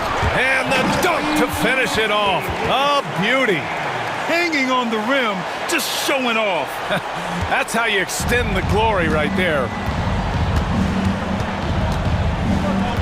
George against Halliburton. Hits the layup after the sweet pump fake to freeze the D. Halliburton's gotten his 2nd bucket. And I appreciate how confident Halliburton is. For a guard, he handles himself well indeed. George drives in. The kick out to Maxey. Pass to Embiid. Shoots over Turner. Embiid can't hit. Indiana's gone 1 for 3 from beyond the arc. And the Pacers started last season all offense, Grant, but even they knew that would not be sustainable. Yeah, Coach Carlisle prodded them to at least get to average on the defensive end. And there's no question they have the tools to do it. Here's George. And you got to give Paul George credit for his mental toughness. There's always lots of chatter out there, but he tunes it out and just focuses on his game. Philadelphia shooting their initial free throws of the game here. Paul George taking 2 shots. Hits both from the stripe. We know how great Joel Embiid is, but he simply hasn't been as effective in the postseason. Part of that is because of all the defensive attention he gets. We know things tighten up in the postseason and things become much more challenging. That's why he needs a better supporting cast. I tell you, a little extra pressure on D when you're up against a point guard who can elevate. It doesn't make it easy, does it? Yeah, hard to strategize for a guy who can make a pass or a play like this right in your face. Time now to hear from our reporter, Allie LaForce.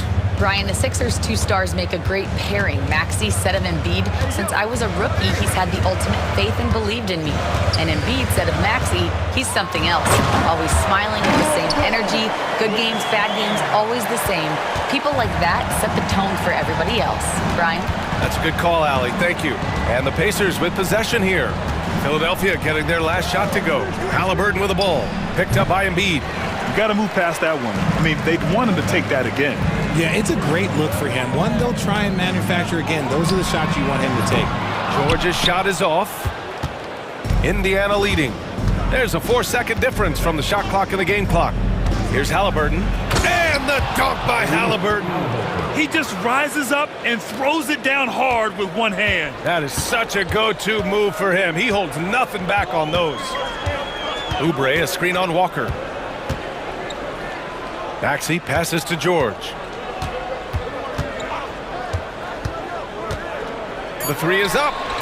Sinks the tray. George has got 9 points. They keep trading punches.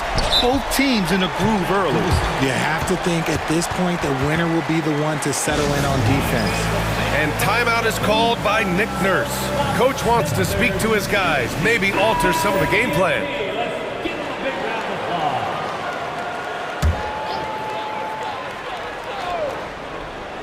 With 1 on the clock, and the 76ers tack on 2 more. These teams have really gone back and forth. Yeah, 5 lead changes already. This one's going to be a battle for sure. Paul George, he's feeling it tonight. He's been the driving force for the 76ers. 11 points.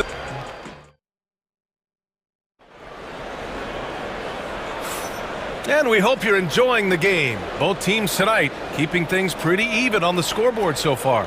And looking at what we've seen from the Sixers, what do you guys think? Well, it seems like they went in looking to do damage from long range, and they faced little resistance. Their points came almost exclusively from beyond the arc, and as this game continues, that should open up the floor for the rest of their offense. Kenyon Martin is out there with Kelly Oubre. Then there's Paul George. Then it's Maxey, and it's Embiid in at the center position. That's the group in the game for the 76ers. Indiana trailing here. Here's Siakam. Down it goes, and a great assist by Halliburton. Put your head down and go to work. That's what they need to do. Yeah, when the game is up for grabs like this one has been, it's all about the attention to detail. Embiid misses. No clue how he misfired on that shot. You don't see that from him very often. Knocks it loose. Halliburton outside. Oh, the sweet touch inside by Halliburton. I mean, just so alert with his head on a swivel. Walker able to find the open man. Out to Oubre. Martin outside. Screen by Embiid. Martin finds George. Shot clock at 6. Banked it in off the glass. George has got 13 now. Yeah, it seems like George could do this all night. He just keeps finding shots. George against Halliburton. Turner, a screen on George. Halliburton misses. The Sixers trailing. Outside Maxey. Pass to Embiid. And Grant, we know the importance of the veteran leaders on a team, but not every vet wants to accept a mentorship role. Very true, B.A. In your later years, that role becomes a blend of playing and kind of coaching. Not everyone is cut out for that. Mathurin against Martin. And he goes in for the dunk. Yeah, this is how impactful Mathurin can be in close. He loves jamming it home. Maxey attacking. The 3-ball. Martin with the bucket. Martin's gotten himself going with a triple, his first basket of the game. One team gains momentum, then the other storms back. Hey, if this is any indication of how the game is going to go, we're in for a treat. Halliburton, the pass to Walker. On the wing, Mathurin. He's guarded by Martin. Back to Walker.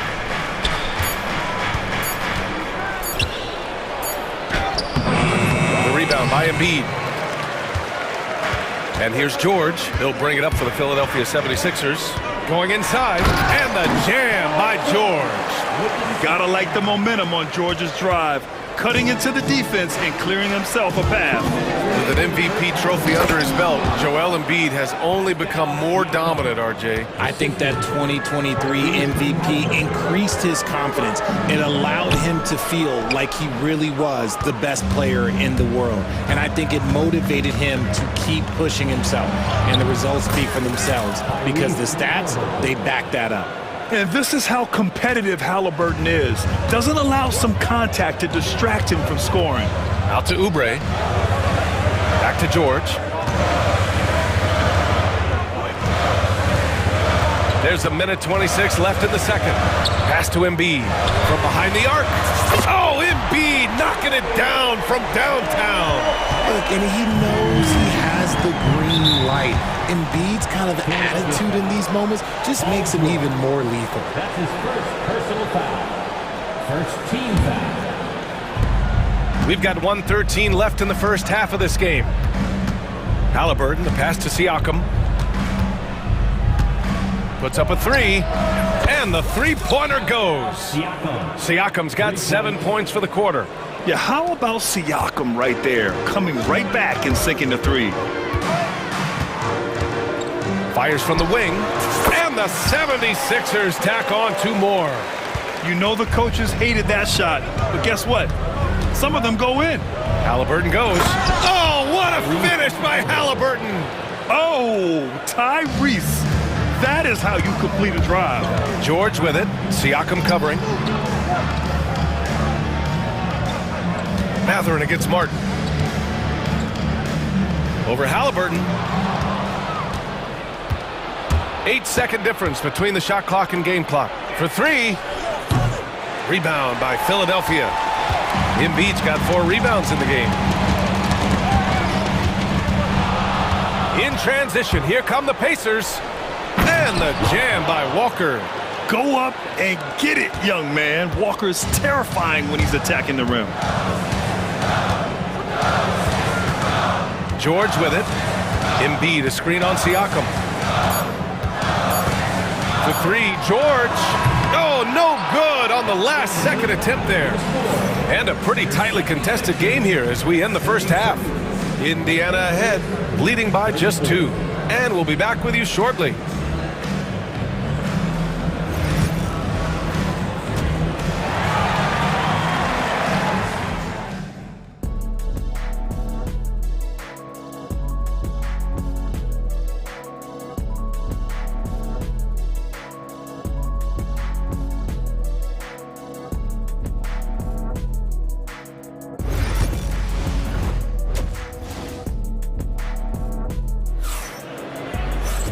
And as we get into this third quarter, as we've seen so far, neither team able to create much separation on the scoreboard. Paul George has been sensational. They've leaned on him to provide a lot of offense, and that's how he likes it. He always wants to be a go-to guy for them. I'm sure he'll be calling for the ball even more in this half. Second half underway. Here's who Rick Carlisle's got on the floor. Toppin at the 4 and Turner at the 5. TJ McConnell is out there with Walker, and it's Nesmith in at the 3. Indiana leading.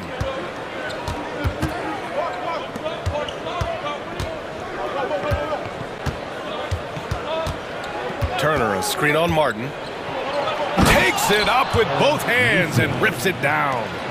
Now that's how you use the screen right there. And it leads to a thunderous finish. That was nice. Yeah, you like the pick to set up the open shot. But when it leads to a dunk, okay, even better, you'll take it. Not all his mid-range jumpers are created equal. That's one they'll take all night long. And keeping us updated from the sideline, Allie LaForce.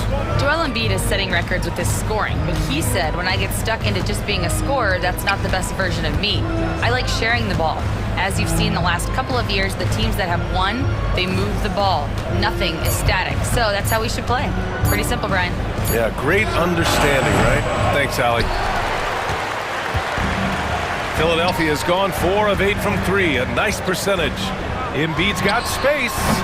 That one a little long. I'm trying to think of the last time I saw him miss a shot like that. It's been a while. Outside Nesmith. There's the triple.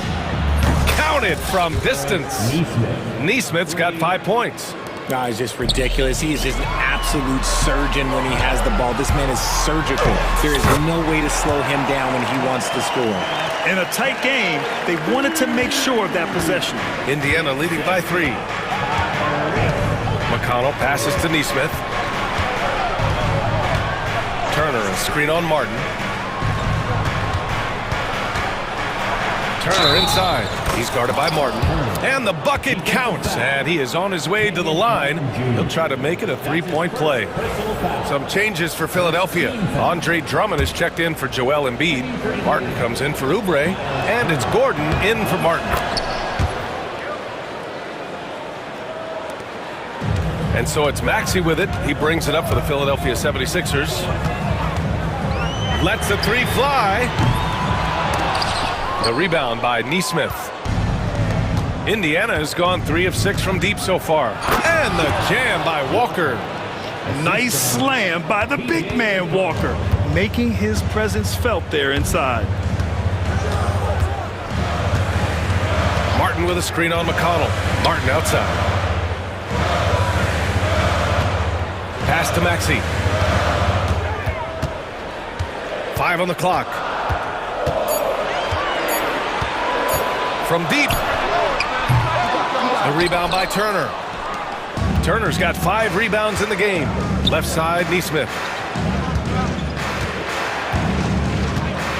Right around 3 minutes into this second half. And that one is hammered home. And staring at a sizable deficit, the defense has to tighten up.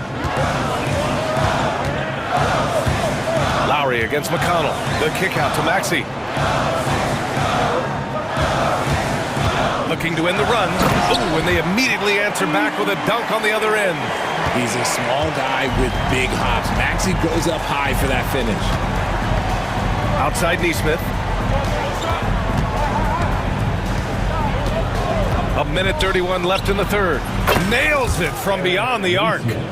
Nesmith's got 10 points in the quarter. And just not letting up at all. I mean, you have to love this approach. You want to get the ball to the guys who make plays. This is when good players really get after it. He can sense that they're reeling, and he's gonna put his foot on the pedal. Playing way bigger than his 6-foot height. Lowry scores it inside. He just plays with so much heart. Toppin uses the glass on the layup.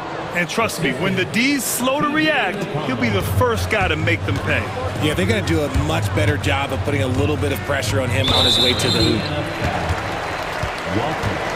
That's his second personal foul. First team foul.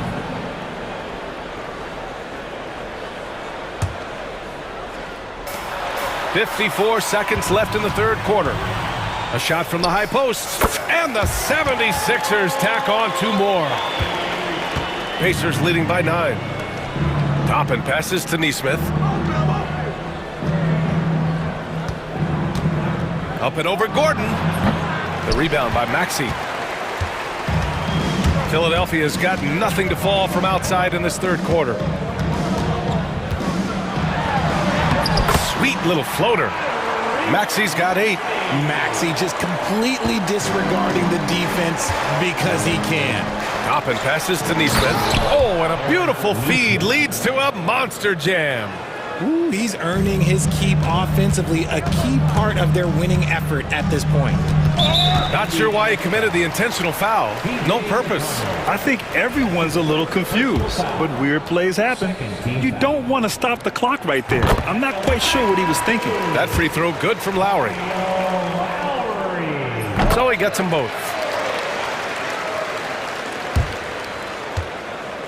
Indiana's gone 2 for 2 from deep here in the third.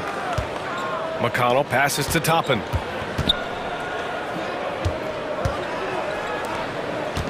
Bryant a screen on Gordon. And Matherin gets it to go on the assist from Bryant.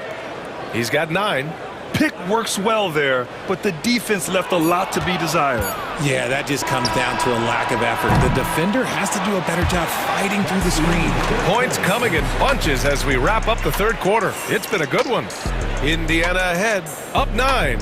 And we're coming right back after this break to get the fourth quarter started.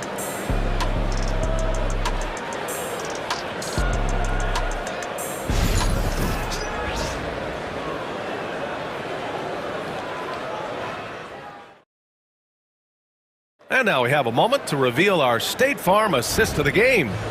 You talk about painting a magnificent picture with that dime.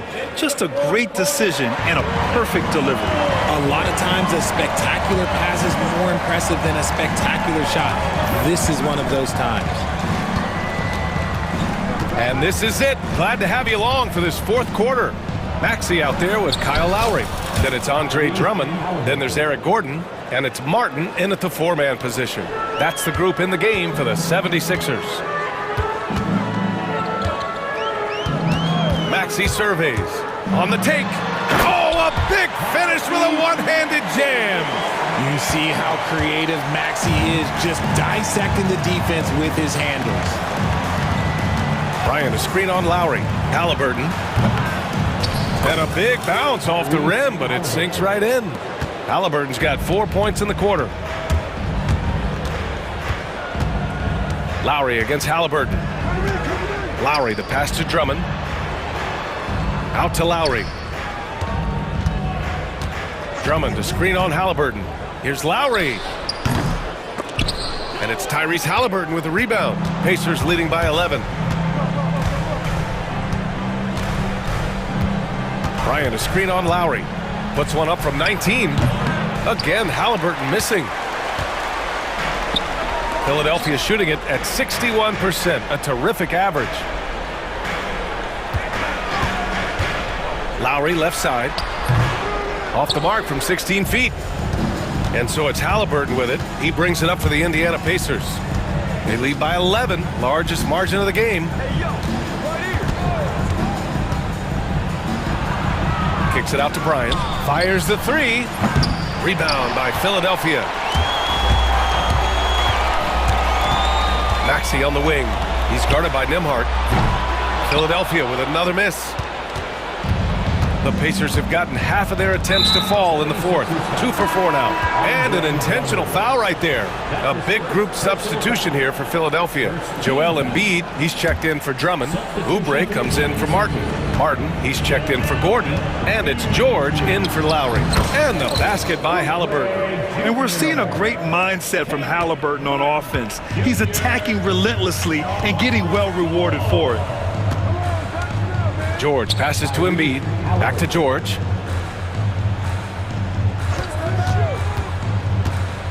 Pass to Embiid. Clock at 6. Shoots over Bryant. Embiid, good. In the mid-range, Embiid is pretty confident. He goes right up and drains that jump shot with ease. Halliburton surveys the floor. On the wing, Nembhard. Bryant, the pass to Siakam. Mathurin with the ball. From 17, jump shot is good. And the Pacers lead by 13. And you gotta be right up on Mathurin, especially when he's roaming around the mid-range. Outside Maxey. Misses the three. For Indiana, they've gotten 4 shots out of 6 attempts to drop so far in the fourth. Mathurin passes to Halliburton. Back to Mathurin. And it's thrown down hard with both hands. Just a textbook lead pass right there, putting it right where it needed to be. Philadelphia's gone 0 for 2 from outside here in the fourth quarter. George with the bucket. George has got 19 points. Getting it done inside. You know, I love seeing George be active on the interior. George against Halliburton. Bryant, a screen on George. Halliburton outside. Bryant outside. Pass to Siakam. Over Oubre. Siakam, no good. 76ers trail by 13. And there's no way this margin gets closed down. Great execution of a game plan and a nice win here for the Pacers. You love how they push the ball at every opportunity. Yeah, they really dictated the pace, and it really paid off. And even the opposing fans can't deny this was a sensational game for Tyrese Halliburton. Gotta respect the leadership he showed today. Made great reads and distributed the ball accordingly. Halliburton, and the dunk by Halliburton. They really came in with the right mindset today. I can guarantee you their flight home will be filled with some smiles. And as it should be, to be this dominant on another team's floor, look, when you go home, you're going to go home feeling good. There's 31 seconds left in the fourth quarter here.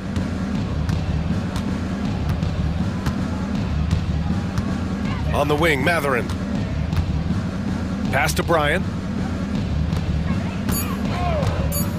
Siakam against George. Sends it home from three-point land. Now Embiid.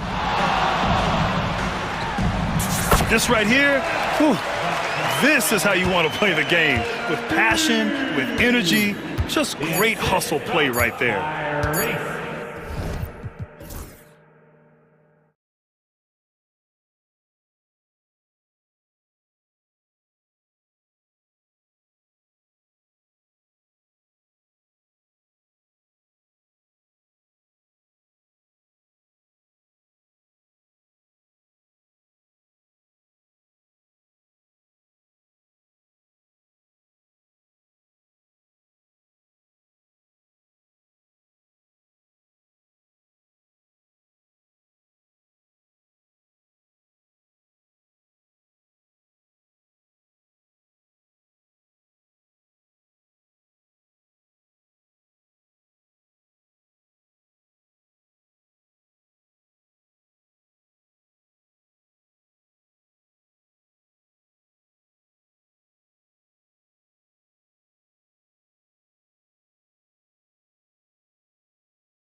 this one has been about the impact of the backcourt.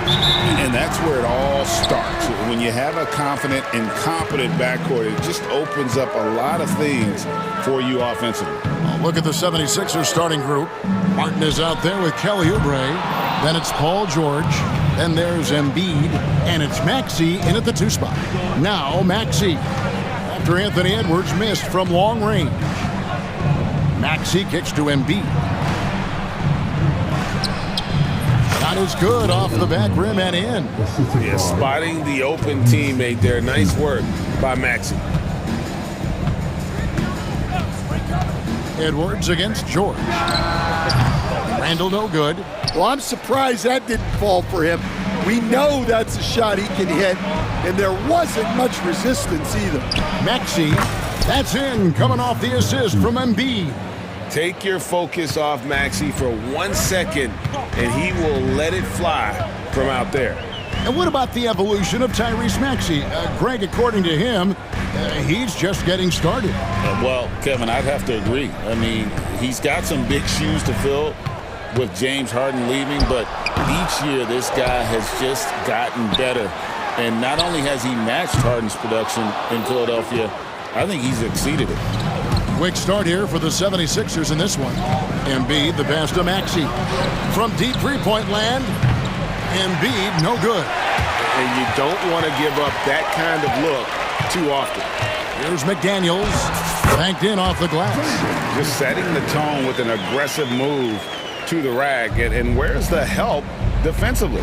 Well, when you are the aggressor this early, it is intimidating. We're just about 2 minutes into the first quarter. And Randall throws it down.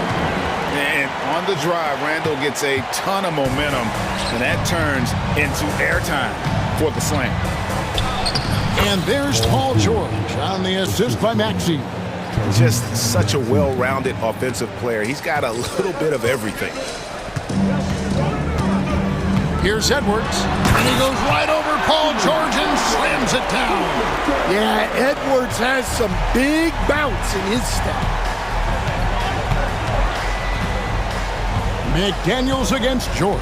Oubre, a screen on McDaniels. Oubre kicks to Martin. They set the pick. Shot clock at 5. Can't answer back with the dunk of his own. Timberwolves have gone 3 of 7 from the field since we've gotten underway. Randall outside. Lets it fly. And he sinks that one, hitting the back of the rim on the way in. Well, excellent read there by Edwards. He saw someone had a better shot, and he got them the ball. Embiid, no good. And I was sure that was money on that one, but everyone is afforded an easy miss or two. Yeah, it was a great look. Sometimes they don't fall. You've just got to keep taking great shots. Now flying high and throwing it down with the one hand. One of his. Oh, wow, what a great move inside. That is incredible. And putting his explosive athleticism on full display there. George is capable of some highlight reel dunks. Here's Edwards, and Edwards with the stuff. And he gives that rim a good tug on the way down. That's how you drive your point home right there. Outside, George. 1:05 left to play here in the first, and he's good on the 3-ball. A legitimate sniper from distance. Love seeing Oubre Jr. shoot it with such precision. Here's Randall. Rebound by the 76ers. That's a defender doing just enough to cause a miss on the layup. And it's Oubre off the drive. And so it's Randall bringing it up now for Minnesota. Picked by Randall. Here's Edwards. And Edwards slams it in. All right there, Edwards uses the screen to create the space he needs. Embiid sets the pick for Maxey. Shot, high post. It's good. It's his second basket. He's shooting 2 for 4. Unselfish basketball. That's what coaches love to see. Randall against Oubre. Randall with the bucket. Randall's got 6 points. And how about the touch there inside? And that's where Randall likes to get the ball, and you can see why. Here's George. Wow, huge buzzer beater. I did not think he was going to get that off in time. He released it just in the nick of time. What a shot. Anthony Edwards has been leading the charge for the Timberwolves. He notched 8 points in the quarter and has that terrific basketball instinct on display. We'll get right back to the action when we return.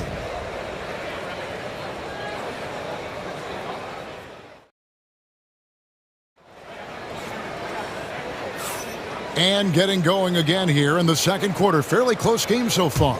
And guys, what's your take so far on the Timberwolves? Way to set the table. Offensively, they dominated on the interior. Well, if they're going to be that ferocious inside, this defense is in for a long night. You got Anthony Edwards. McDaniels is out there with Julius Randle. Then it's Nickeil Alexander-Walker. And it's Reed in at the center position. That's the 5 to begin the second quarter for the Timberwolves. Edwards. And it's sent back by George. And the timing from George there on the rejection, using his long reach to turn away the shot. And they take the lead. Maxi's got the first basket of the second quarter for Philadelphia. It's those kind of passes that bring up the entire team's confidence. It's time now to hear from our Hall of Fame reporter, David Aldridge. What's the latest, David? Hey, Kevin, even with an MVP and Joel Embiid, the Sixers can't be a one-man show. Embiid says, I watch a lot of games and I see what's working. Good basketball means cutting, moving, guys getting off the ball, and it's moving and not sticking. But you need the right guys to execute that system. And I think we've got the right guys. Kevin? I know you and I agree they do, David. Thank you very much. There's a screen. Here's Edwards. Strong move inside by Edwards. Just a ferocious play by Edwards. Taking the contact but staying committed to his finish. Oubre, a screen on Reed. Corner shot. And again, it's Philadelphia. Timberwolves trail by 3. Edwards looking it over. McDaniels gets a wide open look. And another 3 for Minnesota. That pick takes the D totally out of the equation. Yeah, you've got to lock and trail hard. You can't allow him a clean look from that. Here's Oubre. That's basket number 2 with his third shot off to a fast 2 for 3. Crafty at cashing in from there. Oubre Jr. enjoys working on his interior game when given the opportunity. Greg, this is some kind of note. Last year, Minnesota, for just the second time, had ever won a series in the postseason. Yeah, they've been bounced in the first round, 10 of 12 appearances. But last year's team was different. Their elite defense fueled the conference finals run. And the call is going to be, yes, it is, an illegal screen. And guys, point of emphasis for the league is to really crack down on illegal screens. Yeah, and yet we still see it a lot. It's a tough thing to police.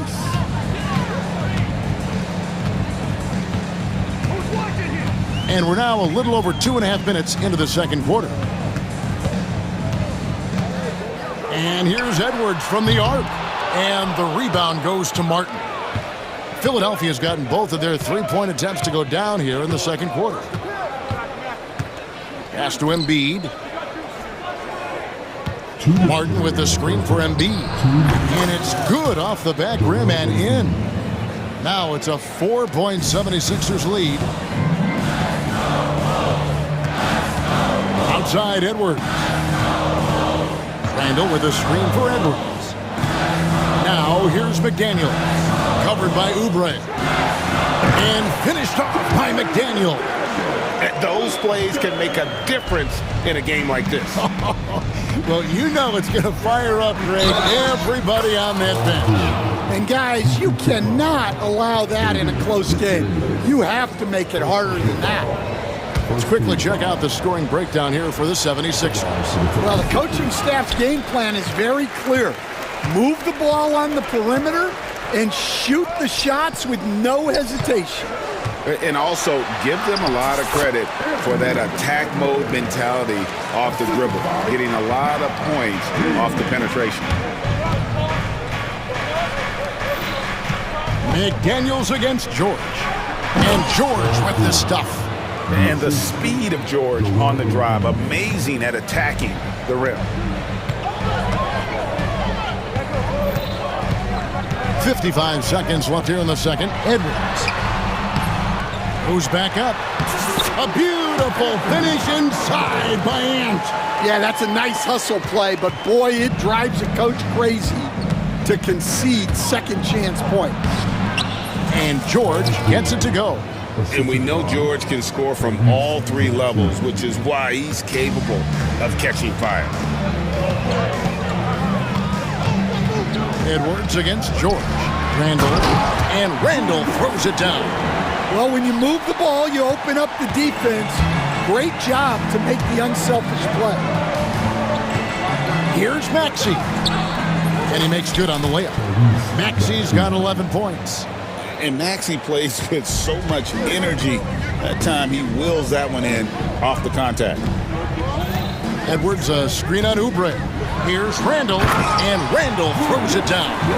Oh, just solid on the one-handed slam. And guys, when it's a tight ball game like this, he's the guy they want with the ball. George finds Maxey. It could go. And he got that one up in time, but doesn't go in. And that's it for the first half of action in what's been a very close game here. 76ers ahead, up 2. From Target Center, back in a moment.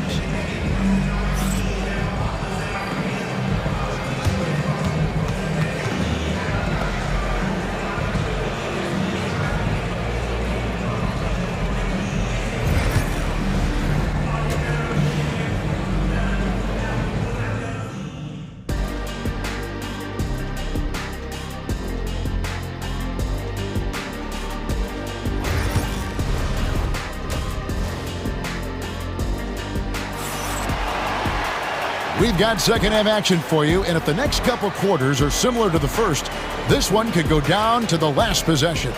You know, Anthony Edwards has been exceptional here, guys. Definitely been challenging the defense here early on, not settling for anything outside. Well, I just love his fearlessness so far. He's charging inside like no one can stop him.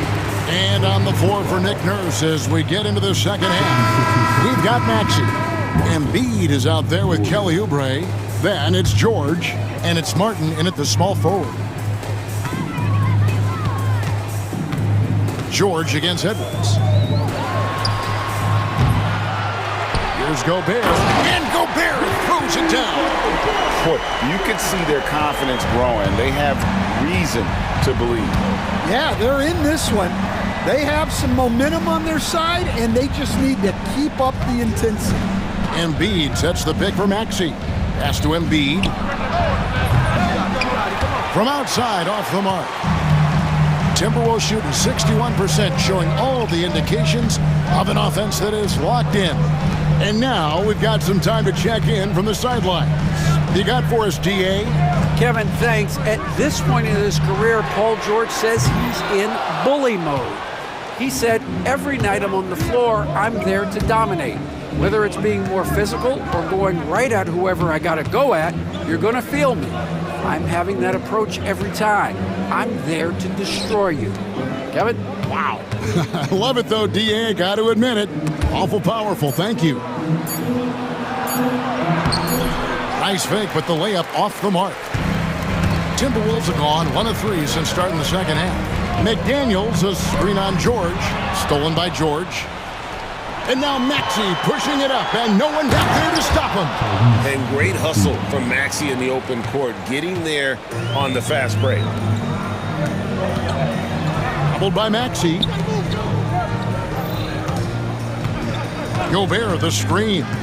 Ring shot on the way. Great pass to set up the lay-in. Gobert's got the game tied up here for Minnesota. Hey, Stan, as a coach, what was the most difficult part when transitioning from college to the pros? That's a great question. Folks, the coach's challenge has been initiated for a personal foul. Close game like this, and he thought it wasn't a good call. Kyle Lowry, he's checked in for Philadelphia. Personal fouls can be tough. The action is so fast that it's really tough to catch everything in real time. The wonders of tech. The ruling on the floor stands. Like this is something a lot of people have been hoping for. And so the word is in. They've decided that the call stands as it was made on the floor. And, you know, even if a coach still feels this wasn't the right call, you got to acknowledge the effort being put in to reviewing it. The double checking, and the game continues on.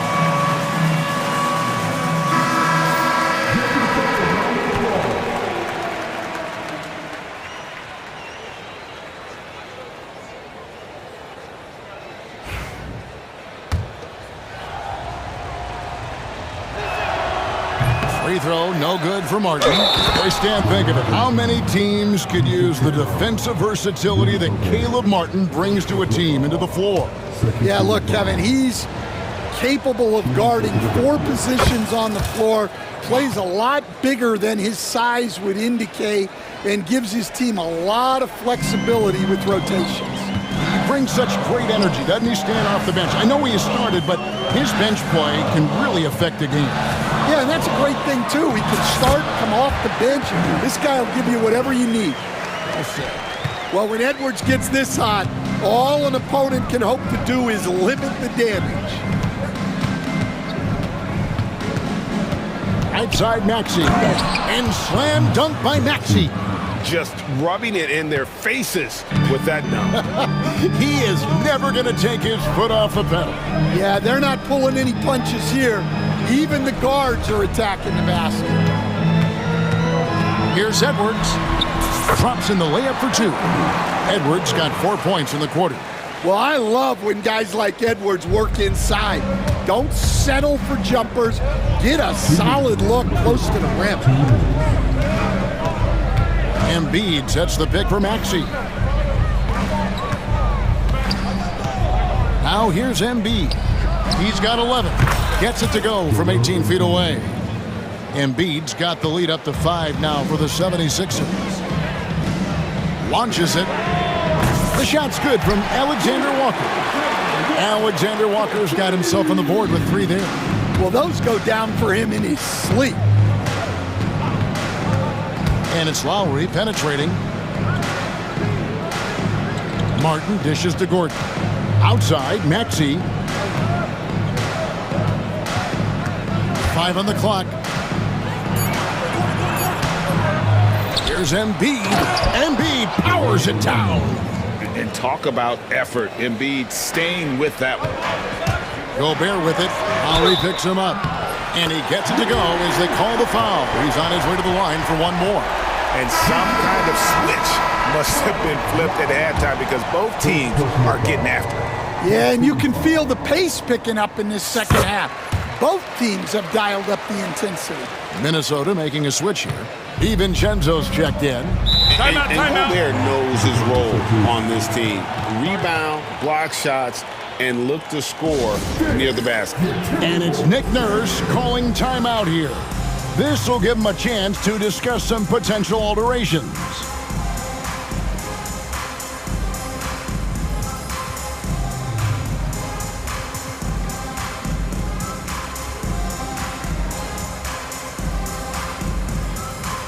And the 76ers will go for a different look here.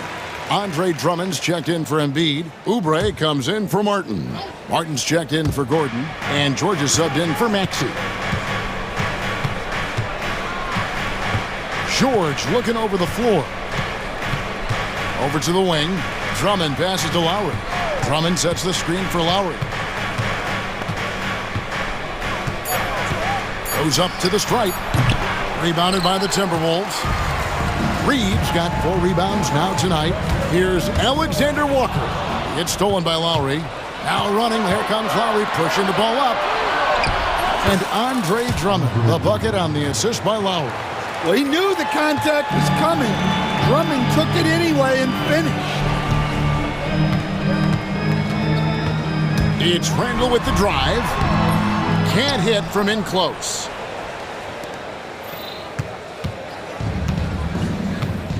And it's Nick Nurse calling timeout here. He wants a minute here to get things straightened out with his team.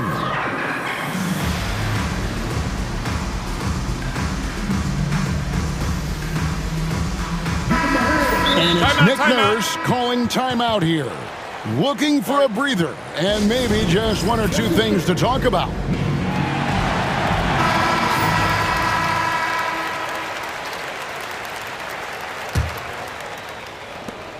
There's 10 seconds left in the third quarter of the game.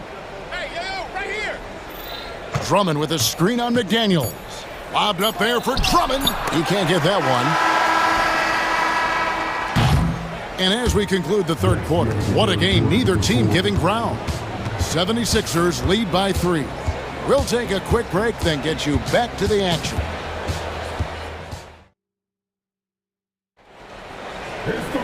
And I know I speak for all of us when I say I can't wait to see what kind of finish awaits us here in the fourth quarter.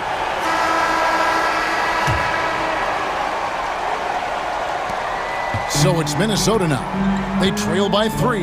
Dante DiVincenzo. He's out there with Nickeil Alexander-Walker. Then it's Naz Reid. Then it's Randall. And it's McDaniels in at the 3 spot. So that's the Timberwolves 5. No one near Randall as he lets it go. The shot goes down and he gets this game back to even. Randall's got the first points up on the board here in the fourth for the Timberwolves.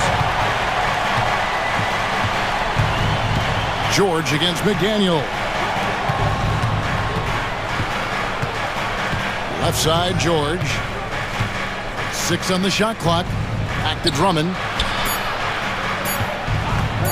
From 15 feet away. And rebounded by McDaniels. Minnesota's gotten fewer than half of their three-pointers to go down tonight. They're 4 for 9. Randall kicks to Reid. That's in, coming off an assist from Randall.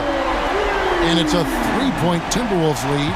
A fantastic decision-making big. Randall with the right choice there, finding the open man. George passes to Oubre.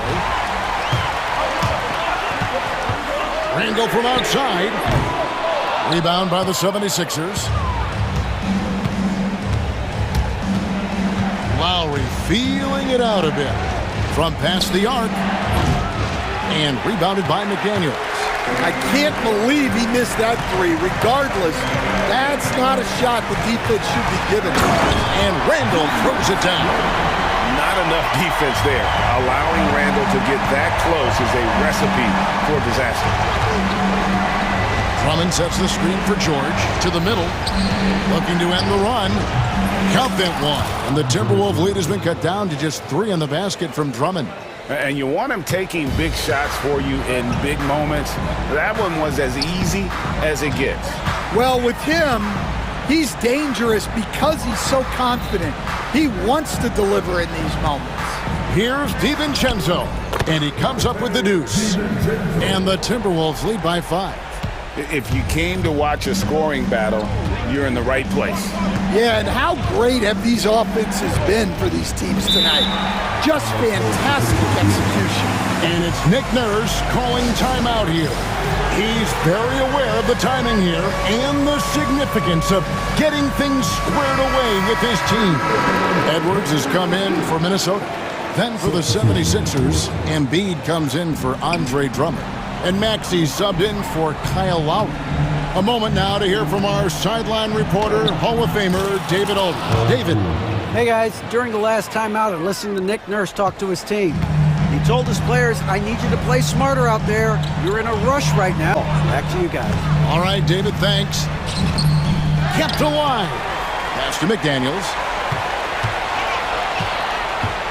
Now Reid. And off the left side of the rim, and it swirls in for him. Reid's got the lead up to 5 now for the Timberwolves. Embiid the screen. Reid with the rebound. Reeves got 6 rebounds here tonight. Edwards against Maxey. Edwards on the bounce, and Edwards slams it in. Yeah, doing it with speed and style. Edwards putting on a show at the rim. And George kicks to Oubre. Pass to Maxey. Back to Oubre. Cranes the three-pointer. A solid facilitator. I like whenever Maxey looks to get his guys involved. Martin against Edwards. Inside. A nice shot by McDaniel. And the Timberwolves lead by 6. Pushing the action, getting others involved. He does it time and time again. Yeah, when you're moving the ball like that, it just keeps everyone engaged in the game. Minnesota's gone to the three-pointer 11 times tonight and nailed 5 of them. Outside for Randall. Edwards against Oubre. Outside Edwards. And it goes down 2 points. Wow, these are the moments that Edwards lives for. He is dynamite in the clutch. Outside, Maxey. Oubre outside. Oubre sets the screen for Embiid. Over Edwards. And a kind roll that time off the rim as that one falls. And there is no back down in Joel Embiid. He is ready to rise to the occasion in the big moments. George against Edwards.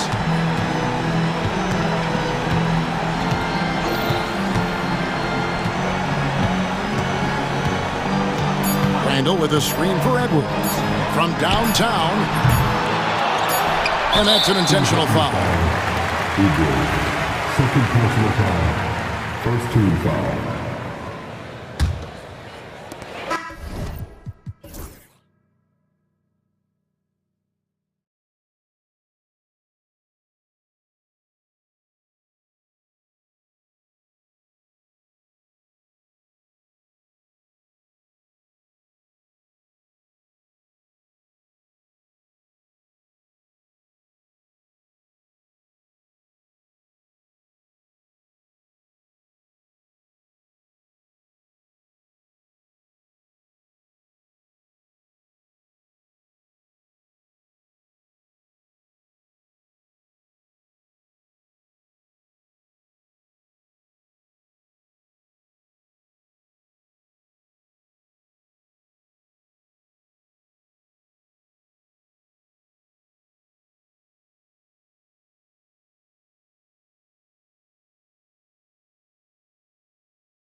Elites tonight.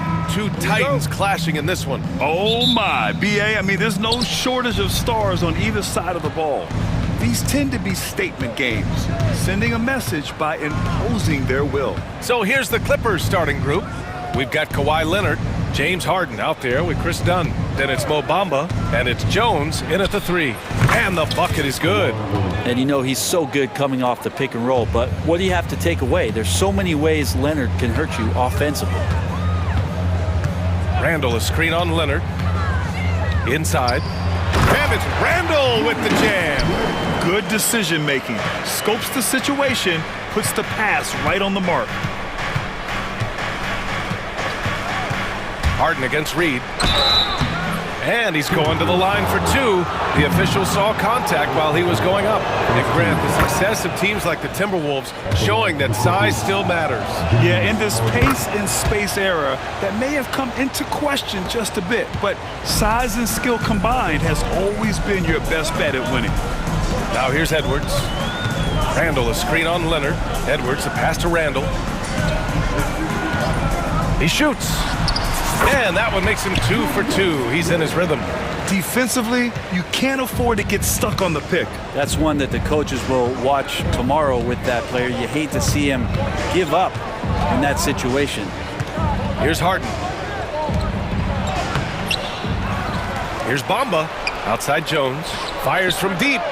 Connects from downtown. You don't want to let him get into a rhythm from out there. And here's Minnesota now. It's a 3-point game. McDaniels, a screen on Leonard. Edwards looking for an opening. Over Leonard. Oh, stolen by Harden. Oh, and the fast break for the Clippers. And Harden with the slam. A great hustle from Harden in transition, getting up the court as quickly as possible. Back to Alexander Walker. It's stolen by Dunn. Harden with it. He's picked up by Edwards. And stolen by Edwards. In transition, here they come. Oh, got a piece of it. And here's Harden.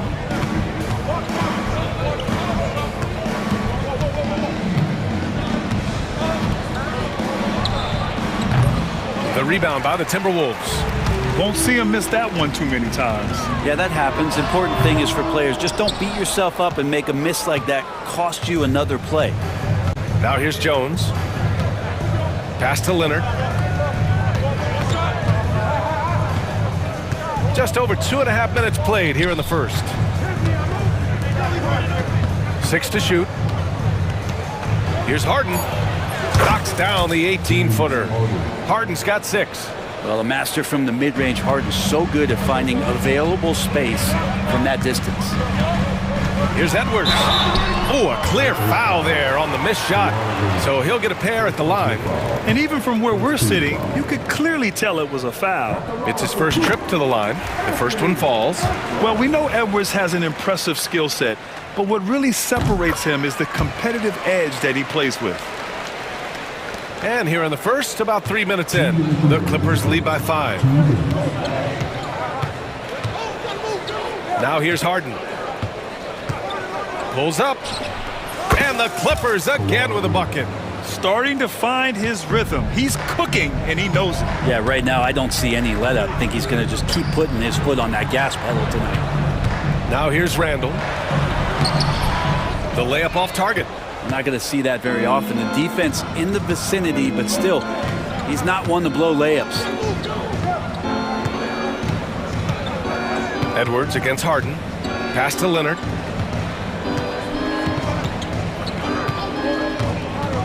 And here is Bamba from about 19. That one is off. 1:14 left in the first. Here's Edwards. Stolen by Harden. On the wing, Jones.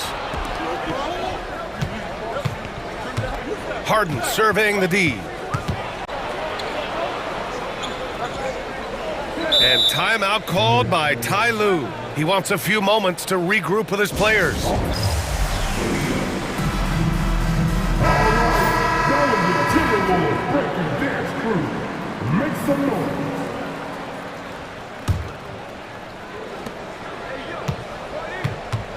Just 5 on the clock. Pass to Leonard. Three-pointer. And the Clippers miss again. And this is exactly who you want taking that shot. He just missed it. Edwards with it. Dunn in his pocket. Edwards is doubled. Outside, Alexander Walker.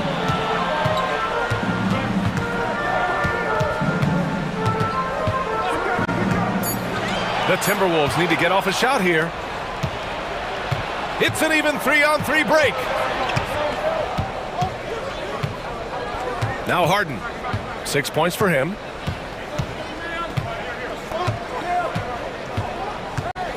Pass to Bamba. Back to Harden. Out to Leonard. Fires from deep. No good on the buzzer beater. And so it's Los Angeles closing out the quarter with a 7-point.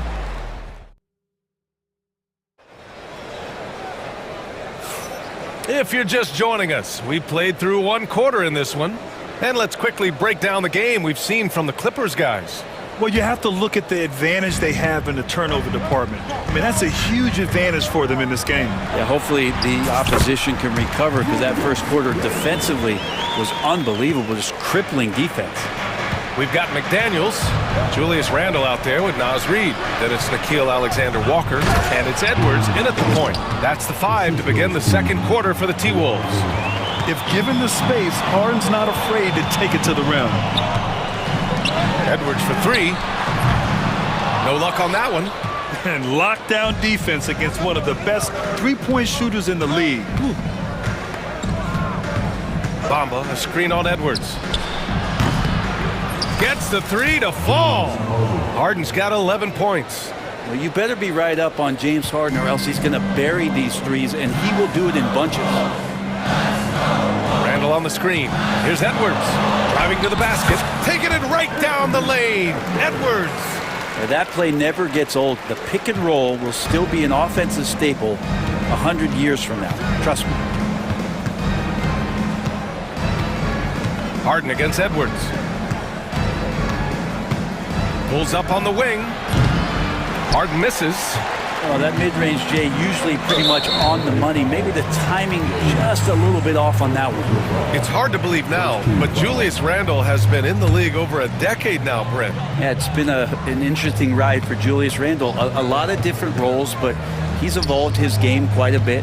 Some he's done himself, and then guys have adjusted around the way that he has been a leader, a scorer, a rebounder, a presence.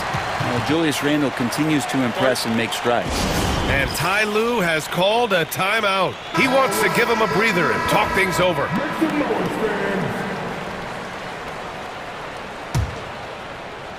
Second quarter of action, about a minute and a half played.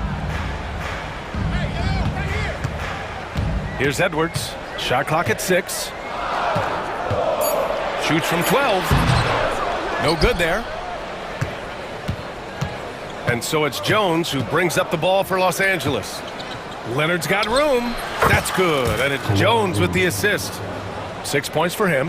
And that's usually a solid strategy. Get the ball into Leonard's capable, large hands and let him go to work.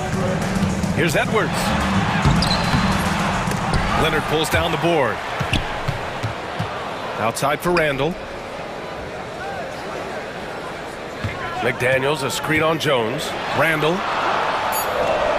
And he gets it to go. 4 for 6 so far. A nice play by Julius. Good decision maker in the pick and roll. Los Angeles leading by 8. Quarter 2 and just under 2.5 minutes gone by. Up top, Harden. 11 points in the game from 18 feet away. And again, it's the Clippers converting. Oh, one of these monster nights from James Harden. Edwards, a pass to Randle. It's McDaniels on the wing, defended by Harden. Outside for Randle. And it's Harden who pulls down the rebound. For Los Angeles, they've gone a terrific 4 of 5 here in the second quarter. Here's Bamba. Nice D from Reid. Timberwolves trail by 10. Here's Edwards.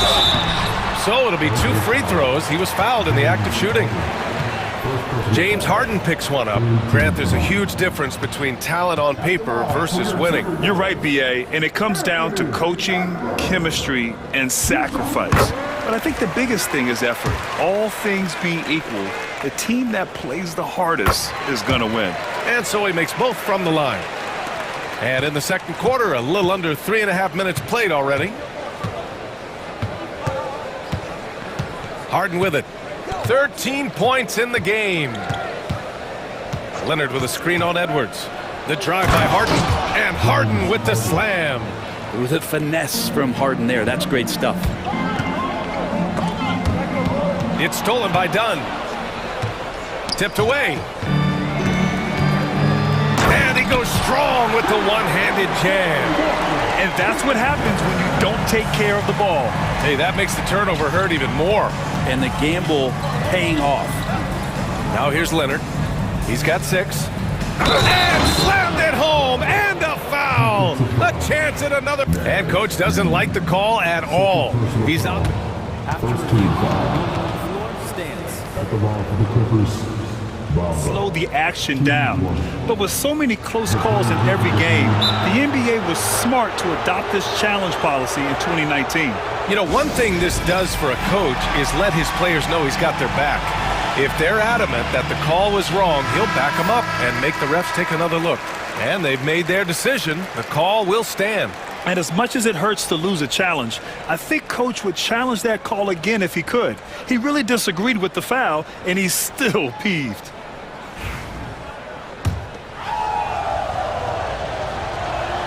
That's good from Bamba. 59 seconds left in the second quarter. Timberwolves trail by 11.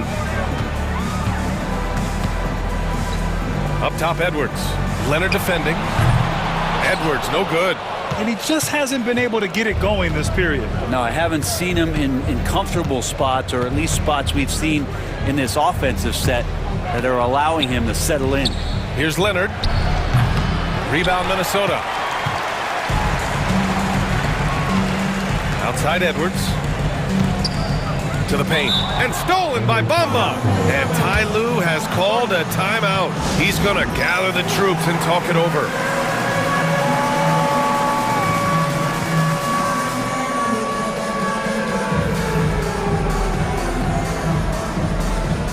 And the Clippers making a change here. Tucker.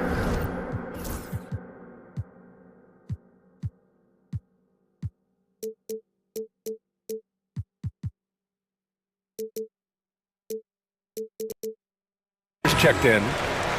Clippers substitution, number 17, DJ Tucker. The Clippers lead by 11. 2 seconds separating the shot clock and the game clock. Outside Harden. Pass to Bamba. And stolen by Edwards.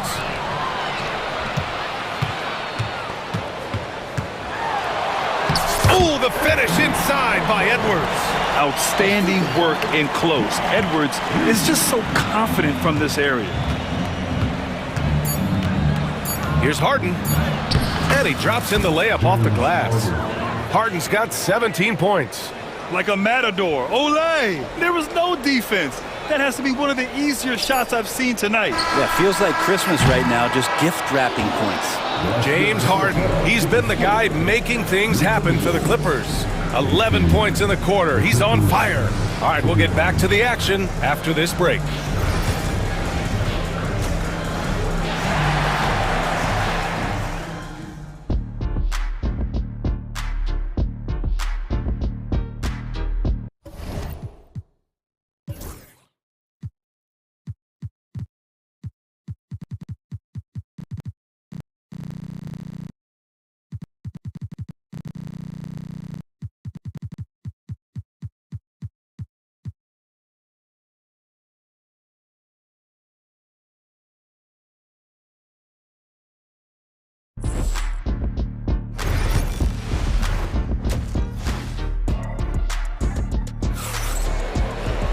And there wasn't too much drama in the first half, but maybe things will tighten up here in the second.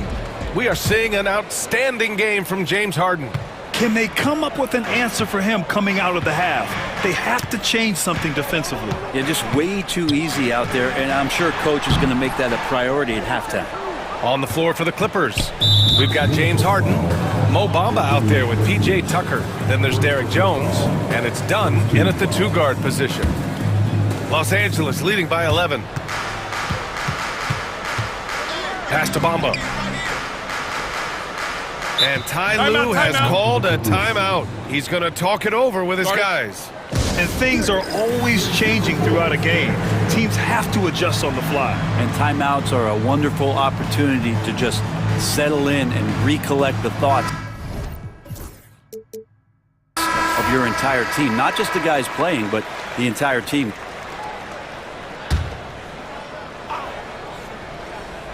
So it's Los Angeles now. Tucker finds Jones. Back to Tucker. Jones with the ball. 6 on the shot clock. Harden, the pass to Jones.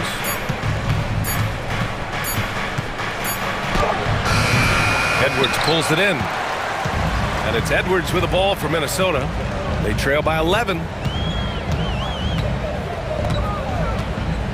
To the middle. A slam dunk by Reed. Great awareness from Ant to locate his teammate for the score. And for Los Angeles, they're shooting a fantastic 57%. That one falls. 8 of 10 and scoring with confidence. A great move. I mean, the defense has no response. Well, just ripping through right there as he finds the open spot and gets right through there. High basketball IQ play. And how about Edwards keeping his head up and spotting the open man? And we're just about a minute and a half into the third quarter of basketball. Jones, the pass to Harden. Down low. Here's Tucker. And slam dunk by Tucker. And you can't leave the basket unprotected. Bad things will happen to you. Yeah, that was just way too easy. Will not find a higher percentage opportunity than that. Minnesota shooting their 5th and 6th free throw attempts tonight. And he makes the first.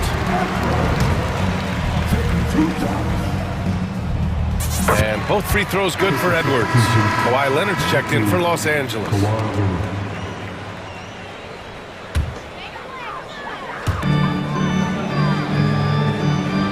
Edwards against Leonard. Outside Edwards. Strong drive by Edwards. The open shot. Randall nails the wide open jumper. Randall's got 10 points in the game. And that's how you execute the pick and roll. Randall slicing well after setting the screen. Good timing. And Harden with the slam. Oh, excellent way to pad the lead. Yeah, especially when it's your one throwing it down like that. Oh, yeah, and his teammates love that one. I'm sure he's going to hear about it when he gets to the huddle. Stolen by Harden. All right, let's get a report from Allie. Well, guys, a lot of new developments for the Clippers this season, and obviously they had the new arena, new designs for their logo, jerseys, and court. Not only that, their G League team moving into a brand new arena in Oceanside, renewing the San Diego Clippers moniker. Brian, a lot to be excited about for this Clippers.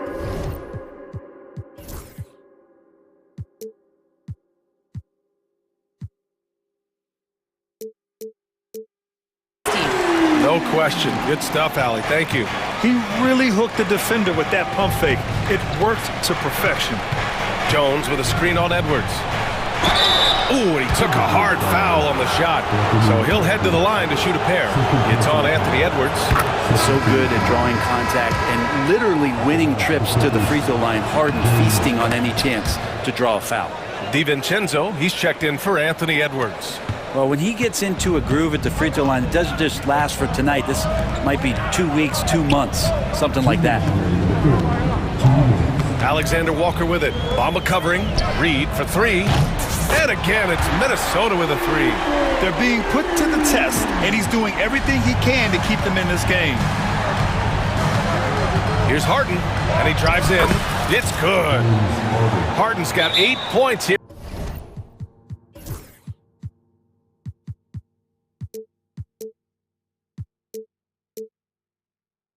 in the quarter. A few guys with better handles than James Harden. Really a magician with the rock. And Chris Finch has called timeout. A moment to rest and confer on the game plan. Timberwolves trail by 7. Third quarter of basketball here. A little under 3.5 minutes gone by. Here's Randall, and it's Randall with the jam. You wonder if the coaching staff is encouraging these kind of nights and aggressive play from Randall to take over. Here's Leonard, outside Jones.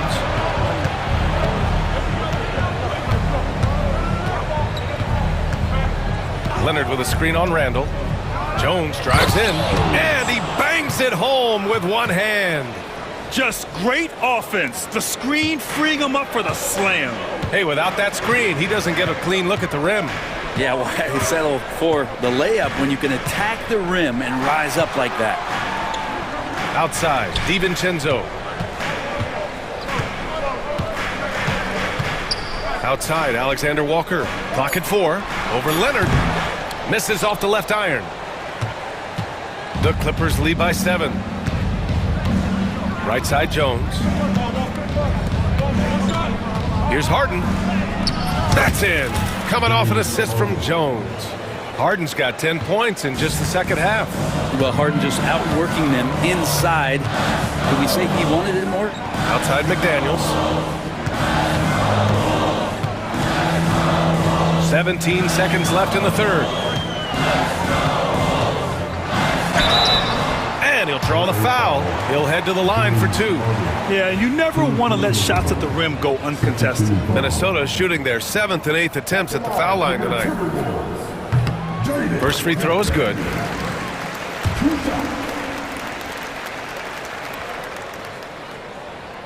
And both free throws good for McDaniels.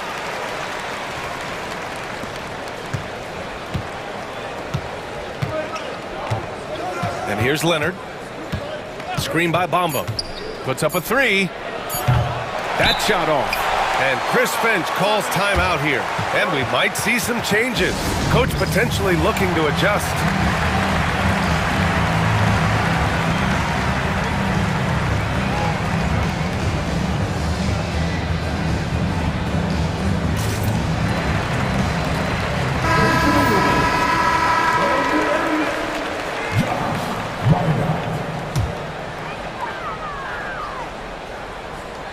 Here's Reed, and he dunks it down right as the buzzer sounded.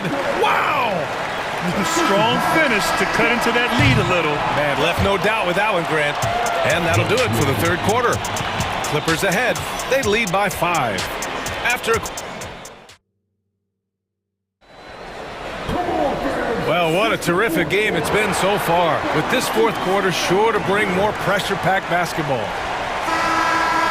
And Ty Lue has called a timeout. He is not messing around, calling them into the huddle.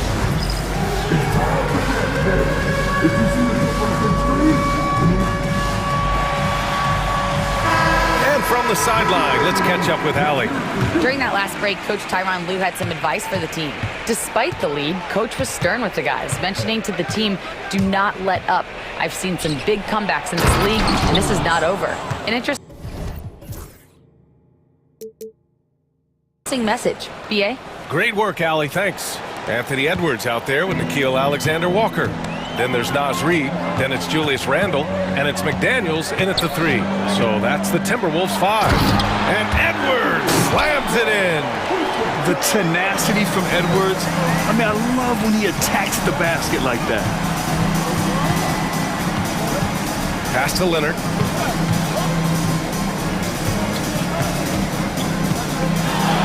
Feet out, and the Clippers again with a bucket. Oh, what great action we've seen tonight. Hard to imagine a more entertaining game. No, this is about as high octane a game as you're going to find. Harden, the pass to Bamba. Back to Harden. To the paint. Puts it up. Bamba misses. Timberwolves trail by 7. It's Edwards on the wing. Leonard defending. Edwards gets the bucket. And the offensive firepower Edwards is capable of is special. I mean, we are seeing it on full display right now. Leonard outside. Kawhi slam! Wow! Slams it down with two hands. Man, they're really getting aggressive now. Edwards, the pass to Reed.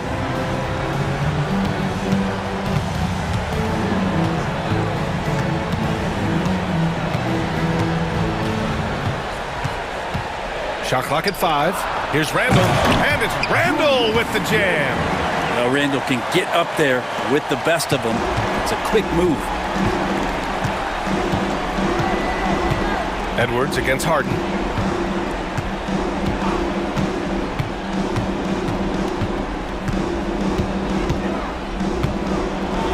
And then Harden with the jam. Wow! Always fun to see point guards who can elevate above the rim like that. Oh, a strong mindset and even stronger finish. Well, just seeking out weaknesses in the defense and then exploiting it. McDaniels, a screen on Jones. Here's Randall. Uses the glass to finish the layup.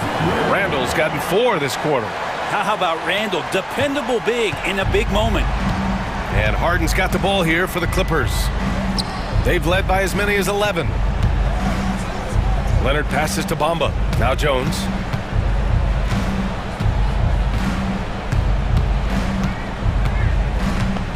Leonard outside. Leonard, so strong. Yeah, you could be as physical as you want with Kawhi Leonard. He just stays with it and is unshaken. Randall deciding where to go with it. And Chris Dunn gets the whistle that time. That's foul number 2 for him. First team foul.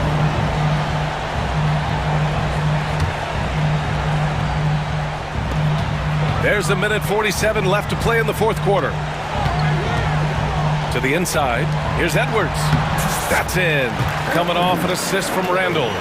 Wow. Edwards almost makes it look effortless. Like the whole team wasn't holding their breath right there. Leonard outside. Leonard, not to be denied. That's the guy they're going to keep going to, as they should. The lead's only going up if they keep feeding him. Here's Edwards. And there's the drive. Rebounded by Kawhi Leonard. The Clippers lead by 7. Harden with it. He's picked up by Edwards. Now here's Harden. And Harden with the slam. And so often you see Harden flip the ball up there off the bounce. So it's cool to see him elevate and hammer it through. Edwards a screen on Jones. Randall. And it's Randall with the jam. Yeah, that's one way to get back into this game. Keep getting him the ball and let him make the shots. 54 seconds left in the final quarter. Pass to Jones. 4-3. It's rebounded by Minnesota. Things aren't looking good here. I mean, they need points, and they need them now. Looking unlikely right here. That time ticking away. Slam dunk by Reed. Yeah, undersized guys with athleticism do these kind of things, playing above the rim. Love to see him get up like that. Here's Leonard. Yes, sir! Oh, my! Throw that one up top. Oh, what a play. Really feels like they're in control. They've got a big lead with time dwindling. Yeah, looking for a miracle worker out there is the opposing coaching staff. I don't know that they have one. This game seems to be well in hand. Here's Edwards. Count it! 16 seconds left in the game. Harden against Edwards. Outside Harden. Leonard for 3. Off on that.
go. And it's going to be the Magic off the tip. Now the starting group for Orlando. In the backcourt form, it'll be Suggs and Caldwell Pope.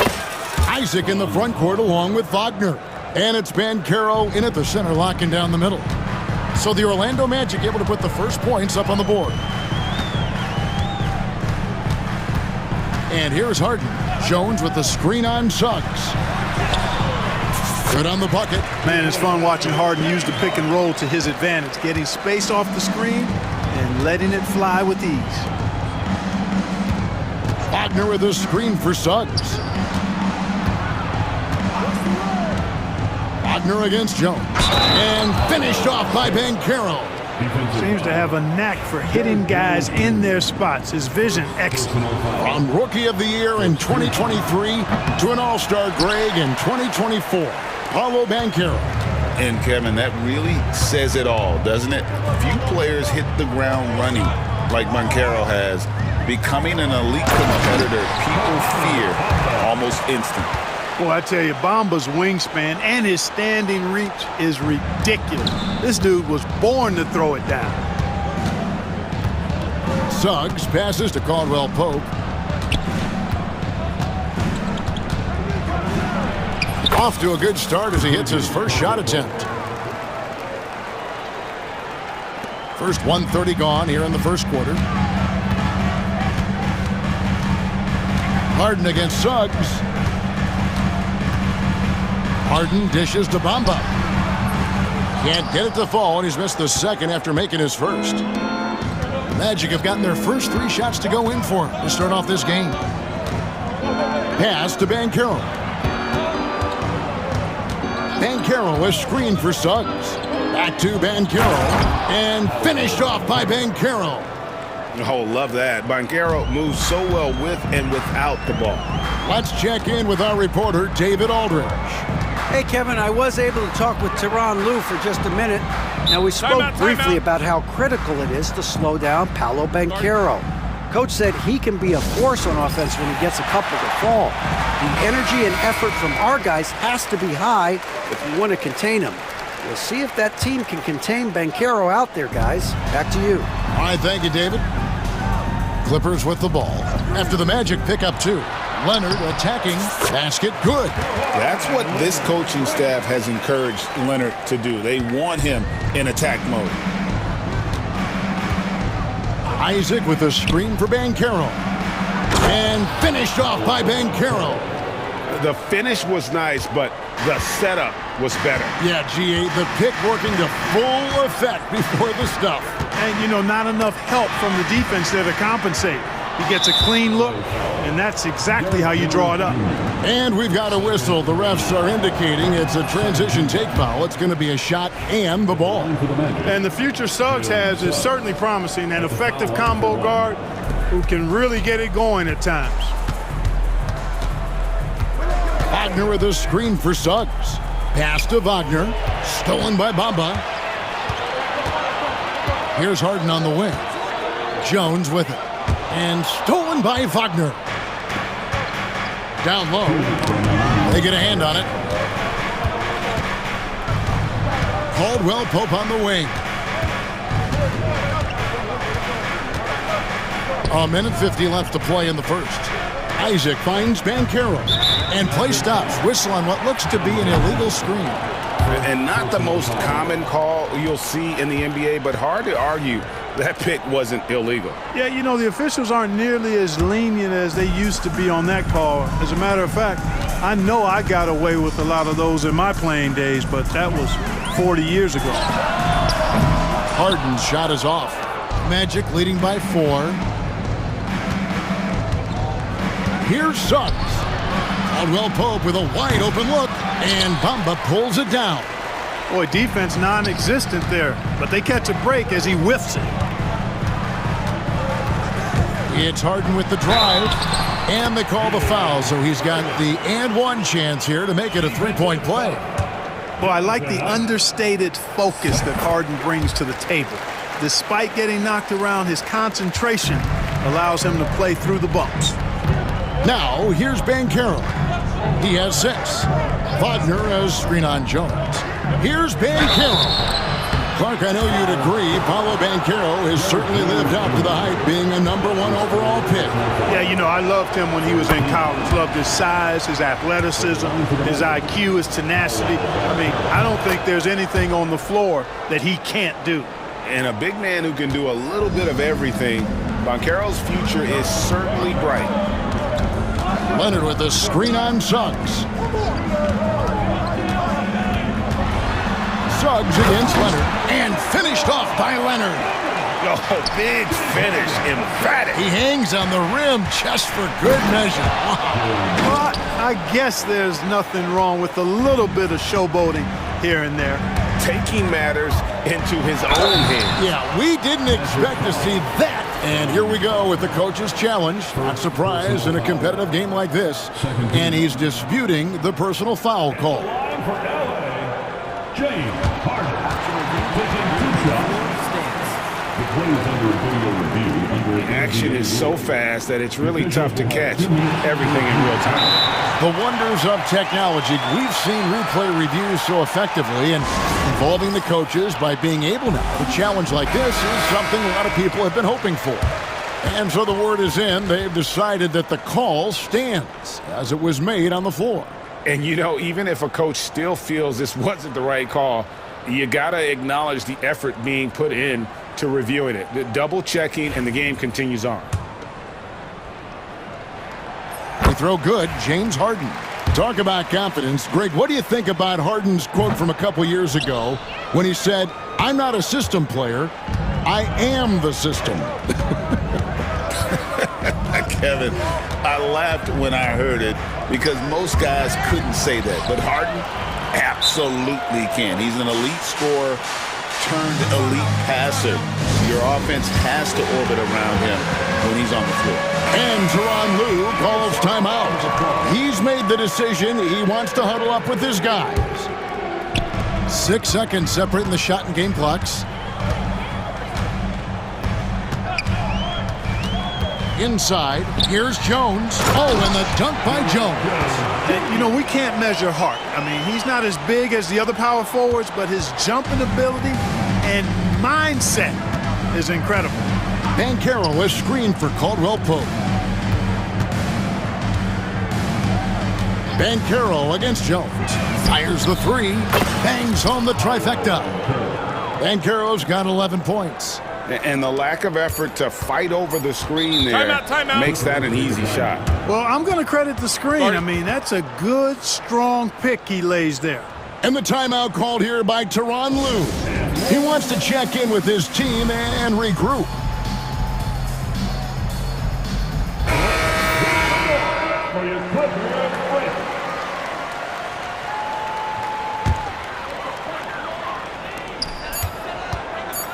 Harden inside the three-point line, and the last second attempt does not go in for him. Paolo Banchero getting it done for the Magic.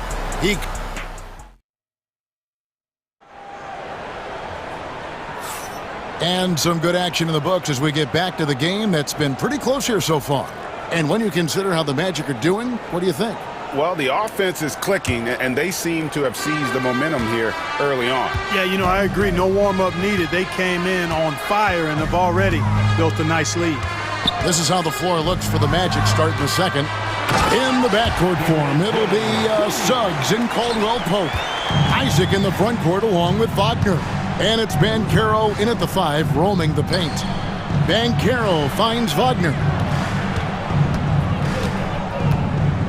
And the foul on Harden.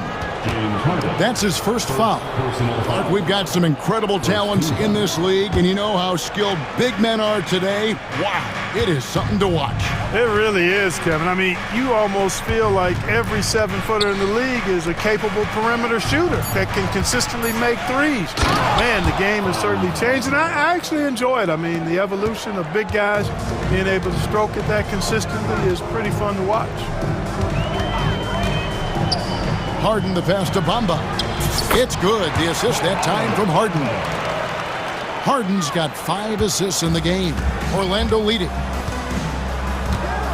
And there's the whistle. That goes on Chris Dunn. That is his first foul of the game. Second team foul. Just over a minute gone here in the second quarter. Cans it from downtown. And as we see Suggs develop his game, you'll see more of this. Jalen with the ability to operate off ball. They grab their own miss. In the corner, Bamba with it. Trains it from beyond the arc. Bamba's got 7 points in the game. Boy, a big man with great touch from deep, always a valuable commodity in today's game. Suggs kicks to Wagner. Banchero outside. Wagner has screen on Jones. Just 5 to shoot. 2 points. That one goes. He's got 13. Oh, good to see that Banchero has options if he can't penetrate. Your game has to be multifaceted in the league. Harden the pass to Bamba. That misses off the backboard. Magic leading by 3. And now we've got the intentional foul.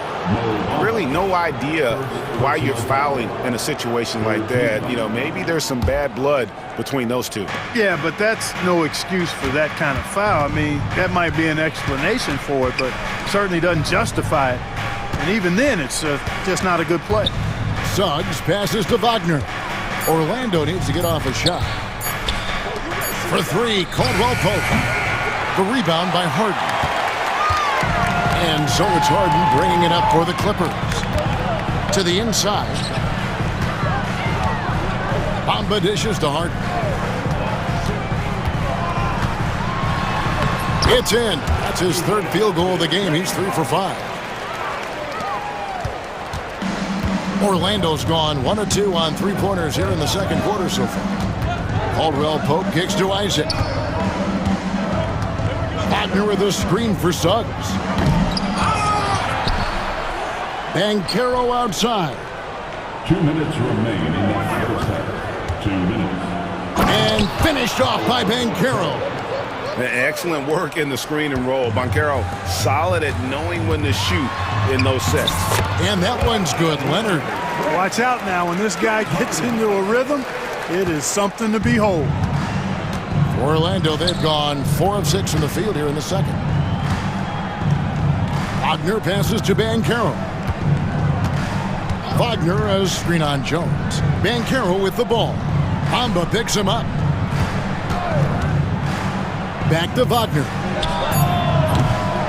Oh, good with the triple. You know, defensively, you just can't afford to give him that much room.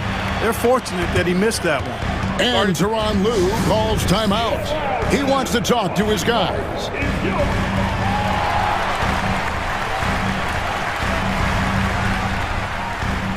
And the Clippers making a change here. Tucker's checked in. Number 17, P.J. Tucker. We've got 1:18 left to play here in the second quarter. Leonard sets a screen for Harden. The tray. It's hauled in by the Magic. Here's Isaac. The rebound by Harden. The Clippers trail.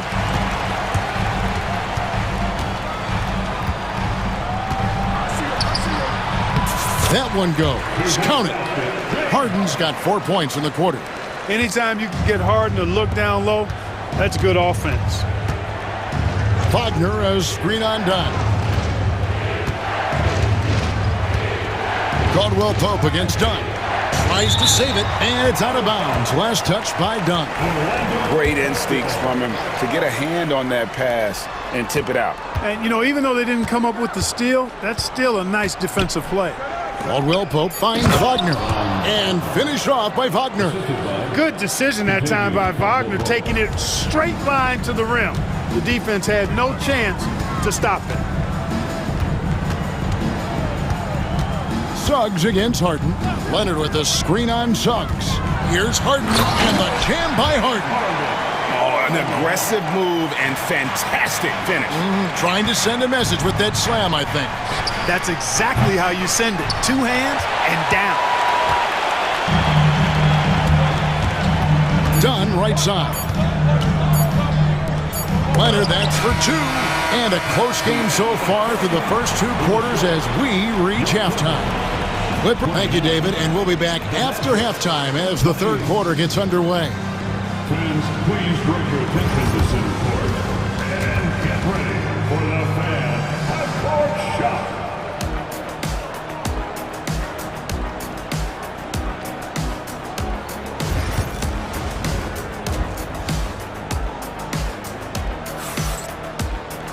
And if you're just joining us, we've played through the first half in a game that's been fairly even so far. You know, Paolo Banchero, guys, has been exceptional. The way he was able to finish on the block was incredible there in that first half. Yeah, you know what? I think he's doing exactly what he has to do. Using his body, shaking off contact, and then finishing at the rim. They've got Derek Jones.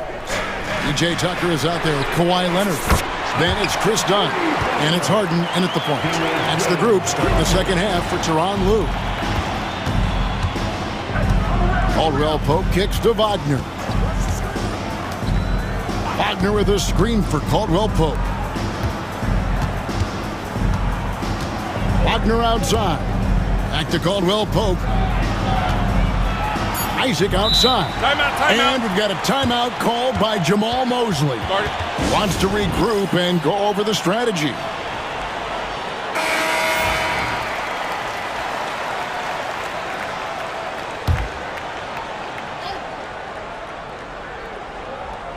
Clock is at 3. Let's it fly from 18. It's good, and the Clipper lead is cut down to just 2 points with the bucket from Caldwell Pope. You got to give respect to Caldwell Pope's mid-range jump shot. He's got the green light to take this shot, and that green light is always on. With a short break in the action, gives us a chance now to send it over to David Aldridge. Kevin, the Clippers are intent on winning big. Coach Tyronn Lue said half of it is great talent, and I think half of it is execution. When you get to the playoffs, it's a whole different animal. We got to be 100% execution with our talent. That makes for a dangerous team. Kevin? Very dangerous. All right, David. Get up, Jalen Suggs. This guy also a terrific football player in high school. Leonard on the wing. He's covered by Isaac. Left side, Leonard. Pass to Tucker. He trains it as the shot clock ticks down. And the Clippers lead by 2. And though lacking some height, Tucker has the bounce, the reach, and the strength and attitude to do damage inside. And good that time. Suggs has got 4 points this quarter. And that solid play in the paint continues here, guys. Leonard looking over the floor. Over Banchero. Leonard, no luck. You can't look at the result of that shot. They'll take that whenever they get it. Well, you know, I hear you. That's a good look, but when you're that wide open, I think you got to knock it down. Pick works well there. Not much resistance from the D. Yeah, that's not the defense you need. You got to be tougher defensively. Harden against Suggs. Leonard with a screen on Suggs. Here's Harden, and the jam by Harden. In attack mode and looking to score whenever he can, this is Harden at his best. Caldwell Pope against Dunn. And there's Banchero on the assist by Caldwell Pope. 17 points for Paolo Banchero. 2 minutes remaining in the third quarter. Harden against Suggs. And he lays it straight in. Harden's got it all tied up now for the Clippers. They didn't have much of a problem getting the ball into the post that time. And there's the foul. It will go on P.J. Tucker. That's his first foul. Second team foul. And there's 1:45 left to play in the third. Wagner outside. Banchero, a screen for Wagner. 6 to shoot. Banchero kicks to Wagner. Open jump shot off the mark. Nobody even close to him, and he can't believe he doesn't knock it down. Isaac against Leonard. over Banchero. And it's Leonard missing. Very surprising that he came away empty there, especially given room to operate. Banchero outside. There's the drive. Throws it down as the official calls the foul. It may be a three-point. And, yep, we thought we might see it. And the coach's challenge has been triggered on the personal foul call. At the line for the Magic, Paolo Banchero. Shooting one. Closer detail, what constituted the original personal foul. Getting a different angle can sometimes make it a lot easier to determine. Indeed, and the one thing with replay review is that when you see the slow motion replays, you really get a new appreciation for just the immense speed at which these players are moving and how fast the action really is and how hard it can be sometimes, you know, Greg, to make the right call. And so the word is in. They've decided that the call stands as it was made on the floor. And, you know, even if a coach still feels this wasn't the right call, you got to acknowledge the effort being put in to reviewing it. The double checking, and the game continues on. That free throw, good from Banchero. You know, once in a while, a guy will come into the league and just hit the ground running. Banchero was a star from the first week. Here's Harden. Shooting foul as the whistle blows. He'll shoot 2 free throws. It's on Jalen Suggs. Yeah, good job to take it right at the D. Yeah, really left him no choice there. I mean, he had to foul and keep him from converting the easy bucket. Wendell Carter, he's checked in for Banchero. Free throw shooting is about mechanics, confidence, and your mental approach. He's locked in from there most every night. Suggs with the ball. Bamba picks him up. And it's Carter missing. They can trade 2 for 1 here. Would be the right move, I believe, right now.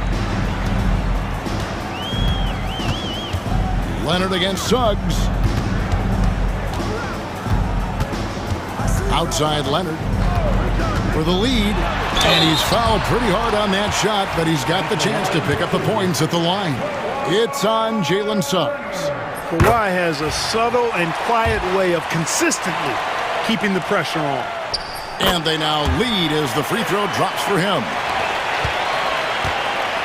The Magic have gone 6 of 8 on field goal attempts in the third. A 75% clip. Here's Suggs. And Suggs throws it down. Tell you what, off the drive, Suggs vertical, really something to behold. Good luck trying to stop this guy when he comes at you like that. Here's Harden. He sticks that one in from 20 feet away. Harden's got 8 here in the quarter. Guys, what a back-and-forth game this has been. And that's already resulted in 7 lead changes. James Harden getting it done for the Clippers. His production has been flowing as he's tallied 20 points and looks to be planning for more. And a moment now as we take a look at our State Farm assists of the game. And how about the big fella here showing us he's got some point guard skill here with the tremendous setup. Hey, that was a high-level pass no matter what position it came from. But it does make it stand out a little more when it's made by the big fella. And with 3 quarters behind us, we start the 4th quarter in what is still anybody's ballgame. Time now to turn to our sideline reporter, David Aldridge. David. Hey, Kevin, during that last break, I heard Tyronn Lue as he talked with the team. Now, they've been happy with the way the team is shooting. He reminded players to keep taking those threes, that they've had some clean looks. That three goes in, it's always a welcome sight. Guys? Thanks so much, David. And so in the game for the Magic, in the backcourt form, it'll be Suggs and Caldwell Pope. Isaac in the front court along with Wagner. And it's Banchero in at the pivot spot, manning the middle. And the foul called on Kawhi Leonard. That's his first foul. Yeah, clearly he hadn't established position there.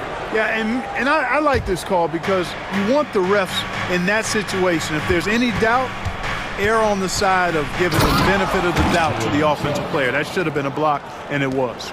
And some hang time on the rim. Puts a little cherry on the top of that slam. Well, those kind of displays of strength can get one team rolling. And can put the other team on its heels. We'll see how it plays out. Jones with the screen on Suggs. They get it again. Leonard lets it go with the three. And Jones. gets it to go in on the assist by Leonard. And the Clippers lead by 3. Suggs passes to Banchero. And we have an intentional foul there, GA. Wish I could say why. That one's pretty strange. I mean, no idea what got into his head right there. Suggs kicks to Banchero. And right away, they match it with a three-pointer of their own. Three-point basket. Banchero's got the game tied up here for the Magic. Los Angeles has gone 4-6 from outside the arc tonight.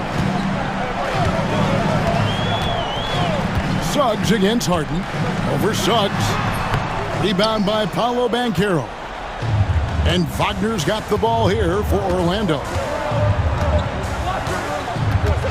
Banchero is screened for Wagner. No denying, the future is certainly bright for Wagner. He's a superb scorer already who also is growing as a passer. And Tyronn Lue calls timeout. He knows every possession is critical now.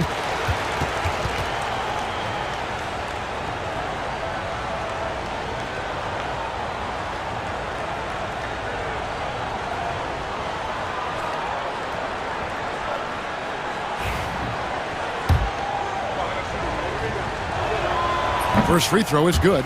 What I love about Wagner is that he's a guy that never stops moving. He's always in action, even with the miss. He got the big one there to put him in front. Harden the pass to Bamba. Here's Jones. Good ball movement here by the Clippers. Leonard dishes to Bamba. Isaac with some nice D. That's not the type of opportunity he fails to convert very often. Suggs against Leonard. Suggs kicks to Banchero. Caldwell Pope outside. Banchero is screened for Caldwell Pope. And finished off by Banchero. No shame or fear in this young fella. Banchero will take on any big shot. Love seeing that from him. Good Kawhi working near the hoop. Showing no hesitation, and in a huge moment, Kawhi wants the ball when they need a bucket. Wagner has screen undone. Wagner finds Isaac. 2 minutes remaining in the game. 2 minutes. Leonard against Suggs. Wagner passes to Caldwell Pope. Wagner with a screen for Caldwell Pope. Overdone. A shot by Caldwell Pope, no good. For Los Angeles, they've gone 3 of 6 from the field so far in the fourth quarter. Jones dishes to Harden. And Harden with the stuff. How good is that? Harden commanding the ball in these moments. Love stepping up at crucial times. Banchero kicks to Isaac. Isaac a screen on Jones. Banchero passes to Isaac. Kicks it out to Banchero. Drills the three-pointer. Banchero's got 8 points here in this quarter. And he just seems to always deliver in the clutch. And he's got it going right now. That's who they want taking the big shot. Outside Leonard. Jones sets the pick for Leonard. And Jones schemes it in. There's the unselfishness of Kawhi Leonard, keeping his teammates involved. Caldwell Pope kicks to Isaac. Harden against Caldwell Pope from outside the arc. And Bamba pulls it down. So, guys, it comes down to this. Time for your stars to shine. Here's Leonard. Good! Boy, and just look at what Leonard is doing. Orlando with the ball. Caldwell Pope pushes to Suggs. Count it! And you can't get a bigger bucket than that. Well, that was 1-2. He wanted the ball. Nobody else was taking that shot. And here are the Clippers. There's a 4-second difference from the shot clock to the game clock. Harden against Suggs. Jones with the screen on Suggs. It's Harden with the drive. Good! You know, coaches will take possessions like that all day long. Phenomenal use of the screen there. Van Carroll looking around. So it's Los Angeles taking the W in a close one. That was all right, David. Thank you. And that'll wrap it up, folks.